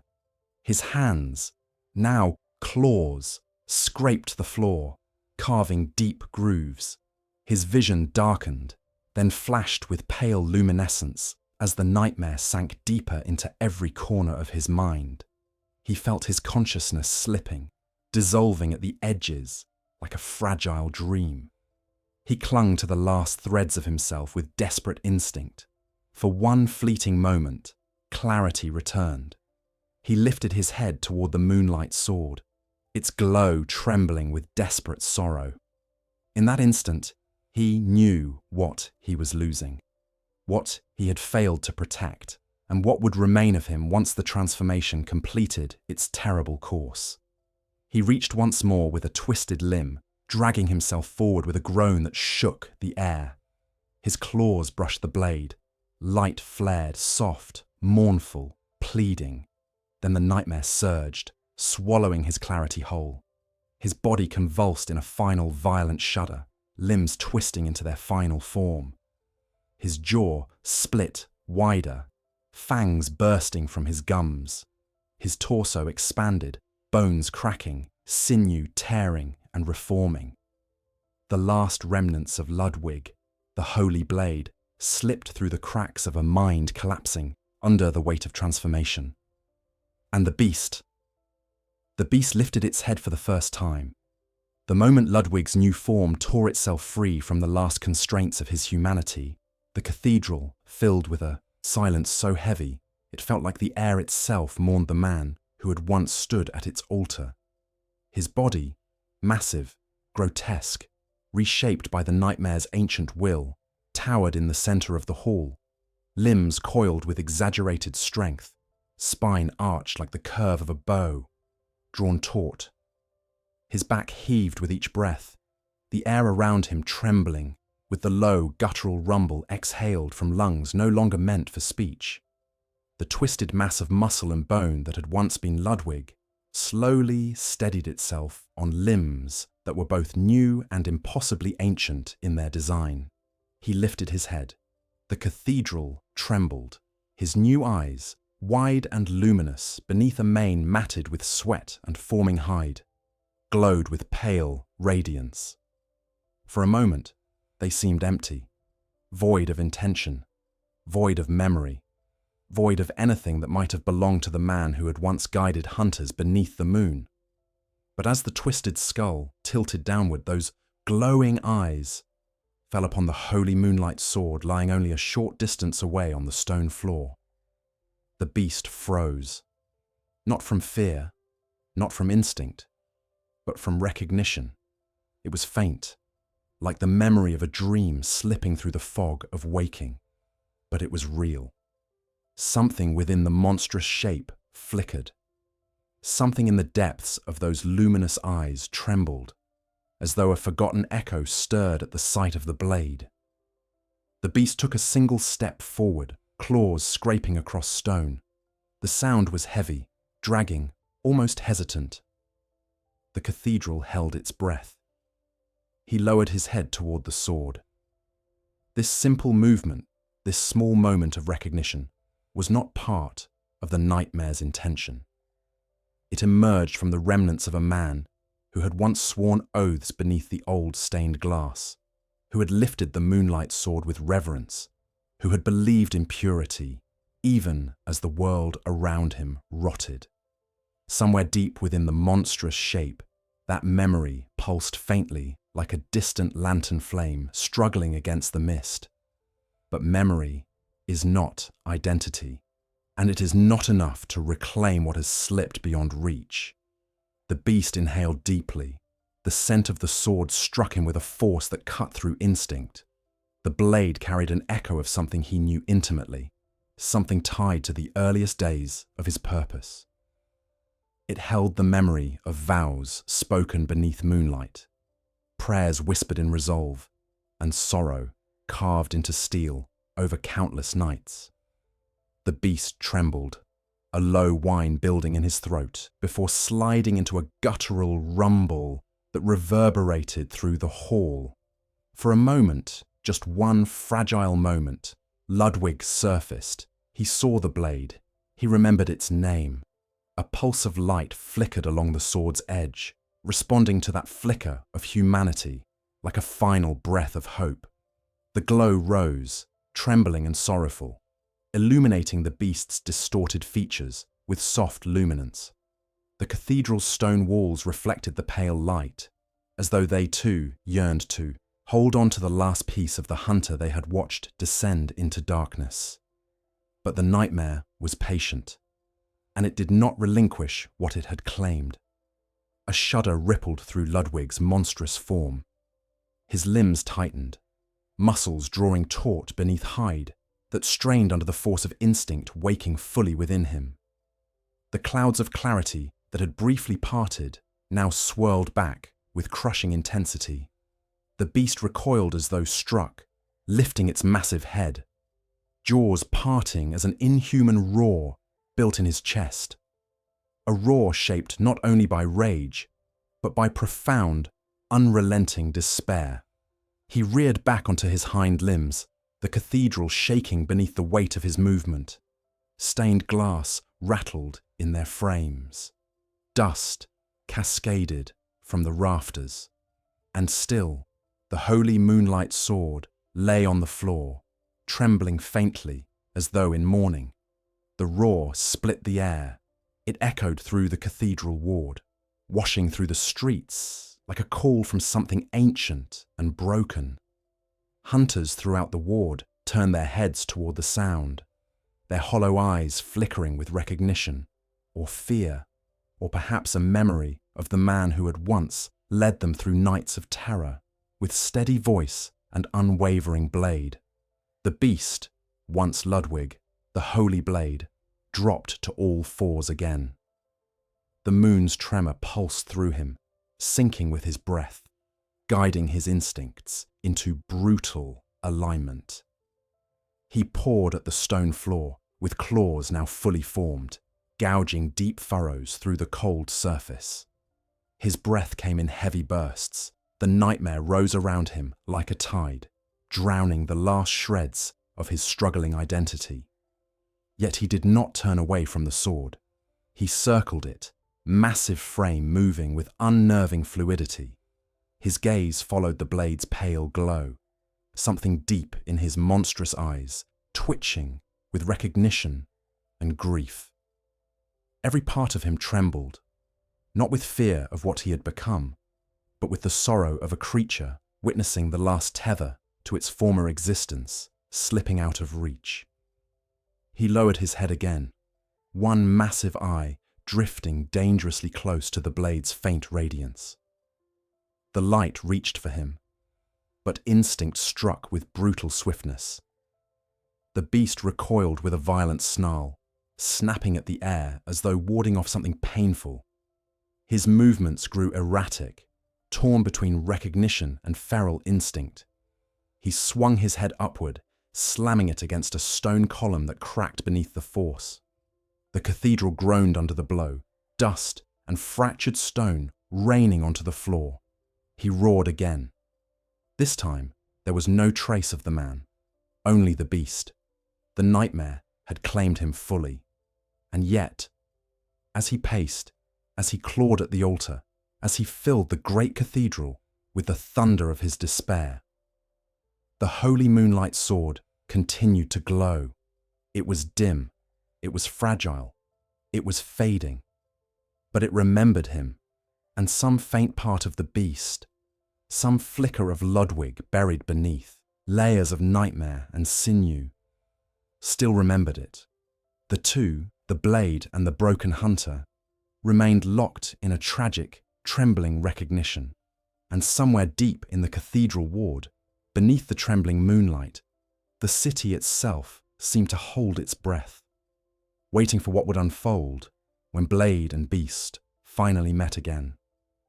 The cathedral stood hushed beneath the trembling moonlight, its vast interior filled with the restless echoes of the beast that now occupied its sacred floor. Dust drifted from the rafters like falling ash, settling across the cracked stone where the holy moonlight sword lay glowing faintly, its pulse soft and uneven, like the final heartbeat of a fading star. The beast, who had once been Ludwig, lingered near the blade, pacing in wide, trembling arcs around it. Every step reverberated through the hall as though he carried the weight of centuries within his monstrous limbs. His breath poured from his jaws in deep shuddering bursts, each exhale fogging the air around him with a ghostly haze. The moonlit glow traced along the contours of his twisted body, illuminating the violent fusion of man and nightmare that had taken shape. His elongated limbs, arched spine, and heavy frame bore no resemblance to the hunter he had once been. Yet beneath the altered form, beneath the nightmare's claim, the faintest remnants of Ludwig's former self still flickered, fragile as grief, thin as memory. The beast's movements, though powerful and driven by instinct, carried a strange hesitation whenever his gaze drifted toward the fallen sword. That hesitation, that tremor of recognition, was the last echo of the man he had been. The moonlight sword pulsed gently as he approached it once more, its luminance spreading across the stone like a ripple of sorrow. Ludwig's monstrous head lowered, one massive eye reflecting the sword's faint radiance. The glow washed over him in a wash of pale colour, bathing his distorted features in a reminder of the vow he had once lived by. For a moment, the beast grew still. His breath slowed. His claws settled against the ground, and in the trembling reflection cast across the blade, he saw the faintest impression of the man Ludwig had once been. A figure standing tall, armour gleaming, gaze steady and filled with purpose. Memory flared. It did not return in clarity. It returned in feeling. A vow whispered beneath moonlight. a promise to protect the innocent, a belief that the sword he carried reflected not only celestial power, but the fragile strength of the hunter who bore it. Those echoes stirred within him like the remnants of a forgotten dream. The beast leaned closer. His breath brushed against the blade, stirring the dust that had settled upon it. The sword pulsed again, this time brighter, its glow rippling across the curved stone of the cathedral floor. The luminance spread along the beast's muzzle, tracing the lines of his twisted face with soft radiance. And for the briefest instant, that glow found something within him still capable of responding. A sound rose from the creature's throat, not a roar, not a snarl, but something low and trembling. It carried neither threat nor fury. It carried recognition. It carried grief, a sorrow so deep it seemed to shake the immense frame of the beast from the inside out. His claws dug into the stone, carving deep fissures as the memory of what he had been flickered painfully in the fading corners of his mind. He lowered his head until the tip of his muzzle nearly touched the glowing sword. The moment was fragile, holy, almost unbearable in its quiet tragedy. For in that moment, the nightmare had not yet fully conquered him. There remained a breath of the man beneath the monstrous form, a whisper of the Holy Blade who had once walked these halls with unshakable resolve. The moonlight sword glowed in response, as though honouring that final ember of humanity, small, trembling, but not yet extinguished. The blade reached for him in its silent way, and the beast reached back. His massive jaw parted slightly, a trembling growl vibrating through the cathedral, resonant with sorrow so deep it could only have belonged to the remnants of Ludwig himself. He bowed his head, not in submission to the nightmare, but in recognition of the oath he could no longer fulfill. The sword's glow brightened further, trembling like tears falling from a wounded star. But the nightmare was patient, and grief alone could not reverse what had been done. The moon's pulse surged through the Cathedral Ward, a resonant thrum that pressed into the very bones of the city. The beast's form stiffened, his breath hitched. The moment of clarity flickered, then wavered under the weight of the nightmare's command. The glow of the moonlight sword trembled in response, as though trying to hold him a heartbeat longer. But the nightmare surged again, deep and unrelenting, reminding him of the form he now inhabited, of the instincts that now governed him, of the hunter swallowed by a monstrous fate. The beast recoiled, suddenly, lifting his massive head with a shuddering roar that cracked the stained glass high above. The sound shook dust from the rafters and echoed through the Cathedral Ward with a force that made lanterns flicker throughout the district. The moonlight sword dimmed again, its sorrowful radiance pulsing faintly on the stone. But even as instinct overpowered memory, something remained. The beast did not destroy the blade. He did not strike it aside. He circled it once more, rumbling in confusion and grief, as though unwilling to abandon the one artifact that still connected him to the man buried deep within his monstrous form. He lingered near it, massive frame, trembling beneath the moonlight. His breath poured out in heavy bursts. His claws scraped the floor, and still he could not bring himself to turn away. Not fully, not completely, for even in the depths of the nightmare, the holy moonlight sword had not abandoned Ludwig, and Ludwig, what little remained of him, had not entirely abandoned the sword. The cathedral doors remained open, moonlight pouring through them in trembling waves. Outside, the ward lay silent, waiting for the next chapter of Yharnam's long, tragic night to unfold.